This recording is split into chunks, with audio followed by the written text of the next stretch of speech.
Alright, yeah. 1, 2, 3, mic check, what's up? 2, 3 on my back, it's tug. Light years ahead, just call me Buzz. Hitting a shot in sync with the buzz.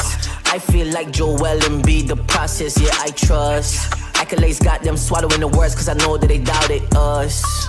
Touch, touch, touch, can't touch this. I know they throwing that dirt on my name. When I check on my tag, it be spotless. Look in the mirror and snap my fingers and point like you know you got this. Winning man, winning man, winning man, winning man, winning man. Who gon' stop this? No one. Give you all I got. I'm going to the top. I'm going in. Right on the way to the top. Right on the way to the top. Right on the way to the top. Right on the way to the top. I'm going in. Flip the letter, I stick it. I came from the bottom to the top, but I'm not finished. I just needed me a minute. Stand at attention, lieutenant. I gotta get up and get it. All I'm focused on is winning. He not gonna cheat code. We win until the clock gon' hit zero. I'm finding my way back like I was Nemo. Do it, I am a dynamic duo. Win, win, win, and win. That's right, my nickname is winning. Gotta walk in the building, gotta inspire the children. When they see my ambition, I'm not a regular civilian. Give me all I got. I'm going to the top. I'm going in. Right on the way to the top. Right on the way to the top. Right on the way to the top. Right on the way to the top. Did it, I did it, I did it. I'm going in. Got me like woo. Gotta go up to the top, won't stop. I'm gonna be the man, yeah, I gotta cut the knot. Really haters really on me, tryna take my spot. But we go up, yeah, we never gon' drop.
Alright, yeah. 1, 2, 3, mic check, what's up? 2, 3 on my back, it's tug. Light years ahead, just call me Buzz. Hitting a shot in sync with the buzz. I feel like Joel Embiid, the process, yeah, I trust. Accolades got them swallowing the words, cause I know that they doubted us. Touch, touch, touch, can't touch this. I know they throwing that dirt on my name. When I check on my tag, it be spotless. Look in the mirror and snap my fingers and point like you know you got this. Winning man, winning man, winning man, winning man, winning man. Who gon' stop this? No one. Give you all I got. I'm going to the top. I'm going in. Right on the way to the top. Right on the way to the top. Right on the way to the top. Right on the way to the top. I'm going in. Flip the came from the bottom to the top, but I'm not finished. I just needed me a minute. Standing attention, lieutenant. I gotta get up and get it. All I'm focused on is winning. He not gonna cheat code. We win until the clock gon' hit zero. I'm finding my way back like I was Nemo. Do it, I am a dynamic duo. Win, win, win, and win. That's right, my nickname is winning. Gotta walk in the building, gotta inspire the children. Wanna see my ambition, I'm not a regular civilian.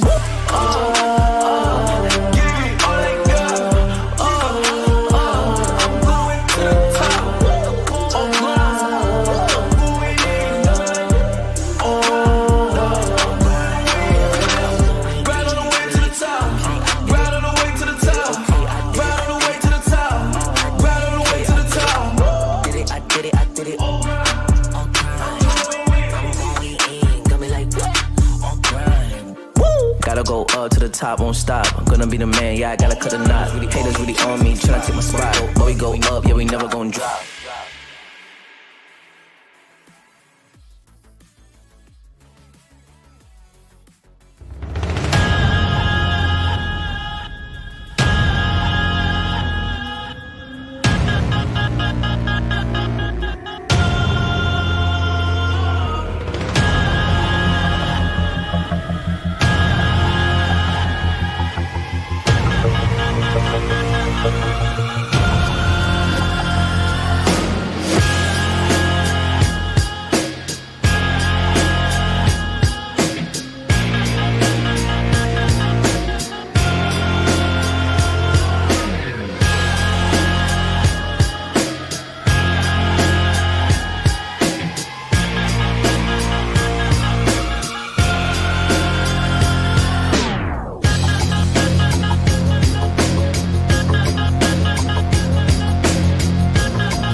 Alright, yeah. 1, 2, 3, mic check, what's up? 2, 3 on my back, just tug. Light years ahead, just call me Buzz. Hitting a shot in sync with the buzz. I feel like Joel Embiid, the process, yeah, I trust. Accolades got them swallowing the words, cause I know that they doubted us. Touch her, touch, can't touch this. I know they throwing that dirt on my name. When I check on my tag, it be spotless. Look in the mirror and snap my fingers and point like you know you got this. Winning man, winning man, winning man, winning man, winning man. Who gon' stop this? No one. Give it all I got. I'm going to the top. I'm going in. Right on the way to the top. Right on the way to the top. Right on the way to the top. Right on the way to the top. I'm going in.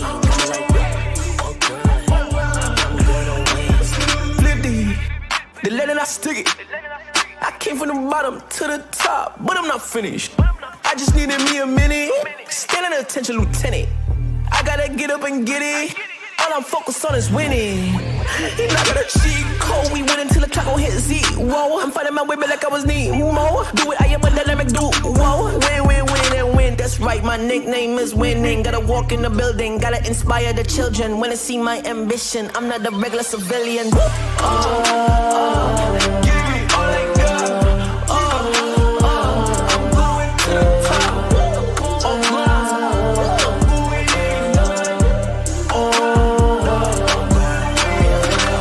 Right on the way to the top. Right on the way to the top.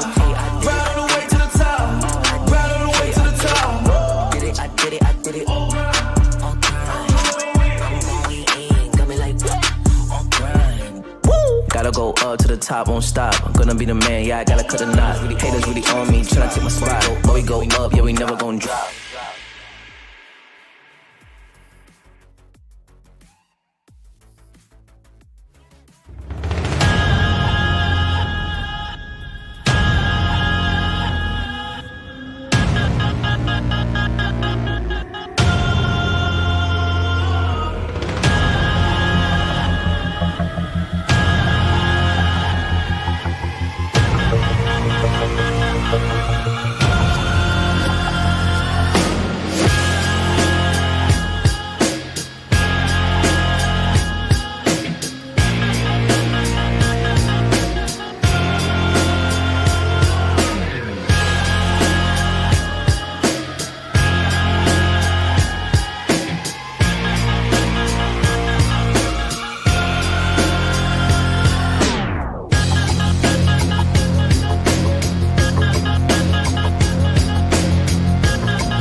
Alright, yeah. 1, 2, 3, mic check, what's up? 2, 3 on my back, it's up. Light years ahead, just call me Buzz. Hitting a shot in sync with the buzz. I feel like Joel Embiid, the process, yeah, I trust. Accolades got them swallowing the words, cause I know that they doubted us. Touch, touch, touch, can't touch this. I know they throwing that dirt on my name. When I check on my tag, it be spotless. Look in the mirror and snap my fingers and point like you know you got this. Winning man, winning man, winning man, winning man, winning man. Who gon' stop this? No one. Give it all I got. I'm going to the top. I'm going in. Right on the way to the top. Right on the way to the top. Right on the way to the top. Right on the way to the top. I'm going in. I'm like I'm gonna win. Flip the letter I stick it. I came from the bottom to the top, but I'm not finished. I just needed me a minute. Standing attention, lieutenant. I gotta get up and get it. All I'm focused on is winning. You're not gonna cheat code. We win until the clock gon' hit zero. I'm fighting my way back like I was Nemo. Do it, I am a dynamic duo. Win, win, win, and win. That's right, my nickname is winning. Gotta walk in the building, gotta inspire the children. Wanna see my ambition, I'm not a regular civilian. Give it all I got. I'm going to the top.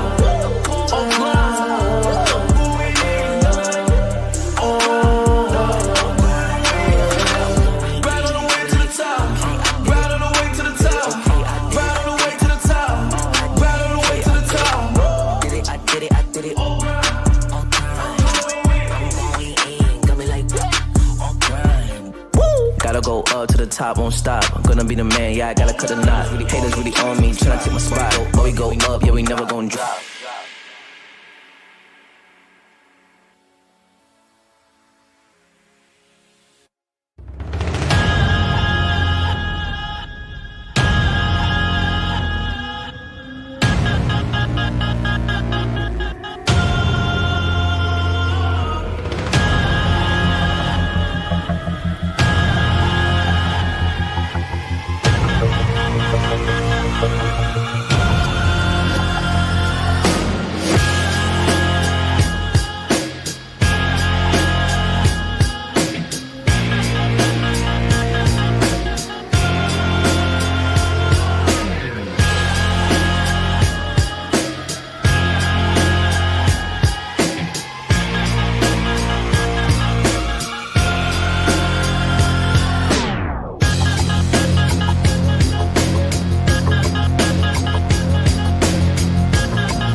Guys, welcome back to League of Legends, Legends in South Asia. It's me, Madness, alongside Hades, and we have started our journey from the lower bracket right now. Because you already know in the grand finals, SYN Esports is waiting for the next competitor to step up to the mark. But right now, we're going to start in lower bracket round one. The teams that fell down in the semifinals yesterday in the last week, which would be Revenants and Syndicate, right now going on in this battle for themselves. And technically, this is what we were kind of expecting heading into this weekend, given that Syndicate and Revenants were the third and fourth seeded teams in Legends Ascent by the end of it.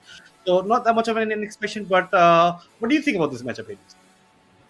I mean, these are relatively the third place and the fourth place team, Madness. So I expect them to be some pretty close games. I do give a little bit of an edge to Revenants, considering I think they have got the better of Syndicate before. But you can never know. I mean, I still feel like it could go either way. So I'm looking forward to seeing which team actually comes out better on the day. And hopefully with their full rosters as well, so that they could try to bring us some good competitive League of Legends and not going to be a one-sided affair. Yeah, definitely. And as you can see, this is one of the biggest prize pools. We've had 10 lakh INR prize pool, as well as a spot at the LCP wildcard playoffs, whoever does win on Sunday. But just a little, trail in the past. Dates that you need to remember. With qualifier 1, we had between April 27th to May 11th. Qualifier 2 was between May 12th to May 25th, as well as qualifier 3, May 26th to June 8th. 3 teams from each team made our 9 teams that faced off in that league stage that ended on July 20th, began on June 13th. And as you can see by the dates in front of you, playoffs began last weekend on July 25th and will end on this Sunday between these two teams. It was a 9-team round-robin league stage. A lot of teams followed. We saw some underdog stories coming in. We saw some dark horses playing out. But at the end of the day, it was kind of more of the expected result. Maybe just not the Syndicate and Reverence one. That was still a very, very tight fight towards the end of it, about the fourth place team that comes in. But the top 4 teams, as you can see, are in the double elimination playoffs. And of the double elimination playoffs, we are in the lower bracket right now, lower bracket round 1. And as you know, and what I love about what Riot has done since the starting of the year, every single series being played will be full fearless draft.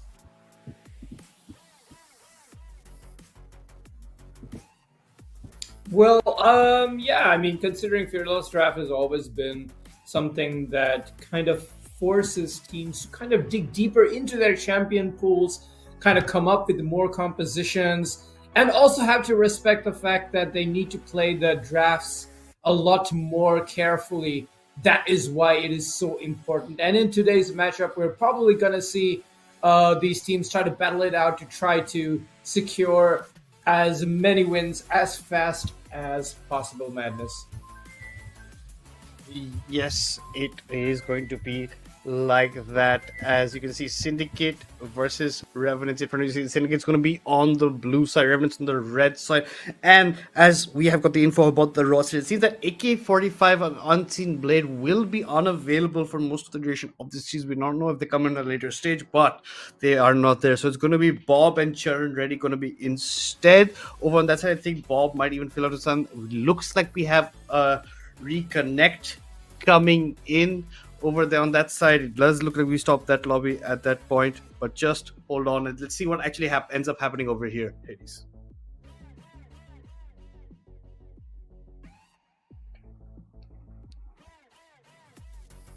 Doesn't seem that we do seem to have Hades with us, but it seems that we are just continuing on over here on this side, as well as we can continue on depending on how it's going. But yeah, this is a matchup that a lot of people were anticipating going to be one of the more close sort of affairs, because these teams are relatively closer in strengths compared to the others in the competition, and I'm expecting like a heavy match coming out. And as you can see, 2 players not going to be there on that side, and yeah, it's just going to be a bit of a tough time just bringing everything through for these teams for themselves, and who actually ends up showing on the day if the substitution from the side of Revenants come into play, depending on which side they will be playing, how well it goes in for themselves, and how well at the end of the time they are thinking about those role swaps coming in, how important it can be. Because on the bot side, if Bob is going to end up playing in one of the other roles that AK-45 was playing, I think most like Chen goes top, and then it depends on who's going to be playing that ADC, who's going to play the support on the bot side. We've seen it being swapped around sometimes with Shoxy as the ADC, so there's Potatoes the ADC, and vice versa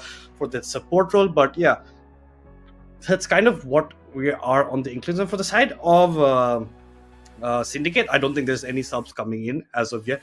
Most likely when Dead Ice champion gets on the short end, maybe Harry Bhai or Joshi Shekan fills in that jungle role for themselves, thinking about how that should be playing out for them. But as of now, it just seems like a pretty close win affair, and it looks like our LMJ is not working together. So unfortunately, we are on more that old school side for this lock-in over here screen for themselves as we continue on with the draft that goes on for themselves.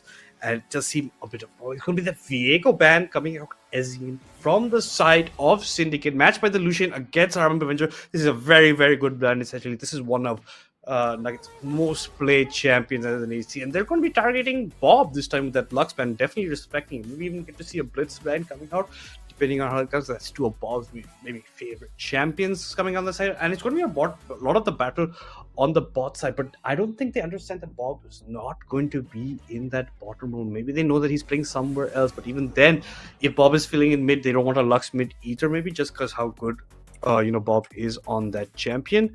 But I think everything is going well for them right now, just given how this drafting going. It's going to be Dead Ice's Nocturne getting banned, Asian getting targeted yet again with the Gate ban against him. So those two bans dedicated to him side. Let's see what he's going to be bringing out, and I expect maybe his Xinjiao ban against Dead Ice to narrow down the pool. I think if the Xinjiao, then it's the J4 getting picked up. Either one where it goes out, but no, they're just going to target Nugget again. They really understand that Harambe is one of the star players on the side of Syndicate, so we're not going to have Lucian, we're not going to have an Ezreal coming in to this first game. At least it's going to get a banned out for themselves as we continue on with the draft. But let's see what the first pick's going to be looking at. It's going to be the Kaiser. Okay, another thing that Nugget really likes playing, Harambe Veger really likes playing, something that he has shown versatility with quite a bit. Let's see what the answer back going to be, and who's actually going to end up playing the bot side. Because if it's going to be Potato playing bot and you're not banning out Tristana, that seems to be of an efficiency. Especially also you're not banning Tristana, you're not banning Smolder either. You're going to have those both open options that he loves playing. And speaking for Smolder, that Smolder is getting hovered right now, is getting locked in. So we pretty much are understanding who the ADC is going to be for the side of Revenants. It looks like Shoxikun is going to be pairing up the Braum with it. Maybe that's more just to deny the Kaiser Braum combo, I would say, in that sense. But you have a Nautilus, you have a lot of things available to Trioxy that he's comfortable playing. One of the special support players that we have plays pretty good. Also want to see how Kagura does, because if he doesn't get that early lane advantage himself, he sometimes finds himself in easy situations about how he wants to play out the rest of the game. So I just really want to understand how he's going. But speaking of the Nautilus gets locked in for the side of Trioxy or the side of Syndicate. Let's see what the last pick of the first rotation will be for the side of Syndicate as they are thinking about it. And it looks like Hades is back with us. Hades, what do you think of the draft so far? Well, I mean, I'm seeing a Smolder lock-in already. So, I mean, the late game avenue is secure. They have a Braum for some good peel. The Nautilus Kaisa is also a relatively good combo because Kaisa is also one of those champions that has been affected by the buffs to Blade of the Ruin King plus the Kraken Slayer, and Nautilus is also a very good pick to pair up with that, providing the CC for her to use her Kill Instinct to reposition in team fights. They've also locked in a Xin Zhao, which gives them kind of that early game skirmishing power and also that snowball potential and kind of control over objectives, which is answered in kindly by a Wukong pick, which is also very strong in team fights and just generally great overall. I do like the Braum here because it does counter the Nautilus. If Nautilus does land a hook and Braum is able to stack the passive and Nautilus doesn't have shield up, can get punished. So it's going to be, a bit of, definitely going to be an interesting matchup in the bot lane. But looking at these bans, Madness, you can see that a lot has been invested towards preventing, these kind of burst mages and control mages in the second rotation. Because you can already see Hui has been taken off the board, as well as a Waker, which I'm guessing they probably seeing that one of the champion players, rather, might have been playing in scrims or might have been playing, in solo queue. But prevents one of those late game hyperscaling kind of carries. I guess they don't want to give them more than one. So we might even see things like a Jax being taken off the board here. Maybe even a Syndra, something with some good hit like an Orianna. Because with the Wukong, it's like a really good combo. They probably want to prevent that. Let's see what they go with eventually, though. Because I don't see much invested towards the top side. Yeah, it's not much invest on that side because I think Syndicate also understand that the side of Revenants are not going to be playing with the traditional top or mids that they have been playing so far, because today we don't have AK-45, we don't have Unseen Blade. Unfreezing Blade, the main mid laner, AK-48, the backup mid laner for the side of Revenants, neither are available. So it's all about that spot where is playing. I like the Warwick ban coming out just because they know that if Bob is the one who ends up playing the jungle instead for Revenants today, because they have done that in the past, Warwick is one of his top picks. I also do love the Lissandra bang against Kagura. This is the one of the champions he feels very, very comfortable in that mid lane with, especially with the Zinja combo of them just jumping on that target. They get repeat deja vu kind of ganks going on the mid side over there, but it's going to be a Mordekaiser blind pickup. But I think with the Mord getting locked in, I think this is pretty much churn ready going to be the top side. It's still not decided. We have to see once we head in the rift for the side of Revenants who is actually be playing where. I just think we know for the side of the bot side, I think it's pretty much Potato playing the Smolder, Shoxy playing the Braum, the Fiora getting locked in from Zuko. We haven't seen him play much Fiora throughout Legends Set. Let's see what he can cook up for us this game. I mean, Fiora is traditionally known to be a very good matchup into the Mordekaiser, especially if it is definitely a skill-based matchup for sure. If the Fiora knows what she's doing, she can definitely kind of just excel in the early game. Not really give the Mordekaiser much avenue to be a threat in the side lanes because she herself can just be such a menace. And they do round out their draft with a Witcher, so they are going to have another scaling option in the mid lane in the form of Arcane's very own Jesus there. And yeah, so I think to round up this draft, they should probably pick something that kind of complements their comp, that adds to this whole team fight potential. And yes, a Xerath wouldn't be a good idea. It does outrange the Witcher actually. So and also some good poke that they have over there as well. They have some good global impact with the Xerath ultimate. And yeah, I mean I really like the draft from both these teams actually. I think it's gonna be a very competitive first game. I do give obviously the scaling advantage over to the team that has the Smolder, but as we have seen in the past, Smolder teams can fall short, and even with a fed Smolder can still lose the game if that dragon is picked off. So a lot's gonna happen, Madness, in this game. But who do you favor in this draft, and who do you think has the advantage in this? I think for the side of Revenants, the thing that's coming up for me that this is pretty much Potato's number one pick whenever he's playing, except for that Tristana for himself.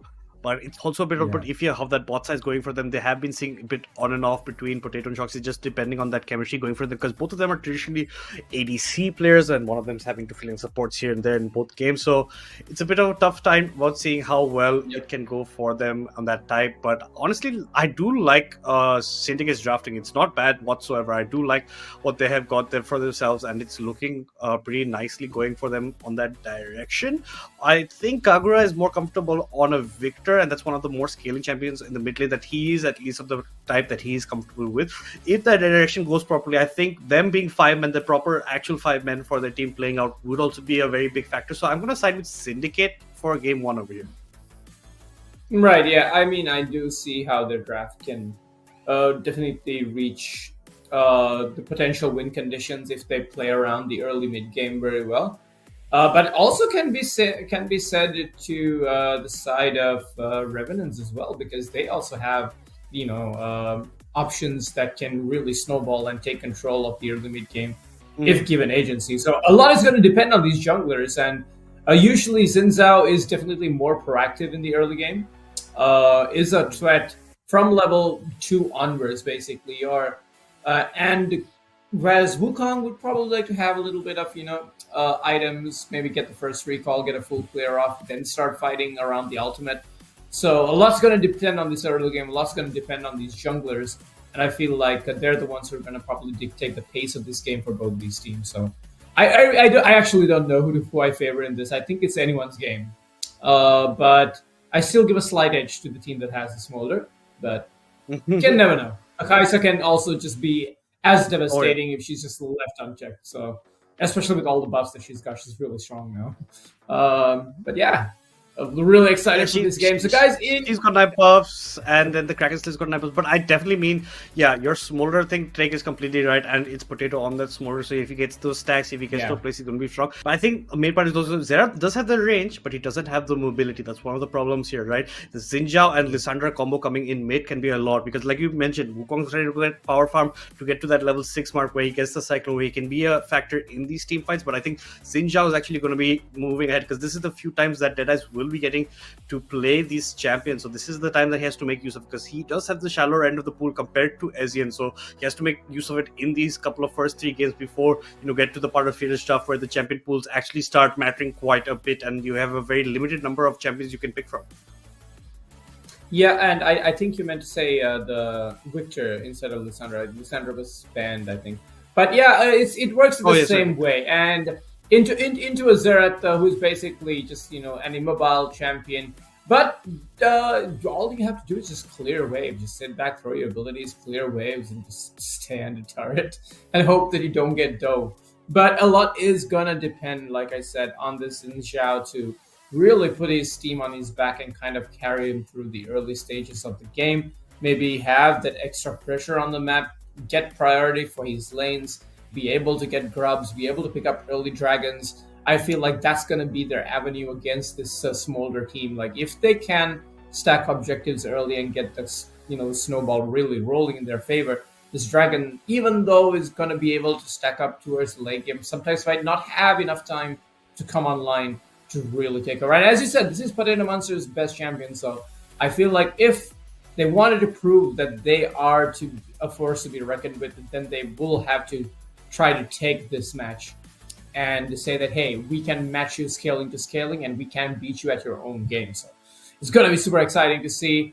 As I said, I've said before, I always love a good underdog story, Madness, and I'm just excited to see how this throws down, because both these teams really probably want to get that third place, Yeah, definitely. And it's not even the third place. They get another chance of facing against Cacao tomorrow onwards as well, right? So you're going to continue. So whoever ends up losing today, unfortunately will be out of the competition. Guys, remember, this is a best of 5. So we have a couple of games lined up for at least 3 minimum, depending on how this one goes. But yeah, it's going to be interesting. I think this is maybe the chance for the Syndicate to get a bit of, retribution against Revenants, because every time these teams have met up in the past, Revenants, unfortunately, the ones have that come on time. Syndicate have never yet tasted victory against them as of it. And this might be one of their best times, given that it's against a pretty much wounded Revenants, given that they don't have AK-45, they don't have Unseen Blade, and now with these changes coming, as you can see, it's going to be Bob in the mid lane instead. It's going to be Churn Ready in top, so it's Bob who's basically switching up from the support going mid. It's Choxikun filling in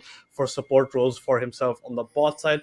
Other than that, seems pretty nice. Grass for Crown on the top side. You have Eri for your Victor. You have Dark Harvest coming in for the Xerath, so he really wants to scale quite a bit for himself. He doesn't want the electric, he doesn't want that early damage, he wants to get the scaling priorities. But just seeing the river, it doesn't seem that many people are anywhere, just pretty much playing defensive positions. No one's walked any side. Everyone, at least this game, has bought their items out of the door. And all in all, seems pretty nice. I would have maybe liked with the Brom go a bit aggro, but no, you do have the Smolder backing up. As in, you're whacking a bit too closely. You eat a couple of shots to the face, a timeout called at the end of it. But yeah, SYN has enough time to get the reset. But yeah, this seems pretty standard. I don't see any deviations from what was predicted earlier on. We just get to see that Bob is now playing the mid role instead, and Charon's going to be more comfortable in the top side with the Morn.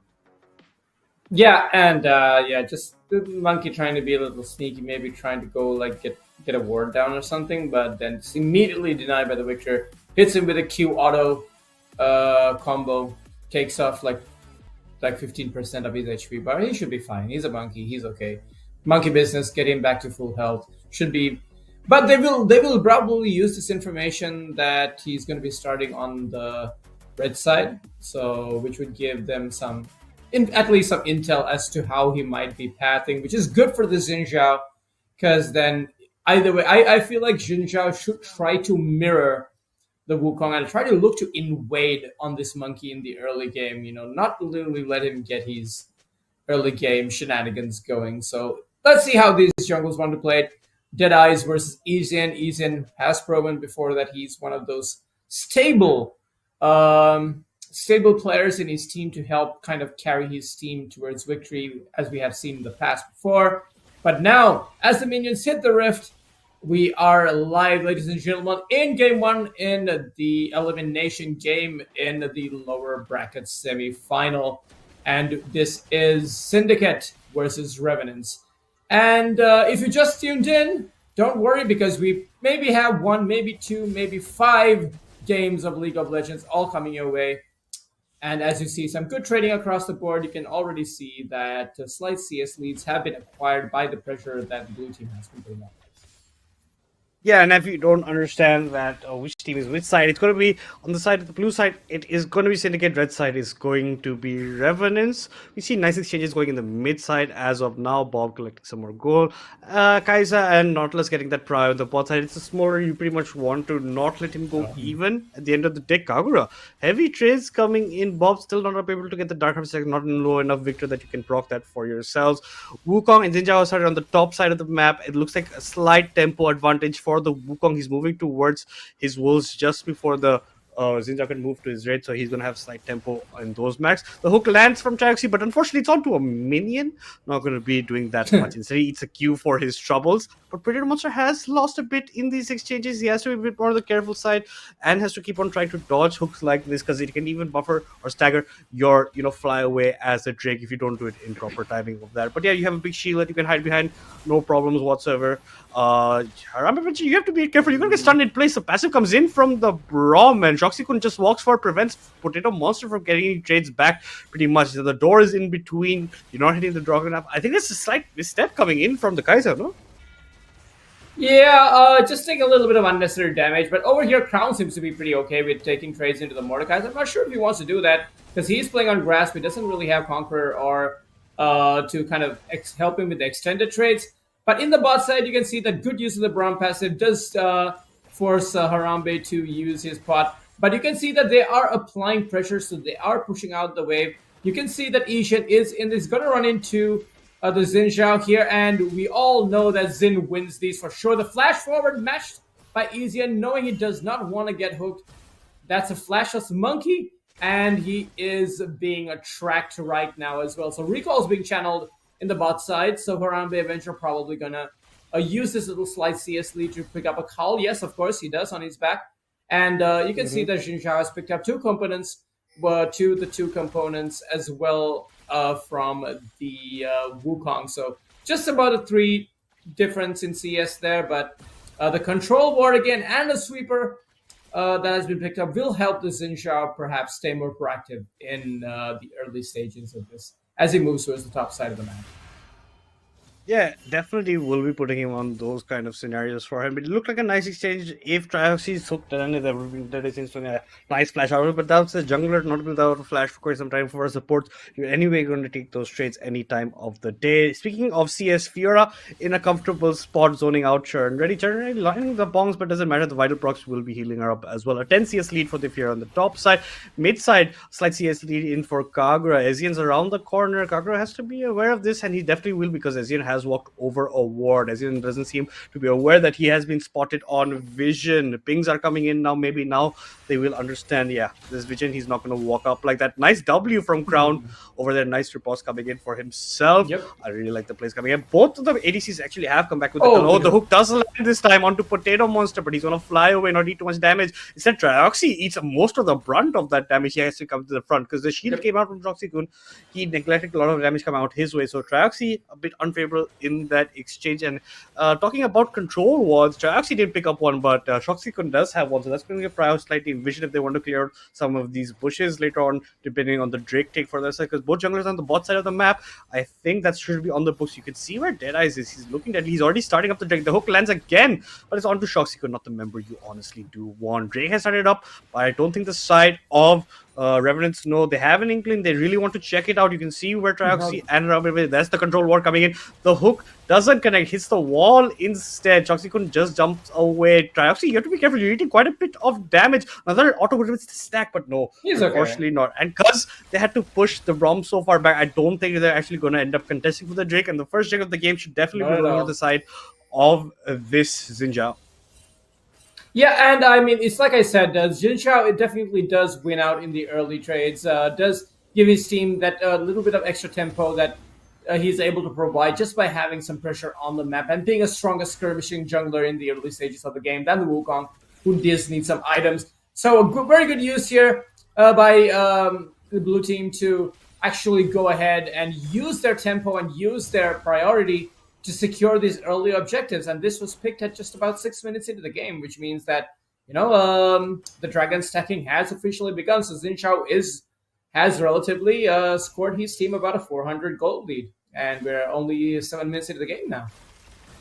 Yeah, and that's also he took the Drake and such a good pace he can make it over to the type for the grubs as well. So he's got nice practice for himself. Traxi is walking forward, trying to zone them out, but you have to be careful. If he takes that hook and go in, it might be even problem for him. But that's a nice high step comes with Potato Monster. We're anticipating the hook coming out from that gap between those minion wave over there on that side. But now Crown and Churn Ready are in a comfortable spot. Look at Ezin. He really wants to walk into this bush turn. You have to get these minions away.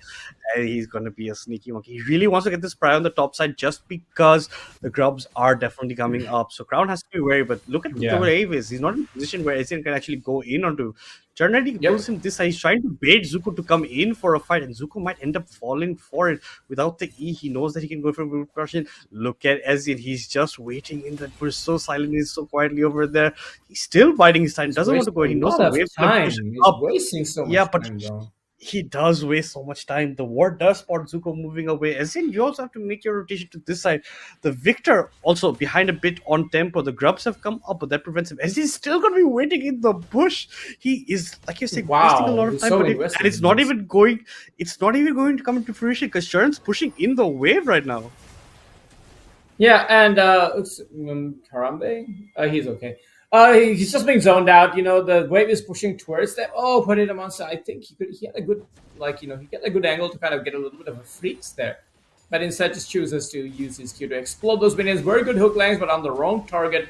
And now the passive is going to proc, and he's going to take a lot of damage. The Traxi indeed has been kind of counterpicked here by the Braum, and it's not going to get any easier for them in the bot side of the map. But now you can see that they are started up. The Grubs and Zitjiao is on the bottom half of the map. But you can see the flash forward by the Nautilus secures them in place. Mum comes down, goes completely wide. Killer Instinct used immediately. White Seeker just goes slightly missing, but the Chaos Storm is following up. Proxygen has to flash away, but you're flashing to the other side of the map, and here comes the ultimate from downtown. Kobe Bryant shooting the three-pointers. He's getting first blood. That is your Zerath picking up first blood. And on the bot side, we even see Mordekaiser joining the fray. In the Death Realm, gets killed for his trouble. Gives Fiora complete avenue and agency on the top side of the map. Now he doesn't have teleport. He's going to lose 2 minion waves and a lot of turrets. And even though a kill was picked up in return, this is definitely a blue side win if you ask me. Oh yeah, definitely. 1-for-1, and Fiora's getting so much. Ezin has to actually go match it for that side. If Ezin gets spotted out, now you know exactly where the jungler is. I think Traxi going in nicely over there, slightly before time actually, before his teammates came in, and you can actually lock down the smolder. Traxi, you have to be a bit careful. You don't have the mana. You don't have the mana for W as well. Maybe slightly enough for it, but now everyone's just getting resets. Fiora getting resets, the bot side getting resets. Zera's going to be trying to cancel them out. He does get a successful cancel as well. But in the meantime, Wukong did pick up all 3 grubs for his team, so he's going to have 3 grubs. So Jungle of Directness technically traded later on in the game, but Fiora is going to be way ahead right now. Picked up a lot of waves, picked up some plating as well in the top side. Kagura, you have to be careful. Bob can actually end up killing you. Bob plays this pretty nicely. The stun doesn't connect. The Q also does go wide. Now Bob has to be running away because he does spot out Harambe coming in on that warren there. Potato's already made himself to the mid side. No one's actually ended up matching his, but at least Kagura does have TP to come back to the mid lane and start picking up the CS here. Yeah, and you can see that the sneaky swap of lanes really did help out Harambe there. You can see he was able to kind of push out and deny a complete wave. But now Holatak has hooked this land, but again, Traxi, every single time you land a hook, you're rending it into the Braum, who's going to stack up his passive. They're fine with putting their bot lane into the mid right now, but this Victor is pretty fed. I mean, even though he's 0-0-1, he does have the components for his Rod of Ages. He'll be looking to scale, and I'm not sure that's the side you want to be walking into, my friend. In comes Mom, misses again, but a good Gravity Well is able to stop the rest of that from falling through. So does survive a flash there. I'm not sure that was something that anyone was anticipating. And now he just might get punished. But here comes SYN. A good Cyclone maybe to try to interrupt the hook, but yeah, there's not enough follow-up damage. Bob doesn't have enough mana. He does get hit by the Dredge line as well as the ultimate from the Nautilus, and now Bob is left to his lonesome as Fiora joins the plate. That's 1 Vital Proc, 2 Vital Proc, 3 Vital Proc, and he's able to secure that. Feats of Warfare picked up. The kill credit does go over to the Kaiser, but that is 4-1 at 12 minutes into the game, and essentially a 4-0 or 3-0 in that exchange. Yeah, 3-0, and this time, this is the kind of TP you want to see coming from your top lane where you get so much off of it. You're going to get Drake as well, and Kagura is in a good spot to pick up the top wave as well, made his way over there, because Xerath was bot side. He ends up going down this change, and it was a nice, persuasion from the Fear to go so deep in. He doesn't have the ultimate as well. Bob's trying to steal this with the ultimate. It's not going to be enough. There's still a smite in the hands of the Xinjiao. You can't end up doing much, and Xinjiao definitely taking full use of this early prior for themselves. They have the feats of warfare. They have the 2 out of 3 epic monsters. Next epic monster does give them feats, or if they get the first tower as well.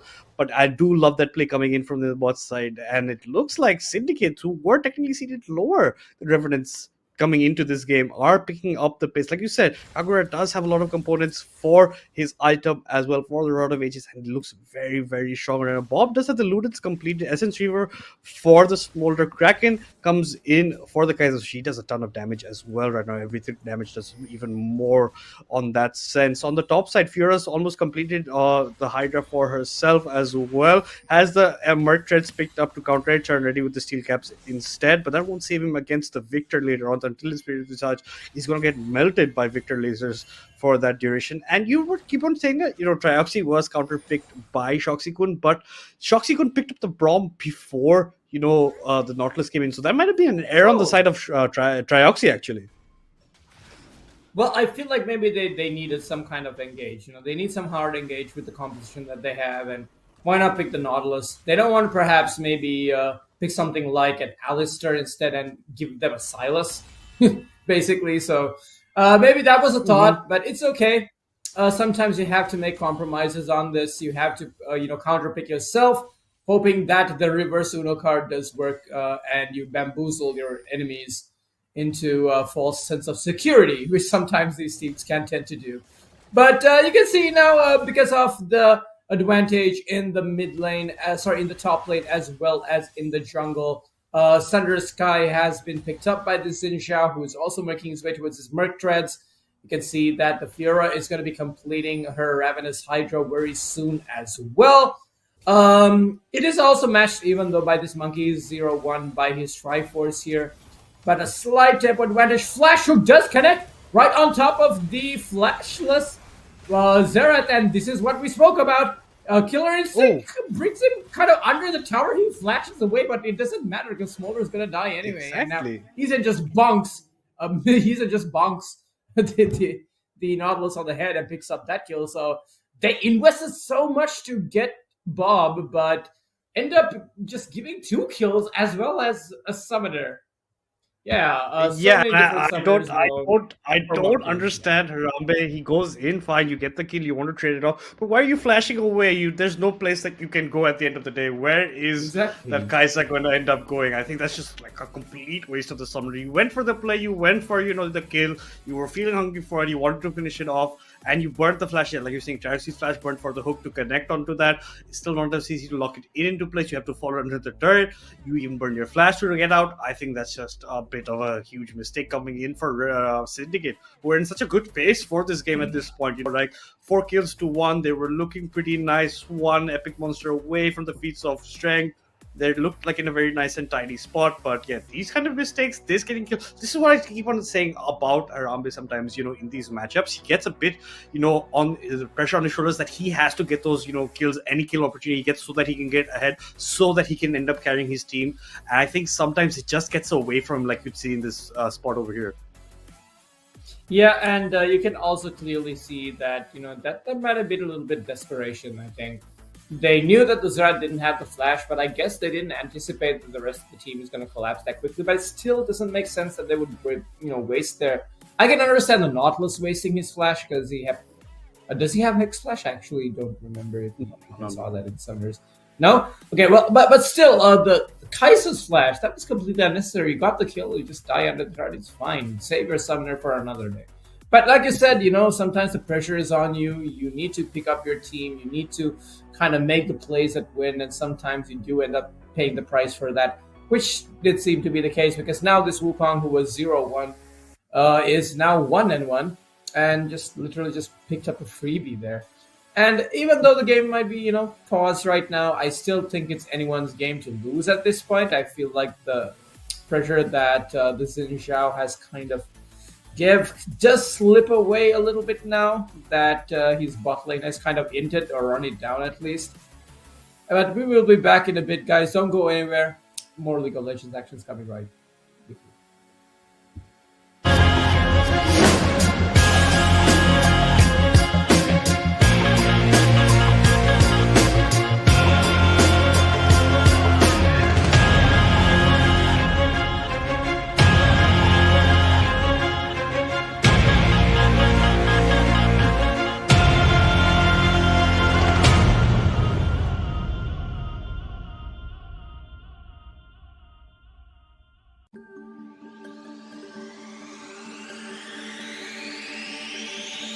Alright, yeah. 1, 2, 3, mic check, what's up? 2, 3 on my back, it's tug. Light years ahead, just call me Buzz. Hitting a shot in sync with the boys. I feel like Joel Embiid, the process, yeah, I trust. Accolades got them swallowing the words, cause I know that they doubted us. Touch, can't touch this. I know they throwing that dirt on my name. When I check on my tag, it be spotless. Look in the mirror and snap my fingers and point like you know you got this.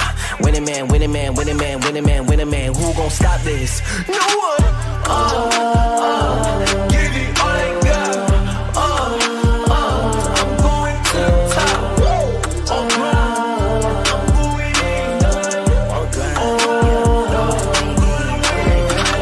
Right on the way to the top. Right on the way to the top. Right on the way to the top. Right on the way to the top. I'm going in. Flip the letter I stick it. I came from the bottom to the top, but I'm not finished. I just needed me a minute. Standing attention, lieutenant. I gotta get up and get it. All I'm focused on is winning. He not gonna cheat code. We win until the clock gon' hit Z. Whoa, I'm fighting my way back like I was Nemo. Do it, I am a dynamic dude. Whoa, win and win. That's right, my nickname is winning. Gotta walk in the building, gotta inspire the children. When they see my ambition, I'm not a regular civilian. Give me all I got. I'm going to the top. I'm going in. Right on the way to the top. Right on the way to the top. Right on the way to the top. Right on the way to the top. Did it, I did it, I did it. I'm going in. Got me like, woo! Gotta go up to the top, won't stop. I'm gonna be the man, yeah, I gotta cut the knot. Really haters really on me, tryna take my spot. But we go up, yeah, we never gon' drop.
Alright, yeah.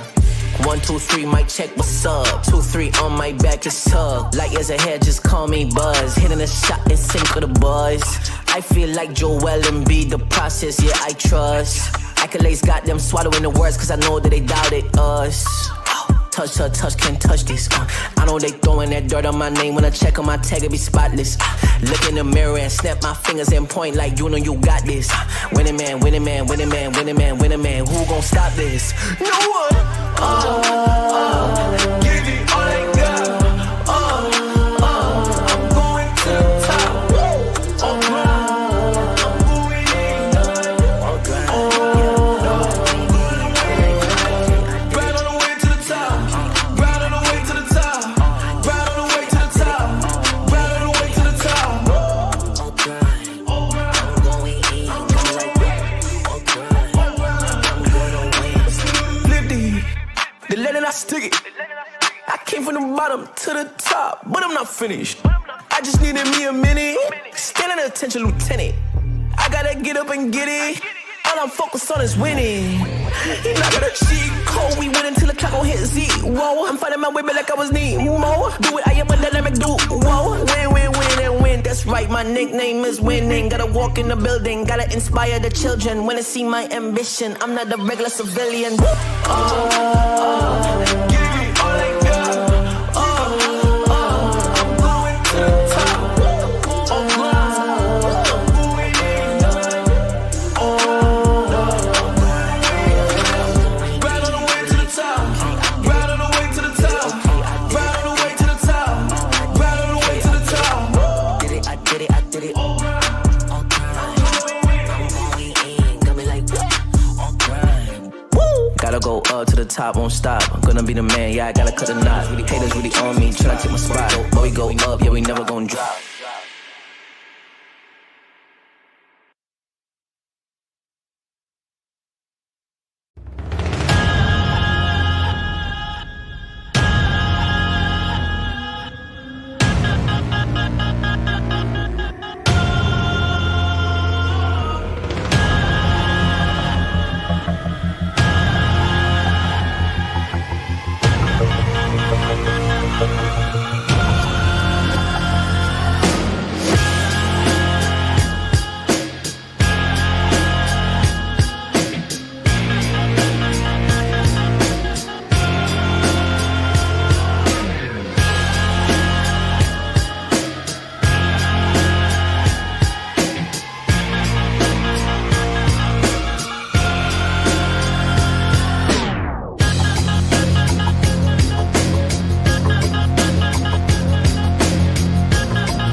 Alright, yeah. 1, 2, 3, mic check, what's up? 2, 3 on my back, it's tug. Light years ahead, just call me Buzz. Hitting a shot and sink with the boys. I feel like Joel Embiid, the process, yeah, I trust. Accolades got them swallowing the words, cause I know that they doubted us. Touch, touch, touch, can't touch this. I know they throwing that dirt on my name. When I check on my tag, it be spotless. Look in the mirror and snap my fingers and point like you know you got this. Winning man, winning man, winning man, winning man, winning man. Who gon' stop this? No one. Give it all I got. I'm going to the top. I'm moving in. Right on the way to the top. Right on the way to the top. Right on the way to the top. Right on the way to the top. I'm going in. I'm like that. I'm gonna win. Flip the Came from the bottom to the top, but I'm not finished. I just needed me a minute. Standing attention, lieutenant. I gotta get up and get it. All I'm focused on is winning. And I got a cheat code. We win until the clock gon' hit Z. Whoa, I'm fighting my way back like I was Nemo. Do it, I am a dynamic dude. Whoa, win and win. That's right, my nickname is winning. Gotta walk in the building, gotta inspire the children. Wanna see my ambition. I'm not a regular civilian.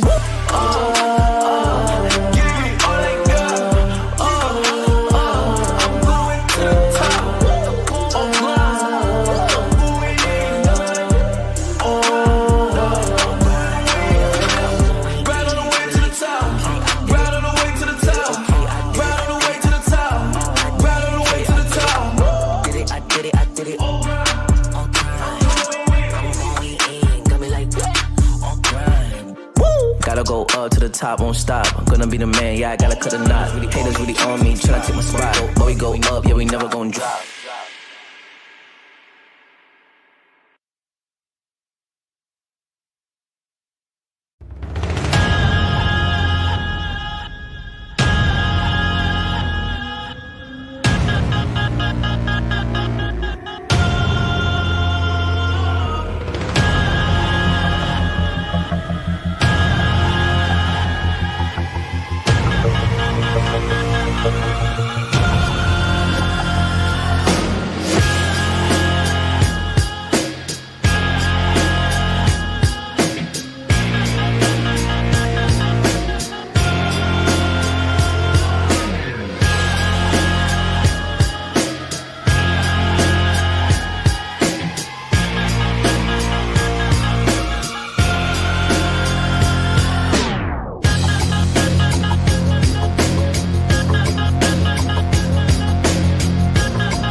Guys, welcome back to League of Legends Legends Ascent South Asia 3 Madness alongside Hades. We are in the midst of Game 1 in the lower bracket, Round 1 going on between Syndicate and the side of Revenants. And until now, Syndicate were doing a pretty good job just before the pause did occur, because we had one person whose light or electricity had gone. It was looking good for them. Then they did that, waste a lot of sums trying to get the Zerath. They ended up losing 2 of their members as well. That's Aramba's Flash as well as Aramba's life, as well as Trioxy and his life with his Flash gone as well. And that gives them the tempo that they need to pick up the Rift Arrow for the side of Revenants. And again, a reminder, because you can't see the team's names, guys. Blue side is Syndicate, red side is Revenants, and it does look like Revenants are starting to mount some of the comeback. It's not that different in terms of gold, right? Only a 400 gold lead for the side of Syndicate, who look to be doing pretty well for themselves until that misfortunate happened over there. The hell's being summoned here in the mid side. It's gonna get driven over. Really This tier 1 is not long for this world. It's done. They do end up picking up the turret for themselves. So now the feats of strength rely on whichever team actually gets the next epic monster. Yep, and you can see the Uber is being driven into the bot lane as well. Try to get as much as they can out of this Herald, but you can see some pings going down. They are collapsing. They don't know that this Xin Zhao is actually in the wings, and he is going to land. Wind becomes lightning on top of Shuriken, but a very good Cyclone prevents any follow-up. A flash forward, actually. Tornado Monster is walking into melee range. Does pick up a kill on Harambe Adventure, but he seems to be untouched right now. You can see that the Nautilus is going to get killed, and I'm not sure if Tornado Monster wants to continue fighting. He does get hooked. The direction line does connect, and this Witcher is probably going to pick up this kill here. That's a triple kill for Arcane Jesus, and he is going to be very happy. 3-0, 7 stacks on the Dark Seal, 9 kills to 5 at just 60 minutes into the game, and that was a team fight win yet again for the blue team. Yeah, that's Syndicate with a 4-2 in that side. Yeah, and they do get a turret in the bot side. So Syndicate coming back strong over there. Shoxy couldn't overstaying his welcome too much in that bush. Wanted to fight a bit more for that vision. Gets caught out, forces the rest of his team members to have, like you're saying, Potato goes into melee range. Not quite sure about that, just because of the Xingqiao ultimate ability to deal more damage, but that's not enough. And now you have such a strong Fiora in the side lane. It's very hard for anyone to actually end up matching her, matching the pace. Drake's going to be up in the next time. Whoever ends up picking up this trick will get the feats of strength secured for whichever team it will be. Bob is in the top side, has the TP Yeah. over there. Zuko had TP'd top as well. So Zuko really wants to maybe pick this wave, then go bot side because Bob, if he backs away, it could be a 5v4 fight in favor of Revenants in the bot side. Yeah, and I don't think they have the summoners to contest this third dragon, and Zinjao seems to be taking his time. They do know that they have complete vision control with that control board, and they could start it at any second, and it looked like that might be the call for it. They do need to get priority in the mid lane, though. But they are going to start without priority, and now you can see Harambe is joining the rest of his team. We will definitely see a contest here. I mean, they do have an idea this is going down, but instead they turn on the team fight. Freshline does connect on top of Ishan, who now does go in, lands a 3-man Cyclone. Truxie is low and left to die. Tornado Monster picks up the kill for that. But now in the death realm is Deadeye. He's trying to run away from this Mordecai that does get bounced. Flash forward by Sharan Reddy. Doesn't have his shield to get back up. But a double kill picked up by Potato Monster as he's just left untouched in this fight. And I'm not sure this is the fight that they wanted. And now the dragon does end up actually going to the side of Revenants, actually. Wow, okay, that was surprising turn of the events. That death was very good of the journey to get the killer to dead as enough. Flash forward by Bob, secures the kill. Zuko's looking for the steal from this side, but he can't do much anywhere else to just maybe force his recall. If he gets caught, this might be a bit of a problem. He might just look at Bob and think Bob is alone, might want to jump on him instead. Bob is even checking bushes over there with his W, just trying to get something for him, but no, doesn't happen. Yeah, but that's a huge mother coming in from Potato Monster. A good ultimate comes in, hits 4 out of the 5 members of Syndicate before most of that fight breaks out. And they're all grouped in such a tight spot. So Potato Monster's splash damage is doing quite a bit. Plus SYN with the Cyclone is enough to deter it. Plus Bob's ultimate just raining down from above. That's enough at the end of the day. Tower at the end was a Strangler trying to run away. Flash by Bob. Ends up picking up the kill onto his mid lane counterpart. But yeah, feats of strength secured with that first Drake for themselves for the side of Revenants, looking to be picking up the pressure. Even right now, the goal is pretty much just dead even between these two teams. It can be anyone's game, but this is a Smolder that is stacking away, don't mind you. So he's going to get very, very, hard to deal with later on if you don't end up catching him out. He's already 1 item ahead of the Kaiser, looking pretty nice with an Infinity Edge as well as the Essence Reaver. So it's going to be a tough time the way you want to deal with it. Artakan will be coming up in 10 seconds. That's where both teams will have their eyes on. Yep, and again, now even though we see the blue team kind of grouped up around this Otacon, this is the stage of the game where things tend to usually slow down a little bit. They still have not been able to take the top or the mid turret. The top turret will fall eventually with this minion wave. But now you can see that Syndicate are the ones picking up priority in this side of the river on the bottom side there. Because they do know that Fiora is going to be left unchecked and will probably end up taking this turret if nobody answers. You can see more kind of moving towards that side, which would alleviate a little bit of pressure off, but they still do need to do something about maybe trying to get something going in the mid lane, because if they don't open up that quadrant of the map, they are not going to be able to contest this Otacon that has... You can see the red side vision, that how much vision they have around this objective, so... I'm not sure if Victor wants to continue staying here. Is gonna end up just pissing off the Otacon just a little bit there. Throws a couple of whatever those things were that he throws out. They look like red balls of energy. But yeah, it should be fine right now. I think blue team needs to definitely try to put their pedal to the middle and try to brute force down this tier 1 turret in the mid lane. I think, if you open that, it opens a lot of spacing across the map pretty much for their side. In terms of turrets, it's 2 turrets to 1 in favor of Syndicate as of now. 11 kills to 9 for them, 2 Drakes to 1 as well. But all 3 grubs were picked up by the side of Revenant. Recall timers are coming in. People are making their way to this bot side where the clash will be happening. Bob is just waiting for SYN and Instruction to walk forward over, clear out some vision instead. Wards are getting cleared up as well. Now with that sweeper, you're going to clear the ward vision on this Otacon. Now there's going to be 0 vision for the side of Syndicate. There's a pink ward in the bush. That's the only thing left to clear. Potemos has to be careful. If he gets caught, this could spell is asking for the fight. Ezion's around the corner. Harambe has to be careful. There's a clone fought by Ezien plus the ultimate. No, the cyclone doesn't come here. The mother comes plus. Zer's ultimate raining down from above. The barrier was popped by Shoxikun, but doesn't lose that much of a life. Maybe around 40%. Still in a fightable position for himself. But you can see Fiora's heading top side to match Churn ready over there. Both of them have their TPs up depending on how they want to go for it. It did look like a bit of an iffy situation for the Kaiser, but I think when Ezien spotted out more members over there, he just instantly backed away, didn't choose to use his ultimate. Instead, he knows that the ultimate is such a high priority thing for these team fights and just keeping it in the bag for when the time is right.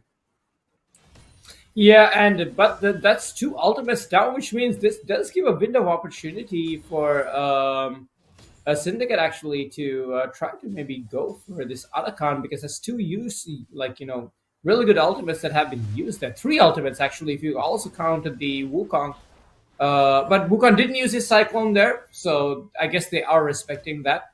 And Potato Monster is on a massive CS lead actually, 217 to 176 on this Kai'Sa, who has actually picked up her Rage Blade on her previous recall. Does seem to be going towards the Gnasher's Tooth, I do believe, as the 3rd item here.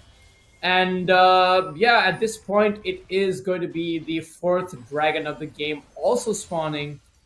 And let's see if both these teams are ready to fight, because I do believe the ultimates have come off cooldown now.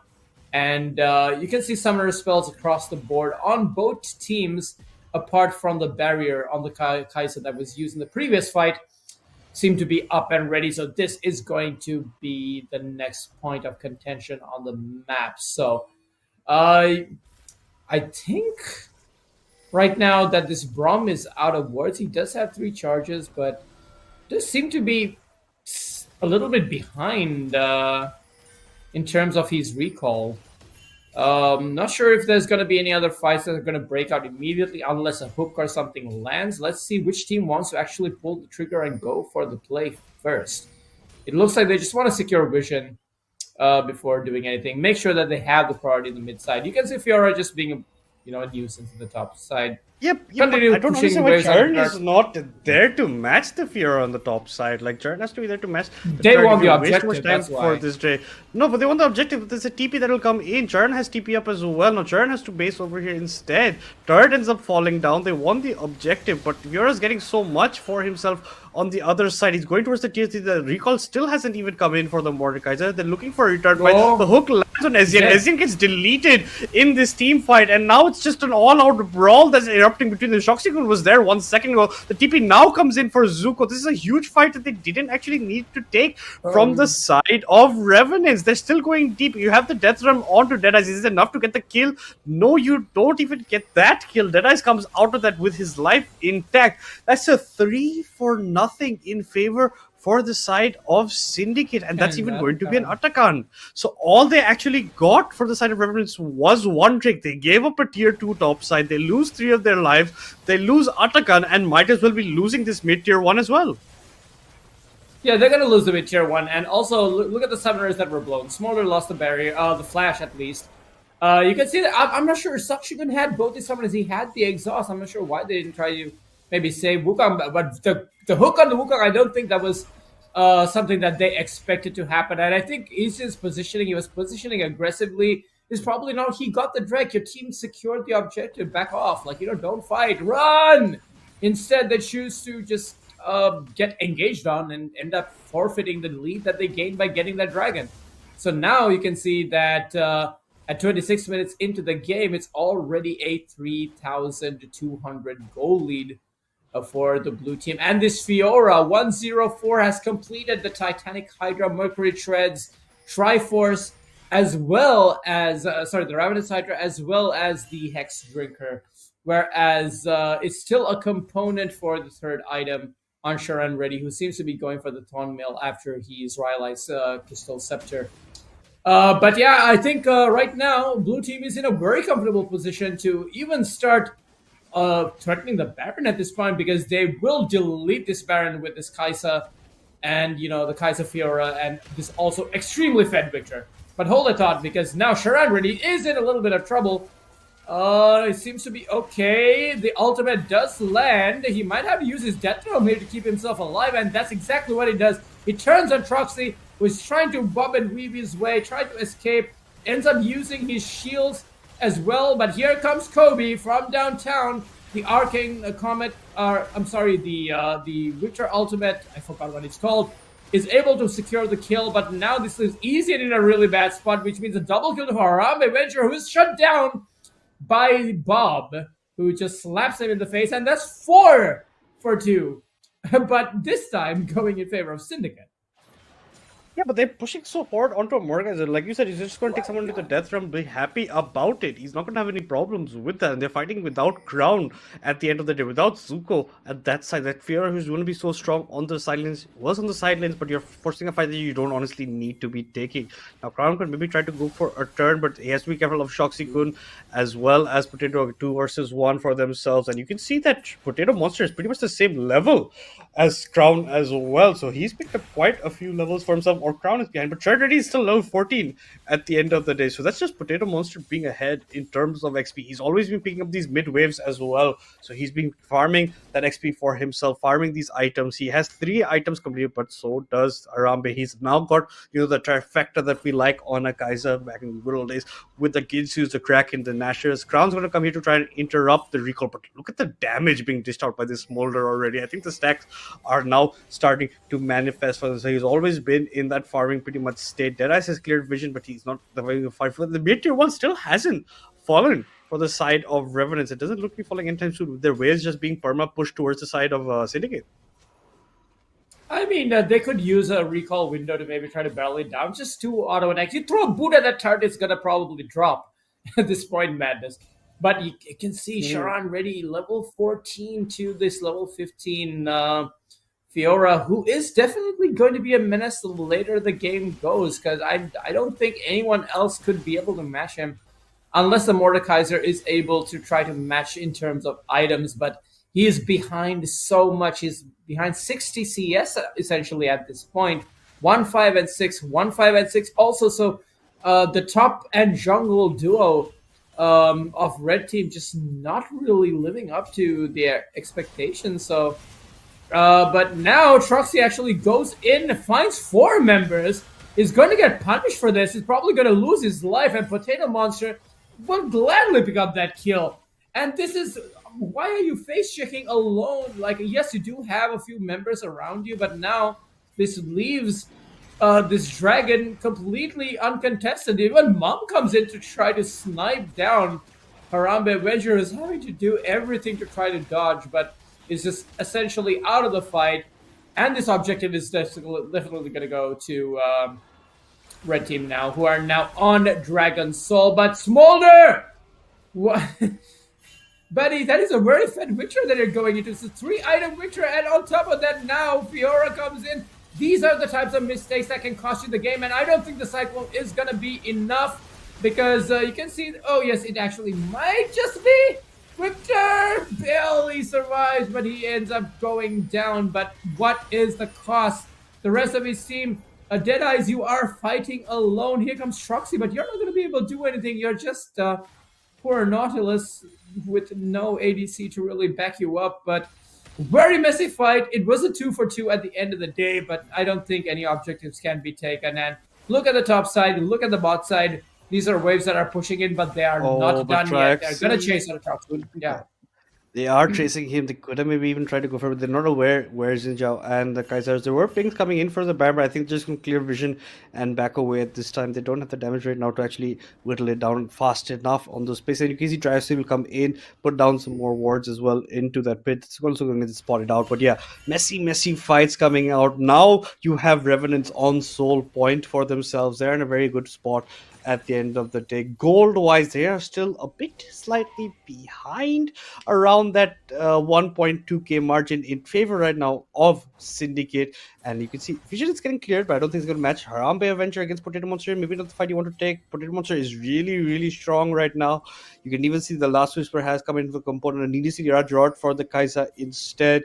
But yeah, you are trying to fight fights that maybe not on this person. Even Kaisa is 40 CS down compared to the smaller. The more Kaisa down instead for the side of Revenants. Now Vision getting cleared as a team for them. A Guardian Angel has come in for Deadeyes as the third item, so he doesn't mind actually going in for these fights very deep. I think the problem is in these fights that Harambe faces having to keep too much distance because Churn already has the ultimate ready for him, that he can't actually be much of a nuisance in these team fights. Accordingly, just before the Drake fight, you could see how far Harambe was having to play, and at the end has to dodge, everything. And now they're going to go in on to Shoxi-kun, but not the target you actually want to waste a lot onto. But they don't actually end up burning anything of that variety. They're just trying to whittle him away so that maybe they get some Baron priority for themselves. Travis even puts down a nice GQ ward for himself as the waves are getting pushed in the mid side. But I don't think anything comes off it. You can see both top players have gone on the bot side to pick up, waves over their fight off that side. But Fiora has the ANC, has the movement first as well. The Void Seekers have started to land, as well as the the W resets, the evolutions, all three completed for this Kaiser. This might be a problematic situation for SYN. SYN's trying to walk up. They think they've got out Trioxy, but they don't know what's in the store for them. It's a Monkey King that's gone a bit too deep. Here comes Mother, but not a whole lot of damage coming from Spoiler. The TP is coming from Zuko, but you don't want to chase forward. Look at the damage coming in though from Predator Monster with the abilities for himself. They're gonna go jump in. Deadeyes with the ultimate pushes everyone back, but you're going to end up burning down. The executions have come in for Smaller. The stacks are enough. The TP comes in for Churn ready. That's a dead SE. Sorry, that's a dead Deadeyes. That's a dead Tribes. Like you said, don't exactly know what they're trying to do. That's a 2-for-0 in favor of Revenants. Gonna completely open up this Baron for themselves. Yeah, I think that, again, they were just like, oh, look, Wukong's inting, no? But instead it was the clone. They ended up using like all of that on top of the clone, and Easy is fine with those odds. And look at this poke that is coming from Bob right now. Was also completed essentially 3.5 items at this point. Is also sitting on 10 stacks on his Dark Seal. And Witcher seems to have sold his when he died. And now the tables have turned, and they are going to lose a Tart and potentially maybe an inhibitor. But no, they do not want to risk it. Let's see if there's going to be any type of... No, there's not going to be any flanks because teleports are not up. Sherm already uses the blast code to try to get away. They're probably going to try to get their resets and maybe try to barrel down this mid wave, get some priority on both other lanes, and then try to maybe start this Baron, because right now it looks like even, it's 18-18. They are still on soul point, and this dragon will be spawning soon. So I think that now is the window that they have to maybe force something. So it's going to be rinse and repeat. Let's see if round 2 is going to be more successful this time, as Bob is not there to actually join this fight, and he doesn't even have teleport. Or actually, does he? Yeah, but he does have teleport. Round 2 has started, but this Baron is going very fast, and this is before Drake as well. So they pick up the Baron with actually no answer coming in for the side of Revenants. They do pick up a tier 1 in the bot side, but later on the stages, Drake's going to be coming up. I think we need to get the recalls in for the side of Syndicate. Come over to this, but this is Drake's going to be also be whittled very fast. You have a Predator Monster hitting it. You have bot with the DPS as well. As he's going further, I think this is a soul and they're going in their hands.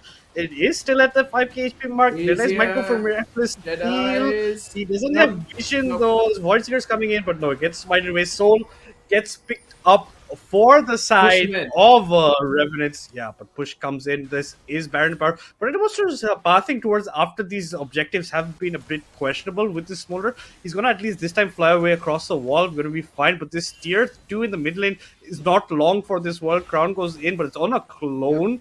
SYN's well and truly out of that fight. But yeah, Turret's going to go and end up going down. It's all 5 versus 5. This is an ARAM pretty much right now. And seeing that Zuko heading to the top side, going to pick up for some power for himself. At the end of the day, Baron traded it for Soul. What do you think about this kind of a trade?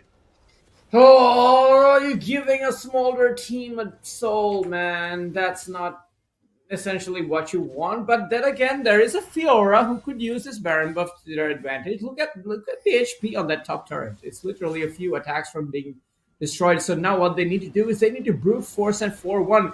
Instead, they're going to go in this 1-3-1 direction and get caught out instead. Deadeyes has to burn his Crescent Guard just to try to survive, but I don't think it's going to matter. Predator Monster picks up his 10th kill right now. He's back on a killing spree.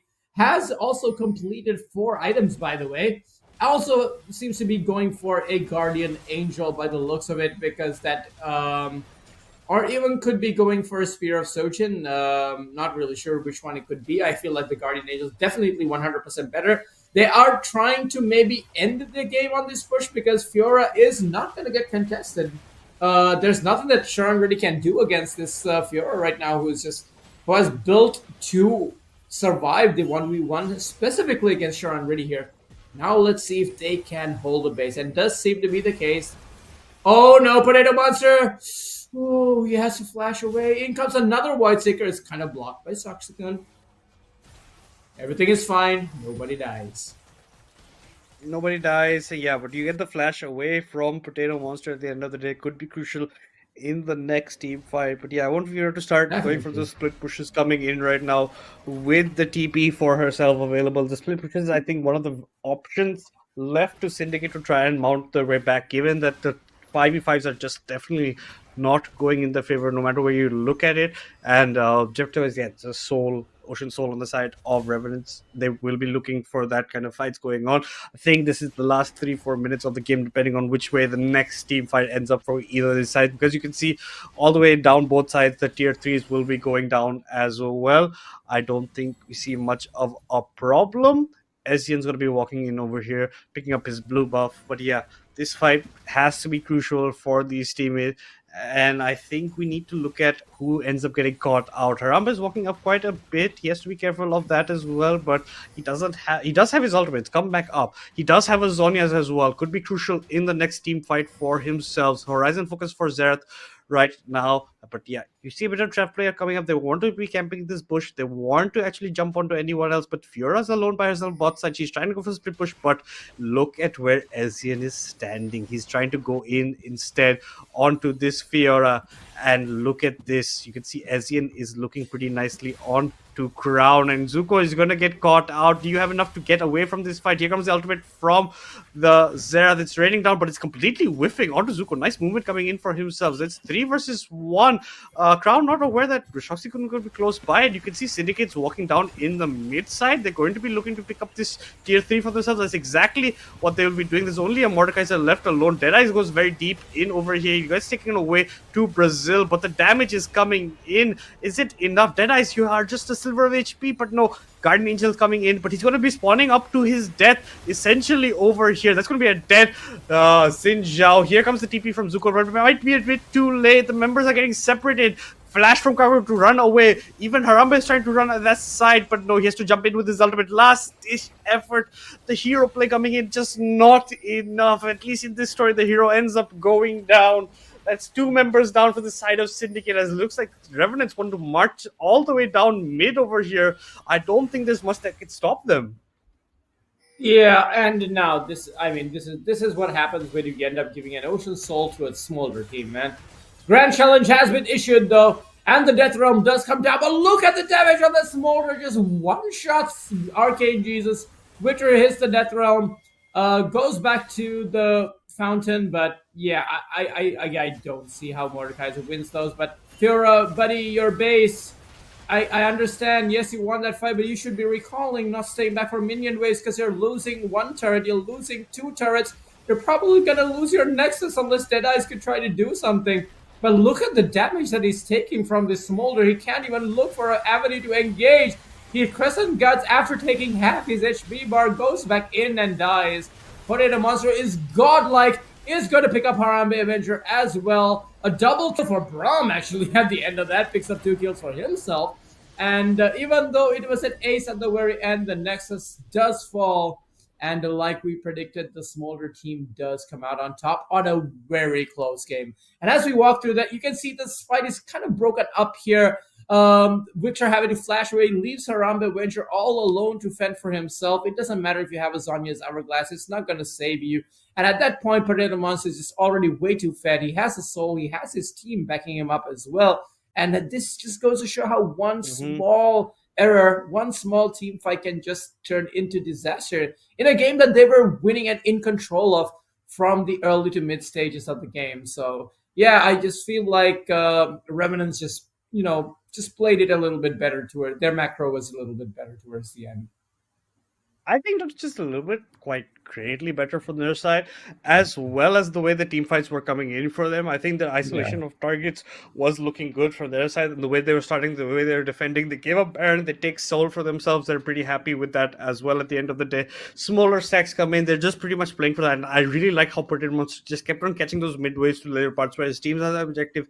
He's catching mid waves instead. He's getting the priority on the mid side, pushing it down. He's getting his stacks at an earlier stage, getting them stacked up quite a bit. And I know that SYN didn't have the best of games, but he was very crucial in these team fights. I think that one bait out first where he got caught with the hook and ends up dying paid huge dividends later on in that fight near the red buff of the side of Revenants, and that's where it comes out on top. Churnity was also looking pretty hard against the Fuhrer, but the Fuhrer wasn't going essentially for those split pushes that you actually do need for her to end up winning the team. You have the TP up, just go for split pushes, try to end the game that way, because you're not winning the 5v5s once the Smolder has got the stacks. But just looking at the scorecard, pretty much one of our longer games, 40 minutes for the side of Revenants, 26 kills for them to the 19 of what seems to be Sugar Hitters. That's not Sugar Hitters, that is Syndicate, mind you, not over here. 7 towers to 8, because a lot of towers were controlled. You could see that Syndicate had the tower advantage, but the team fights were not coming for them once the stacks had come in. The scaling was not up. Harambe has to be very careful of the situation just because he even has a turn ready standing there as the mod.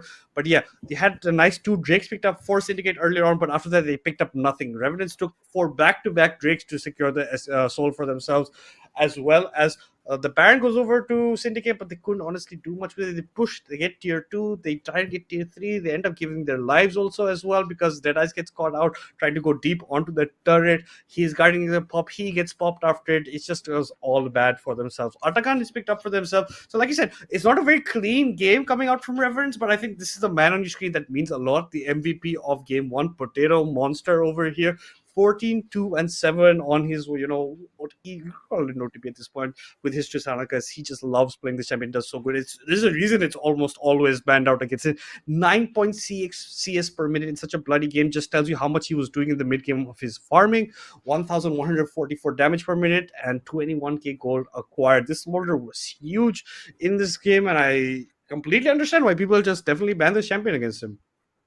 Yeah, and you could see that they took away Harambe's Lucian, so maybe respect the Smolder and take it away, because this has always been first pick by this team. This team has in the past not been afraid to first pick the Smolder because they know how comfortable Potato Monster is, and you can see that his stats show why he's the MVP. He was able to put his team on his back, survive the early game, and just carry his team in the late game fight. So a really good win there, I would say, and it's back to the drawing board, I think, now for the side of Syndicate here, as they need to perhaps try to come back stronger and make this a closer series.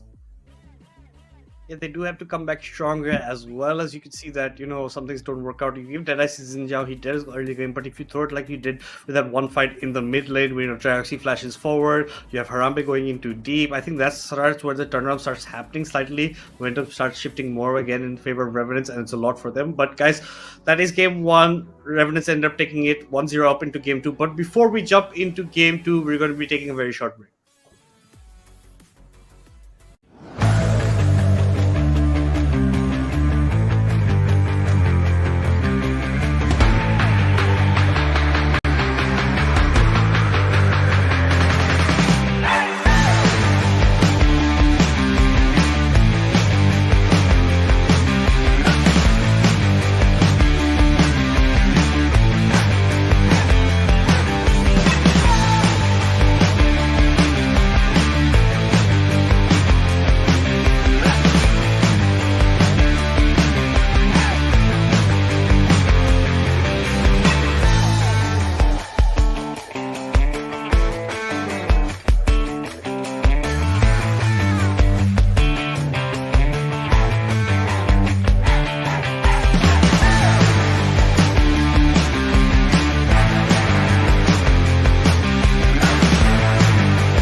Alright, yeah.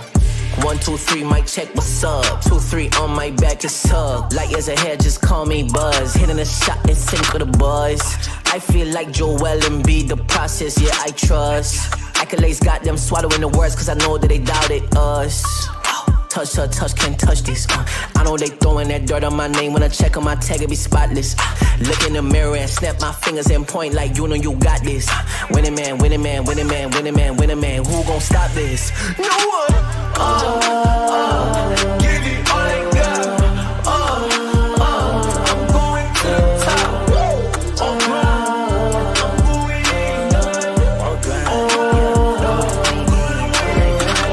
right on the way to the top. Right on the way to the top. Right on the way to the top. Right on the way to the top. I'm going in.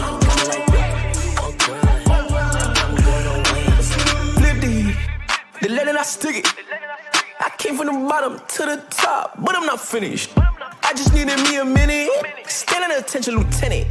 I gotta get up and get it. All I'm focused on is winning. And I got a cheat code. We win until the clock gon' hit Z. Whoa, I'm fighting my way back like I was Nemo. Do it, I am a dynamic dude. Whoa, win, win, win, and win. That's right, my nickname is winning. Gotta walk in the building, gotta inspire the children. When they see my ambition, I'm not a regular civilian. Give me all I got. I'm going to the top. Right on the way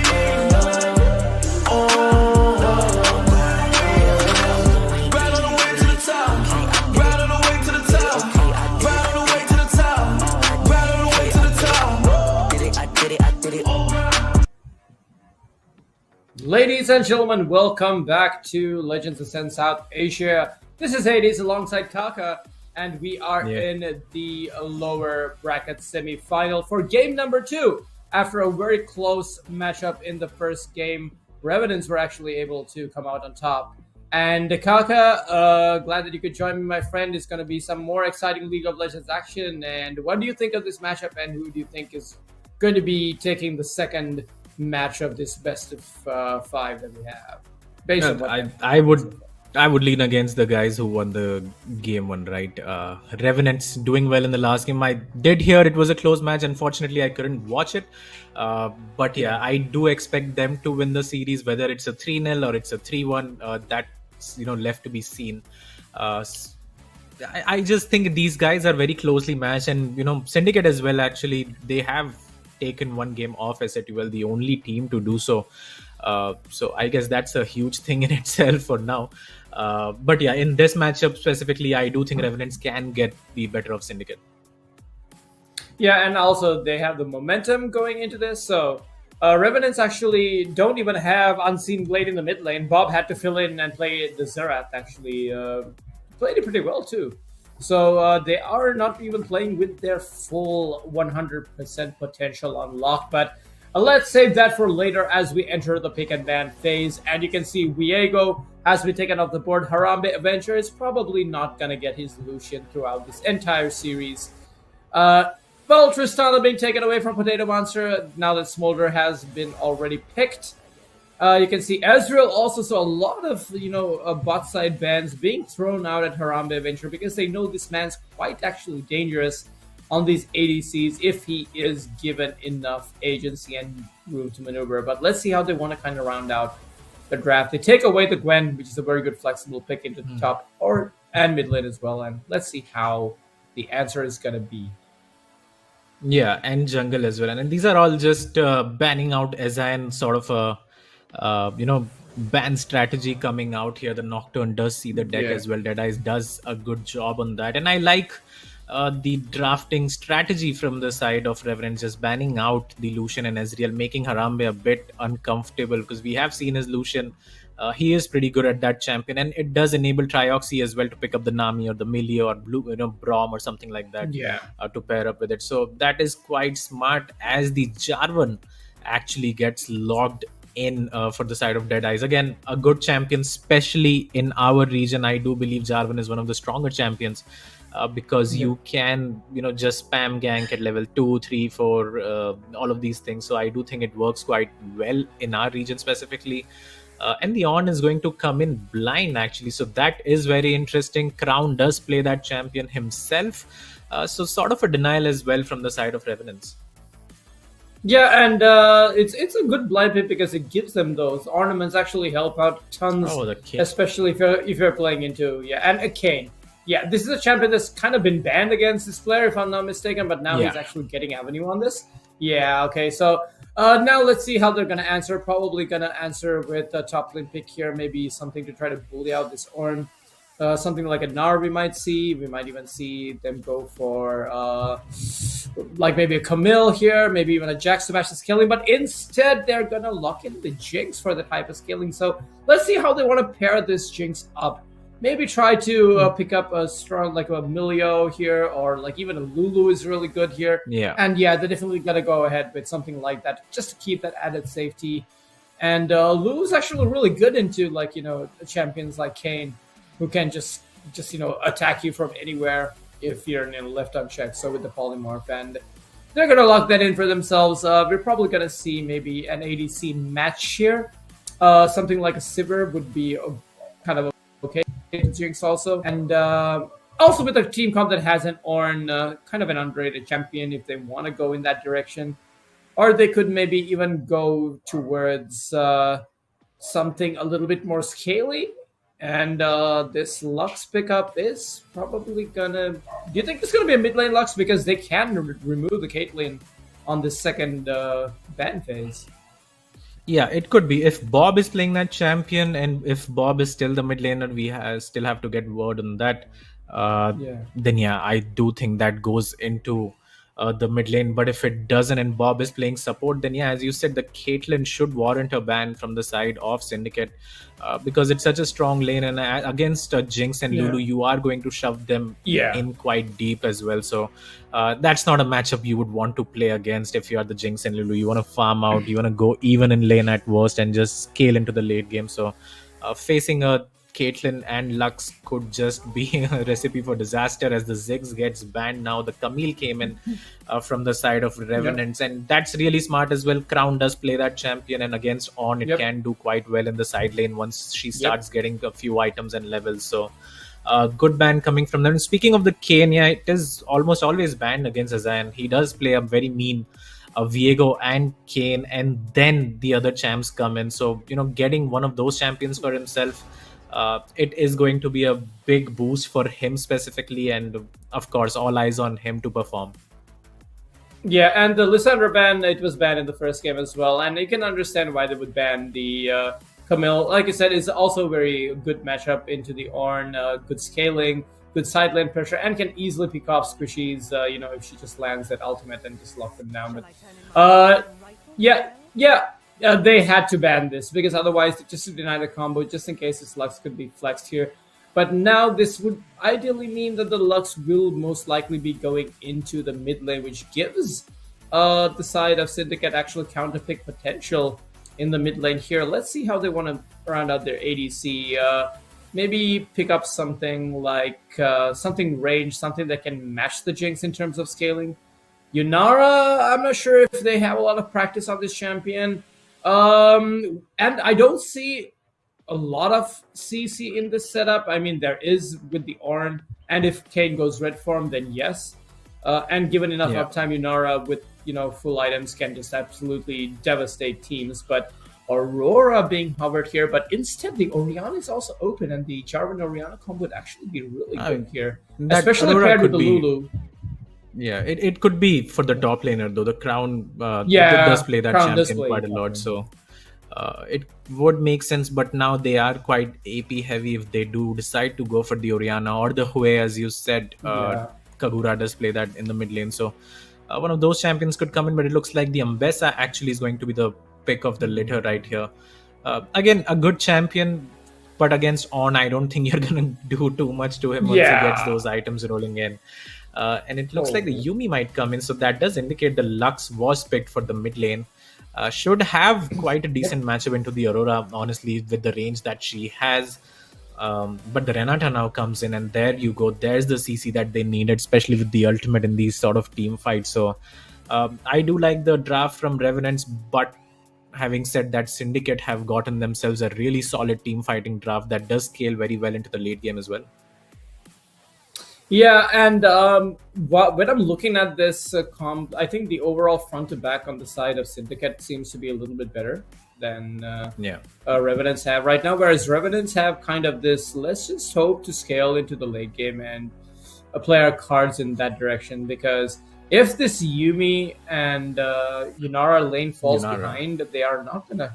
Yunara Yumi lane is not gonna really do much if they fall behind. So. Whereas the Jinx and the Lulu, though, combined with the Jarvan and the Renata is actually it was a Renata that they picked, right? So I don't know how the synergy works with these two champions. So it'll be interesting to see how it kind of works out because Renata is one of those champions that can provide really good peel and also that cheating death, bro. It's just such a OP ability. Like just get one reset and then you're not gonna. You can prevent them from dying. But who do you give the advantage to now that you've seen the draft? And who would you picture favoring, at least in this matchup?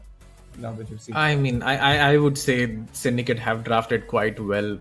With the CC and the team fighting that they have, it's hard to bet against them. But as you said, the Renata does, change the perspective quite a bit because of her bailout. And if the Yunara can survive and deal the sort of damage that we expect that champion to deal, then it could be a bit troublesome.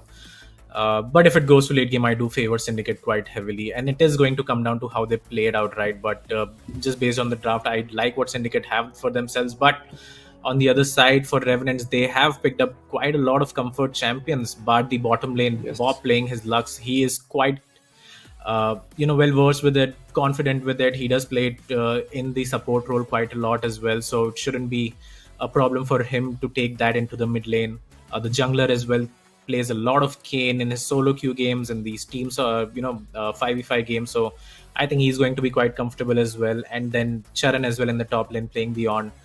So these are champions that they are well practiced with and have some sort of agency with, and they are quite used to it. So these are, comfort picks for them. So I wouldn't rule them out just based on the draft itself, because they have picked a lot of comfort champions for themselves, bar the bot lane.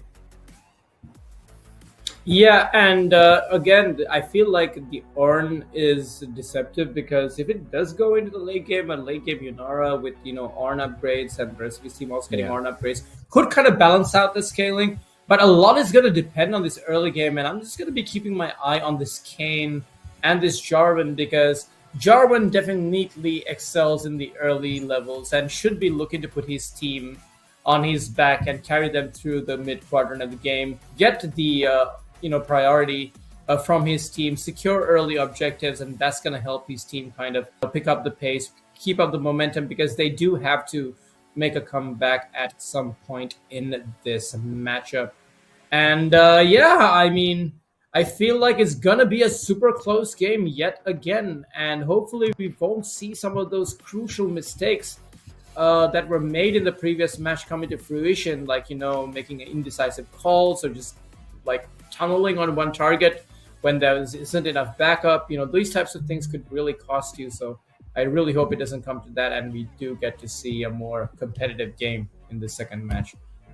Yeah, I mean, we probably will. These are the two teams I would say that are the most closely matched between the four that we have left. I do feel Kakao Gaming is significantly better than both these teams, and that is going to, we'll see that tomorrow as well. Kakao will play the winner of this series, and then SATL as well, who has just essentially killed the competition except for losing that one game against Syndicate. So I think they can dust themselves off that as well, winning 3-0 against Kakao Gaming. So these are the two teams where you can't actually predict the scoreline, what it can be. Sure, Revenants do have the one game advantage, but there's still a series to be played. If Syndicate wins this game, game 2, I think this is anyone's series to take. So it is going to be quite closely contested for sure. And I'm not too sure who's going to take this one, but I would lean towards Revenants just because of where they finished in the standings in the group stages, finishing third quite comfortably as well, only losing out to Kakao and SATL, essentially the teams that placed above them in the group stages. So and while Syndicate did have a lot of ups and downs in the group stages, losing to Suo haters, and then going into a very close series against PNX to claim the fourth spot. So just based on confidence and their recent run, I would favor Revenants to take the series, but don't ask me the scoreline. Yeah, well, it doesn't matter because now it's going to be up to these players, up to these teams. Ladies and gentlemen, if you just tuned in, we are live, and this is the lower bracket semi-final between Syndicate and Revenants. We are in game number 2, and as the champions hit the rift, you're probably not going to see any level 1 shenanigans. Everyone's going to take defensive spots, try to get some information as to where people might starting, look to try to get Switch down. Yeah, you can see Jarvan does throw his flag down there, does spot Ezian. It's gonna flash that mastery. Looks very pretty, all right, and he's finally getting this champion, guys. So let's have it in the chat for Ezian being allowed to play this Kayn. Ends up taking a big chunk of damage. I'm not sure that's where he wanted to go. One bush to the other, just to say hi, just to flash his mastery. And Lux there with a cheeky little E does deal a little bit of damage, but that shouldn't be too much of a problem. Just saying hello. But yeah, looking towards the top side of this matchup, you can see both have opted to go for the Grasp of the Undying, but I obviously do favor Ornn in this matchup. Ambassador is not essentially a champion that exceeds really well in the solo skirmishing. And yeah, Kaka, as the minions finally do meet up in the bot section, let's see which teams are going to look for that early pressure, because I feel like the Syndicate really need to come out on top in this early game if they want to have a chance of winning the second game. Yeah, sure. I mean, I don't mind their late game as well, honestly, but it is going to depend on how few mistakes that they make to end up there. And towards the top side, as you said, Ambissa running the Grasp of the Undying against the Ornn, so should be a pretty favorable matchup for her, at least in the early game. Does have armor shred in her kit, so shouldn't really be much of a problem, as level 2 does come out for the bot lane of Syndicate, and they are going to pressure that. In the mid lane, though, Bob pressuring Kagura pretty well there, missed the binding, but the E connects and the auto attack as well to deal that extra damage. So that's the matchup in the mid lane. I think Lux will be just fine if she can manage her range, and that's exactly what she's doing right now. Yeah, and you can see that this is just good mastery on this Lux champion. Also very underrated, I feel, in team fights. A mid lane Lux can just be so detrimental to mid to late game team fights with such a low cooldown on that laser that just can literally hit you from halfway across the map. So pretty much a semi-global ultimate if you really look at that. And also look at these bindings, actually, and this is potentially lethal. Aurora's probably going to have to recall after that trade. And probably going to use her teleport to get back in, which would give Bob a little bit of an edge in this matchup, actually. Good bit of poke. Yeah, surely. I mean, he can save his TP now and just push up and then walk towards the mid lane if he wishes to. Has the 5 CS advantage as well for now. In the top lane, though, Ornn made his cloth armor, so he's going to be a bit tankier, a bit beefier in this matchup. Of course, has the luxury to just buy the items wherever he stands. So he's going to be fine so far. And we do see both the junglers actually going towards that top side to get that scuttle crab. Yeah, and you can see that Jarvan has essentially picked it up. He's going to get his recall. He knows that Kayn is going to end up getting the bot side crab. He's going to try to look to maybe use his tempo, try to affect a lane.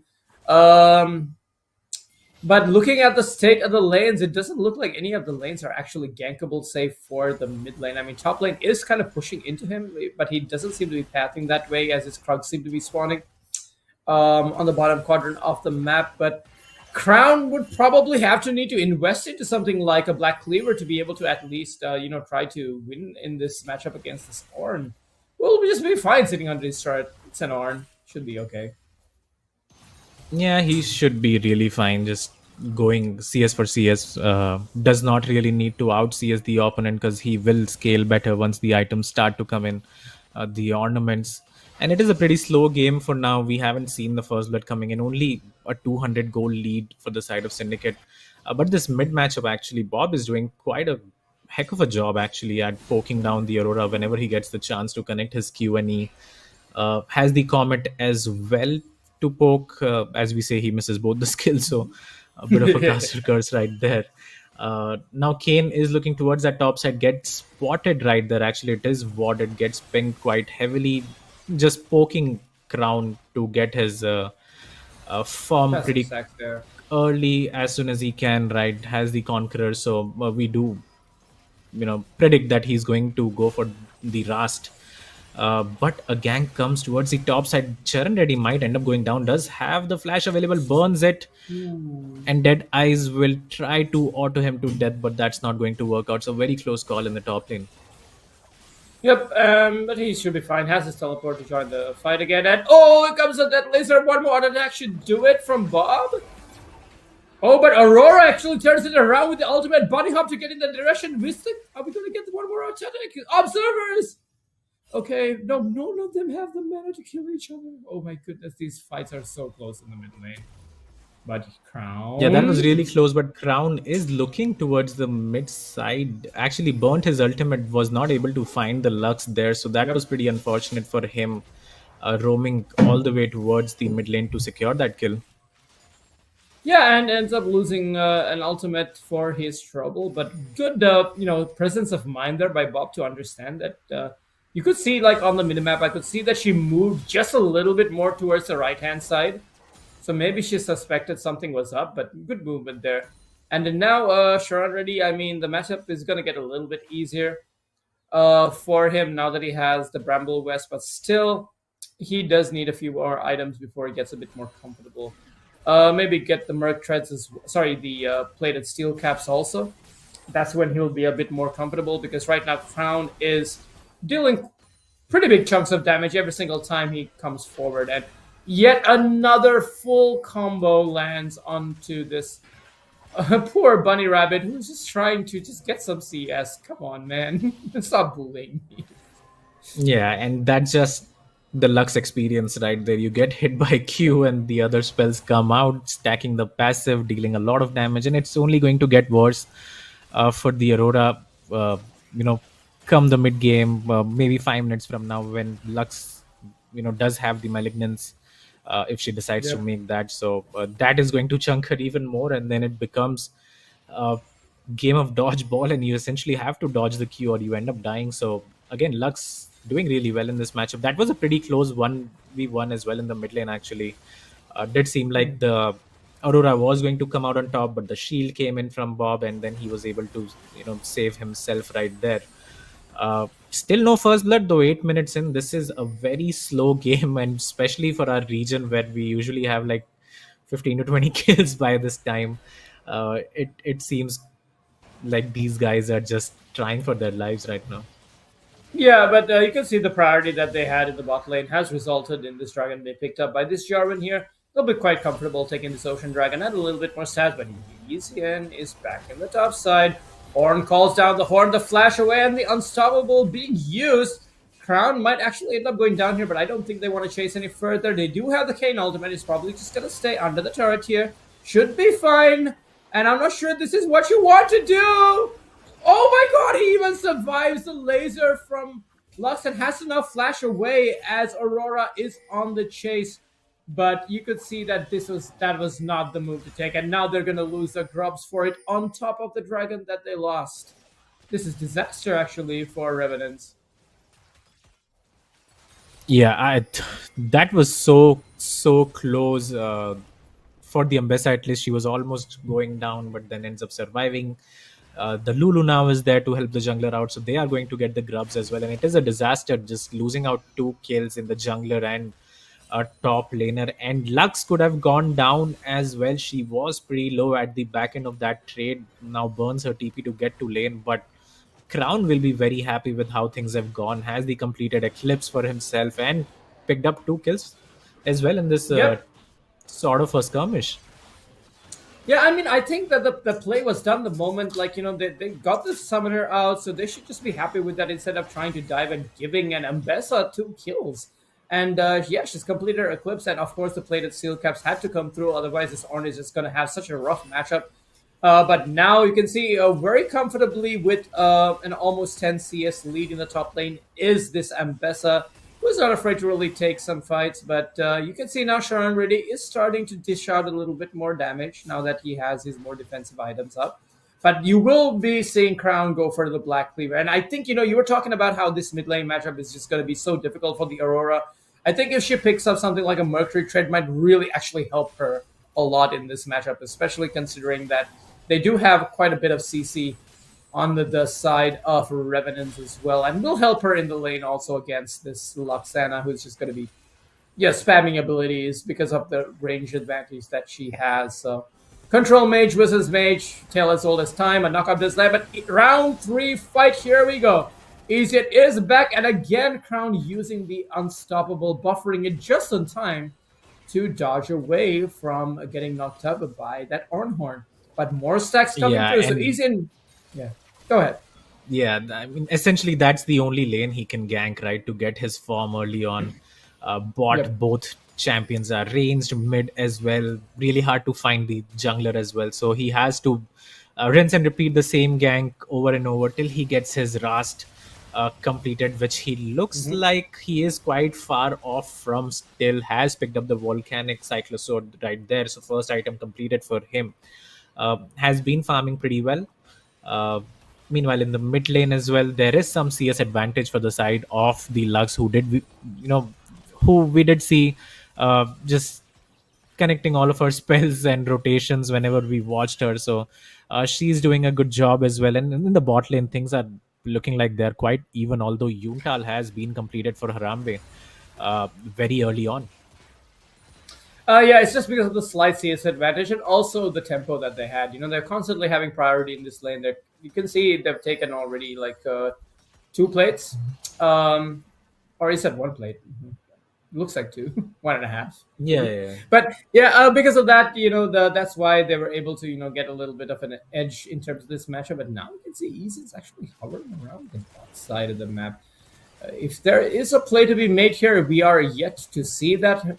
I think that Troxy and Harambe Adventure are going to be fine in this matchup, but you can never know because Renata, very deceptive champion. The bailout can come in handy, but here comes Bob lands a Oh. full combination. Oh my God, Harambe has to actually flash Oh, away where from is that. that rocket going right there But from the oh, side what a of beautiful the Jinx? Aurora ult. Take it away, bro. Take it away. Take it away. Here, the fight's I over. mean that's just a great team fight from the side of Syndicate. I mean, just stacking up their ultimates, and that's how easy their comp is, right? You press R from Jarvan, the Aurora is there to follow up as well. The rocket did go towards the top side of the map. Harambe completely whiffing that one, but the Lulu's there as well. I thought the start was pretty good from the side of Bob, and Shoxy was a bit late with his ultimate. Had he connected that, I think this could have been a 2-for-0 for the side of Revenants instead of Syndicate. But now they find 2 more kills yet again, get the feats of warfare as well for themselves, Oh my as God. Azine is going to get caught and ends up dying once again. So not having a good game so far, and this Ambessa from Crown looks like she's everywhere on the map. Uh, Trying to make plays in the mid lane, again finding the jungler right there, did pick up the double kill as well for herself. Meanwhile, the dragon is going down as well, and this will be the third objective and feats of strength secured for Yep. the side of Syndicate very early on. Yeah, and now you can see, now that they have secured this at just 30 minutes into the game, with 5-0 to their name, 2 dragons up, they're already 2,100, 2,200 gold to be precise in the lead. And, you can see now the Unstoppable has been used, Crown using his ultimate, and it's being traded by Sharan Reddy, who's going to land the Bellows spread as well as the combo, but as this Ambessa is relatively fed, but Observers goes towards the bot side as Potato Monster does have his Q activated now, just to try to clear this minion wave, will alleviate some of the pressure that is coming from this. But now you can see Jarvan is actually hovering, and so is Easian. They know that this is the lane that a lot of action does seem to be happening, but now you can see this Lux, whose poke was really starting to come into effect, also started lose a little bit of edge of this champion because Aurora now is 2-0, and yeah, sitting quite comfortably now in the mid lane. Yeah, and has the Leandries completed as well, right? But I would like Azan to now go towards the bot side now. Has the knockup available for himself, and Jinx does not have the flash and ghost right there. So it should really be a free kill if you can connect any sort of CC, as he does move towards the mid lane. Is going to find Aurora, who does not have flash, has the ultimate though if she decides to use that. She's gonna die. Is going to W. That's a beautiful knockup from On coming in. The right click almost saved her, but was not enough in the end. The Jarvan somehow goes in, and he's gonna end up dying as well, and that's going to be two shutdowns picked up for the side of Revenants right there. The Kane does go down, but I don't think he'll mind that at all. Those were big shutdown bounties onto the Aurora and the Jarvan as well.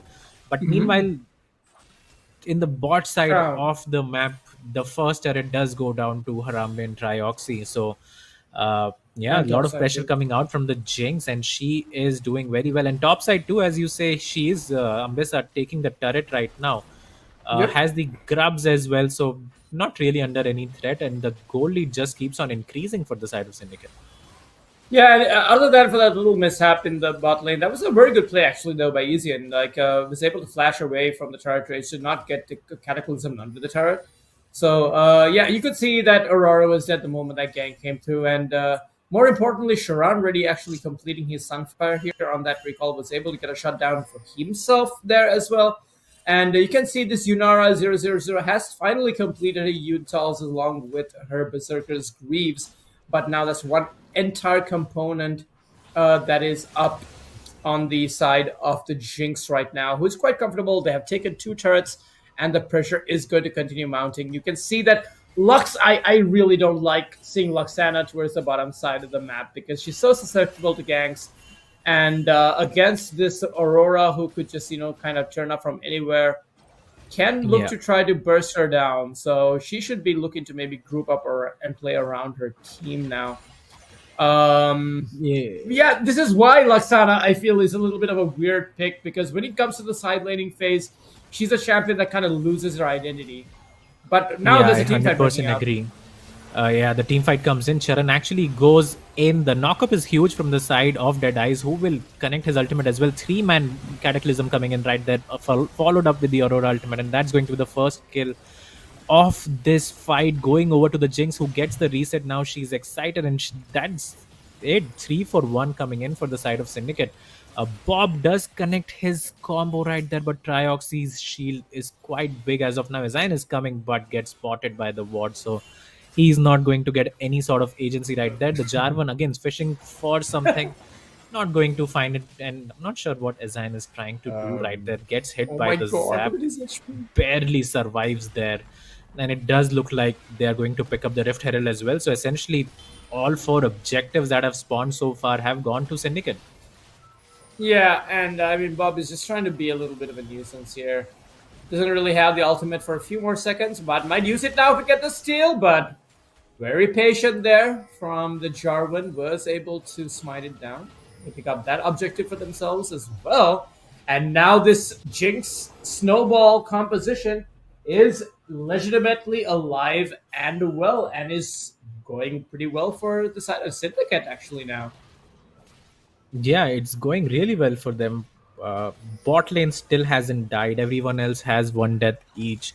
And the shutdown is back again for the jungler, the Jarvan right there. So, and he's finding some really great engages as well. Double man knock up into 3-man Cataclysm. I think that is any jungler's dream right there, dream engage. So he's able to pull that off, and now we do see the sort of team fight difference that is there in these comps, right? We did discuss that in the champ select, that Syndicate might have the better team fighting comp, and that's exactly what it looks like. And you're absolutely correct about Lux not being a great side laner, and the Aurora will always have agency on her when it comes to the side lane, and again susceptible to ganks as well. As Charan is camping this brush, spots out 4 members strong from the side of Syndicate once again, as they are going to look to engage, but both the jungler and top laner are able to get away. Good Beautiful call, Whimsy right Marv. there too.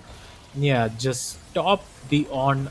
The engage still is going on, but no kills to be had as of yet. Crown flashing behind the Lux, Finally. the Yunara, excuse me, to find her, but it ends in a one for nothing in a very extended fight. Azan still trying to fight right here, is going to heal quite a lot. Aurora has to burn her flash, and look at the damage that comes in afterwards. But still, the Revenants not finding anything in these team fights, and the Dragon, the soul point, is going to be secured by Syndicate. Yeah, just 21, no, 20 minutes into the game. So at 25 minutes, they're potentially looking at a Mountain Soul. So soul point for Syndicate picked up there. 20 minutes into the game, they are 10 kills. 7 kills up on their counterparts in Revenants right now, and are sitting on quite a comfortable, almost near 5,000 goal lead, which is now essentially a 5,000 goal lead now that Rift Herald did get that charge through. They're not going to try to maybe take that Uber towards the other side of the map, but that's okay. But now you can see this is where this team composition from Revenants is going to struggle because they have fallen short in the mid. They're so behind at just 20 minutes into the game at 5,000 gold lead at this stage of the game. As soon as we hit mid game, is not essentially where you want to be against. Now 105 Jinx with a 250 gold bounty on her head. 150 gold bounty on top of this Aurora, who has actually completed her second item. The Bloodletter's Curse, if I'm not mistaken, is the name of this item. So, adding some extra necessary armor, magic shred, reducing resistances the longer she stays in these extended fights. So, very good pickup there. And Lux, you can see she is trying to work her way towards the horizon focus. Storm Surge. Storm Surge, yes. Storm Surge Yeah. is what she will be aiming for next, just to add a little bit more oomph into that combo that she has over there. Yeah, and this Lux really needs to start these team fights off and maybe get a kill for himself, herself to uh, reduce the CDR from her ultimate, because if she gets the Yeah. first pick, then maybe she can cast two ultimates in a team fight. And especially with how prolonged these fights are, how long these fights are, especially with the tanks that they have on either side, I think that's going to be quite essential. But again, that's where Trioxy comes in, right? Saves the first target, has the Mikhail's done as well. So even if someone gets binded, he's going to be there to just cleanse that CC off them, and then the final spark does not connect. So it is quite hard for the side of Revenants now to engage in these sort of team fights, especially being 4,000 gold behind. And the bot lane as well has not been able to find any sort of proficiency or space in these team fights. Potato Monster feels like he is just a bit short range to enter these team fights, and then he lacks the damage as well to kill the front line. So he is gonna have to wait maybe one or two items more, the Infinity Edge, or maybe the Lord Dominic's Regard comes in to Yeah. melt these tanks. And before that, I don't see her dealing too much damage, as Deadeye is now Cataclysm, going to though. engage right there. Great Cataclysm. The Ambessa urges the Renata. She's going to finish her off right there. Azan just still dead. surviving, but I think he's going to die as well. There you go. That is going to be a great engage. And the Artakan picked up for the side of They did. Syndicate. Yeah, they're going to pick it up. No contest here. Unless Luxana tries to do a quick steal with the ultimate. They do have vision, so they know that this is happening. Smite is available, and you can see Deadeyes has been quite patient with his Smite. So the sins of game one not really coming into play in game number two, as Syndicate look to procure this Otacon. We're gonna see a steal attempt from the Jinx. Here comes the ultimate. But again, very steady hands. Deadeyes is able to land the Smite now. And this essentially means that they are going to be very, very comfortably, kind of just cruising their way towards a game two victory. The Dragon will be spawning in about a minute's time on the map. So they would be looking to try to group up around that. That is where we're going to see our next big team fight. And if Revenants cannot come out on top in this team fight, we might as well call it the GG well played and go on to game three. But they are going to pick up at least a scuttle to get some extra vision, a little bit of extra movement speed, that quadrant. But yeah, I don't think they have the items or the damage to be able to contest any big objectives at this point, unless they pick somebody off. Like you said, get this Luxana a couple of kills, pick somebody off on the side lane, maybe look to try to go to all in, or maybe chunk somebody down, get the numbers advantage, and then look to try to take control of the objective. But Yeah, if but Sharon it just ready, seems, he's okay. very hard for the side of Revenants now to come back in this one and, essentially one shot these targets. I mean, unless you're catching the Jinx or Lulu, who, mind you, has completed the Mikhails as well. Uh, Lux is not going to be one Yeah. shotting the tanky Aurora or the Edge of Night Ambessa or the, Jarvan as well, who is quite tanky himself. And once these guys do pick up the upgraded Merc treads, it is just going to be impossible for Lux to do anything in this one. So it is quite hard for the side of Revenants to get a pick, as the Dragon Soul is also going to come in pretty soon. And if that gets picked up, I think it's slash FF for the side of Revenants and just go back to the drawing board for that game 3. Yeah, and I mean, I still think that just with how closely matched these teams are in terms of skill, I still feel like either team makes a really big mistake, the other team can capitalize. But now the Cataclysm does come down. Sharon really actually having to flash away, but he's not going to survive. The damage comes through the. Oh my goodness! Finally, Bob able to get a reset. The KDA of the Lulu has been ruined, but now Ezid is left alone. Crown flashes right after him. He does have an ultimate to try to maybe get something done, but I don't think it's going to be enough to save you, buddy. And the Dragon Soul is up. He's able to use his Pression Slash over the wall, but the fight does continue as it's an extended trade. They're going to close down on Bobs and Sakshikun, who are running in the opposite direction of their base.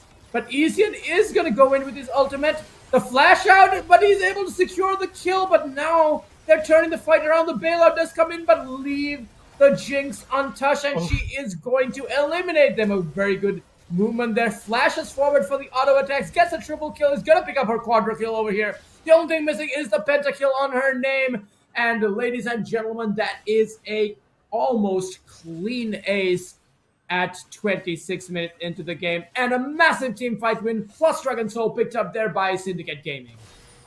Yeah, 100%. I think that was the team fight that Harambe needed as well. And he played that very well, dodging out the final spark and then flashing over the binding as well from Lux, essentially surviving for so long and then finally getting the resets and getting excited right there. Gets the quadra. Now we'll go back and pick up a completed item as well for himself. It did look like Potato Monster was going to take over that fight, but again, he is not fed enough and does not have enough damage to burn off these tanky members from the side of Syndicate. And the bailout as well was not enough to save his life. And now the Dragon Soul has been picked up. The Baron has spawned as well, and Syndicate for sure will turn their eyes towards that objective and try to secure that as well. As more items have started to come in for them, the Aurora is going to get the Rift Maker pretty soon. The LDR has been completed for the Jinx, but she does not have the flash right now, so there is still like a 2-3% chance for the side of Reverence to do something, but it just feels like it's quite impossible at this point. Yeah, the only way is for this for Potato Monster to get his 3 items and just be given enough uptime to be able to, dish out the damage, dish out the AoE damage, and just try to pick up some kills. But she is struggling, and even though this Lux picks did wonders in the early game for the side of Revenants, now you can see is where she kind of falls off. If she doesn't get the kills, if she doesn't get her items early, she is not going to be much of a threat unless she could try to maybe chunk down a member on the side of a Syndicate with her full combo. But they're not going to give her that opportunity because these members are quite tanky. But now, Crown, he should be fine. He does also have the Edge of Night just for that added safety to prevent being picked off in a side lane. And now is where the game does get slowed down, but it's a mountain soul for Syndicate, man. It's only a matter of time before these lanes eventually reach the turret and they turn on this Baron, which would absolutely melt with the comp that they just have. So it's just give them 5 seconds on this Baron and it's going to disappear. Yeah, 100%. And I do think for Revenants, the best bet for them is to try flip an Elder Dragon and somehow try to survive till then. Although it does look highly unlikely as SYN is going to get caught right there. And if he ends up dying, which it looks like he will, that's going to be a free Baron for the side of Syndicate. Let's see how much time SYN can actually buy here. Uses the ultimate, is going to heal for 700 HP. A good knock-up into the queue, but again, gets caught flashing his mastery right there. Not sure what that's about.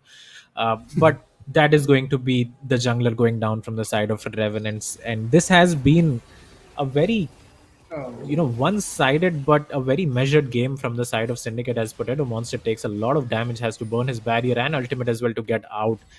But again, this should be an uncontested Baron. Crown looking to trade towards Shoxy in the top lane.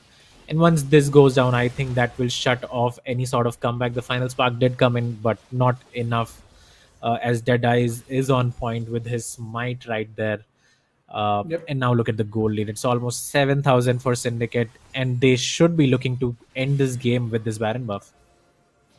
Yeah, I mean they do have to deal with a little bit of a split push coming from this Ornn, who does able to get a consolation prize in terms of the tier one, and you can see that they knew the Baron was going down, so put it in monster, sacrificing his summoners as well as ultimate just to get the the tier one turret off the map. But yeah, they still have one tier one turret standing in the top side as well, which means continuous, blue team is Syndicate is going to be very easily able to just keep grouped up or play this 4-1 combo or 1-3-1, even if they want to. Crown is so fed, he's going into three members alone. He's not afraid of a good knockup, but Sharan ready, you just pull yourself into a root, has to be sped up by the Yeah, by the the bailout this is was gonna used be as well easier. by And Shoxy there. he's hiding in a wall and flashing masks Yeah. at them. He knows this game is I over, mean, I think. again, Revenants don't really have anything that they can do to stop this onslaught coming from Syndicate. I mean, They can. the Jinx is just taking the turret right there, gets excited, will land a few auto attacks onto the enemies as well. Charan goes down almost half HP with just one combo coming out from Kagura. And that's the state of the game as well for the side of Revenants. Still 7,000 gold behind as the top turret with the bounty was picked up for the side of Revenants. And yeah, again, Revenants' only and last hope is to somehow secure that Elder Dragon and then win the team fight afterwards. Because except for that, there's nothing left for them in this game. Yeah, and I think that with the approach that Syndicate have, I don't think they're going to put themselves in a position to lose a team fight at this point. They're way too far in the lead. They have so much of resistances on top of their front line, and also the fighting front to back with the Lulu, who has essentially also completed her Ardent Sensor just to speed up and buff this this Jinx even more. Yeah, this is going to be the last team fight as this Elder spawns. I do believe this is going to be the last team fight, and I don't think that Syndicate are going to let off the gas or give Revenants even a chance to try to contest even Vision. So, um, yeah, I do feel like this is going to be a 35 to maybe 38 minutes before this Nexus falls. But let's see. They are doing their due diligence. They are playing by the book. They're making sure the lanes are pushing in, that they have priority before they start this dragon at spawn itself. They would look so. Final team fight. Here we go. Let's see how this turns out. But instead, they're going to maybe look to try to get a pick here. Oh, good chunk on top Yeah, of that's a very Harambe. delayed Lulu ultimate right there to buff the AD carrier. But again, it does not really matter. Has almost a quarter of the cooldown back anyway on that ultimate, so really shouldn't matter too much. And again, this is about flipping for the Elder, but a beautiful TP actually from the Ambessa towards the back line right there. Bob is going to get caught. He's gonna end up dying pretty Oh, soon, yeah, and for there sure. you go. That's exactly what's going to happen. The Aurora comes in with a beautiful ultimate as well right there, going to finish off the AD carry, and Sharon will end up going down as well.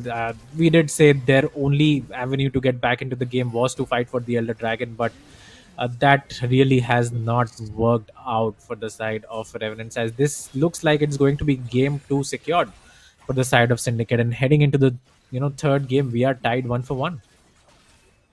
Yep, we are tied 1-1 indeed, and a very decisive game too from Syndicate. They are able to convincingly actually pick up this game in number one. And 9-0-8 on this Jinx is Harambe Avenger, and is showing that hey, Yeah. we got the tools, we got the draft, we got the champions, and we got the oomph to bite back in this game. And Syndicate game number two from Revenants. Yeah, and look at the scoreline as well, 23-5. This was not a close game at all. Uh, and Syndicate doing just so well. And it does look like, the Unseen Blade not being present is sort of hurting Revenants in multiple lanes, actually, as Bob has to go towards the mid side. So he did what he could. Unfortunately, wasn't enough. And Syndicate will secure their first game of the series. Yeah, and we all expected that this was going to be very close, considering how evenly matched both these teams seem to be. But now is where we're going to see, even more spicier League of Legends, because now most of the champions, like these hyperscaling options, have been taken kind of off the board. We've seen Lunara has been taken off, and Smolder is gone. Tristana is going to continue being banned. They're not going to give that champion unless it's going to be okay, let's handshake on, we'll give you Lucian, we get Tristana. Maybe that's the only way we'll get to see both these teams kind of handshake on that trade-off.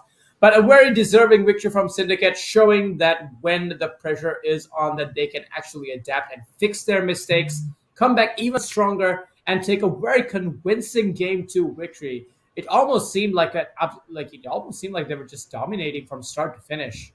Kaka. Yeah, they were. It was a pretty slow-paced game. As we look at the scoreboard right here, heading into third game, 1-1. The goal difference is about 11,000 at the end of the game. The kill difference, though, 23-5. So this was essentially a very one-sided, game. Look at the objectives as well. 1 Baron, Drift Herald, all Void Grubs, all the Dragons, the Artican as well. So that's just a one-sided whitewash coming in from the side of Syndicate, and that was really, really well done from them. Yeah, and you can see it's written all over the stats, like the early game. I mean, I do understand. Yes, the Kane is a great pick and is one of ASEAN's main champions. But if the champion does not get going, he's not going to be able to have as much of an impact as a champion like J4 is going to have. And the man on his screen right now, that's Potato Monster. Yeah. I think that what they're trying to say is that. The Aurora looks a lot like Potato Monster. Maybe that's what they're trying to say, but yeah. That's okay. They're both very cute. I'll give them that. So Potato Monster, yes, you do look like Aurora in a way. Does look like your sister. And yeah, Kaka, we did expect that this was going to be a close series, and that's exactly what it's turning out to be. And let's see now if they're going to trade blow for blow, and if Revenants can actually come back and take game number 3. Or if Syndicate is going to use this momentum to try to steal some of that thunder away from the team that has been deemed slightly better than them. But yeah, you never know. Yeah, and as you said, I think Jinx could have gotten the MVP, herself as well.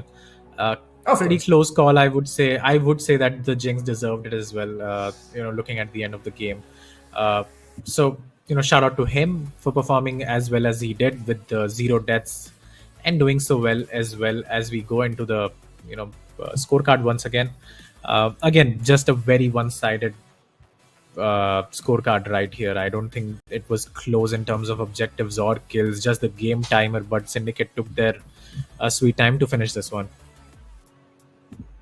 Yeah, and I just think that the scaling was it took a little bit too long. And I mean, I do give Potato Monster also props, for playing this Lunara champion. Not easy to pilot, and maybe if they had a slightly different juggle like a Sejuani, a Zac maybe, and a Mumu, a bit more of a frontline kind of champion, maybe she could have popped off a little bit more in team fights. But hey, we don't really see these types of champions very often. We don't really see a lot of tanks being picked in the jungle role, much at least. But hey, things might change because we are in a best of 5 and this is full fearless draft. So let's see what they're going to do. They're going to have to go back to the drawing board and figure out what avenue to take next. And I do believe that they are going to look to try to cause an upset here. At least what I mean is Syndicate are going to look to cause an upset here and try to win this series. So, okay, now we finally have another sorry, wait. I'm on a different screen. My bad. Yeah, I was just like, wait, why is this popping up on the feed? Because Yeah, just keeping an I eye mean, on we YouTube there. fixed our mistakes right there, so that's why Yeah. it was up on the screen showing you the MVP 5-1 and 13. Essentially 18 KD out of 23 for Aurora, so he did very well, Kagura, on that champion. I did suffer in the early laning phase, but made up for it with the itemization and the team fights as well that came out from him, and Deadies as well, to protect the Jinx and do whatever they could. And honestly, all 5 of these guys just played so well in this one. But that was game 2, guys. And when we come back, game 3 is upon us.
top, won't stop. I'm gonna be the man, yeah, I gotta cut a knot. Really haters really on me, tryna take my spot. But we go up, yeah, we never gon' drop.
Alright, yeah.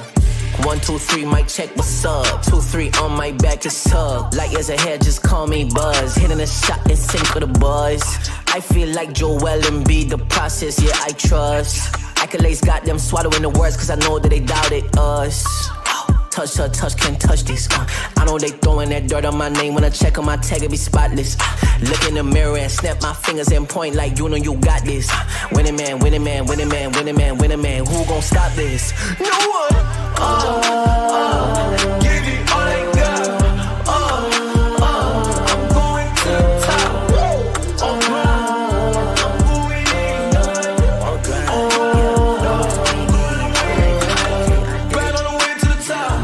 Right on the way to the top. Right on the way to the top. Right on the way to the top. I'm going in.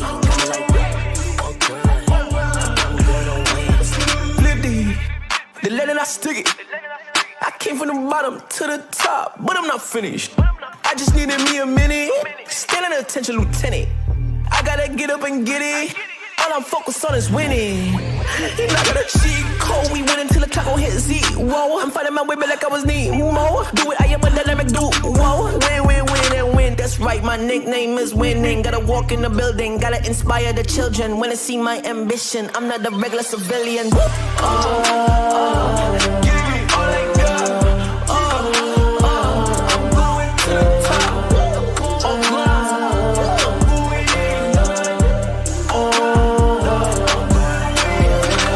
Right on the way to the top. Right on the way to the top. Right on the way to the top. Right on the way to the top. Did it, I did it, I did it. I'm going in, got me like on grind. Woo! Gotta go up to the top, won't stop. I'm gonna be the man, yeah, I gotta cut a knot. Really haters really on me, tryna take my spot. But we go up, yeah, we never gon' drop.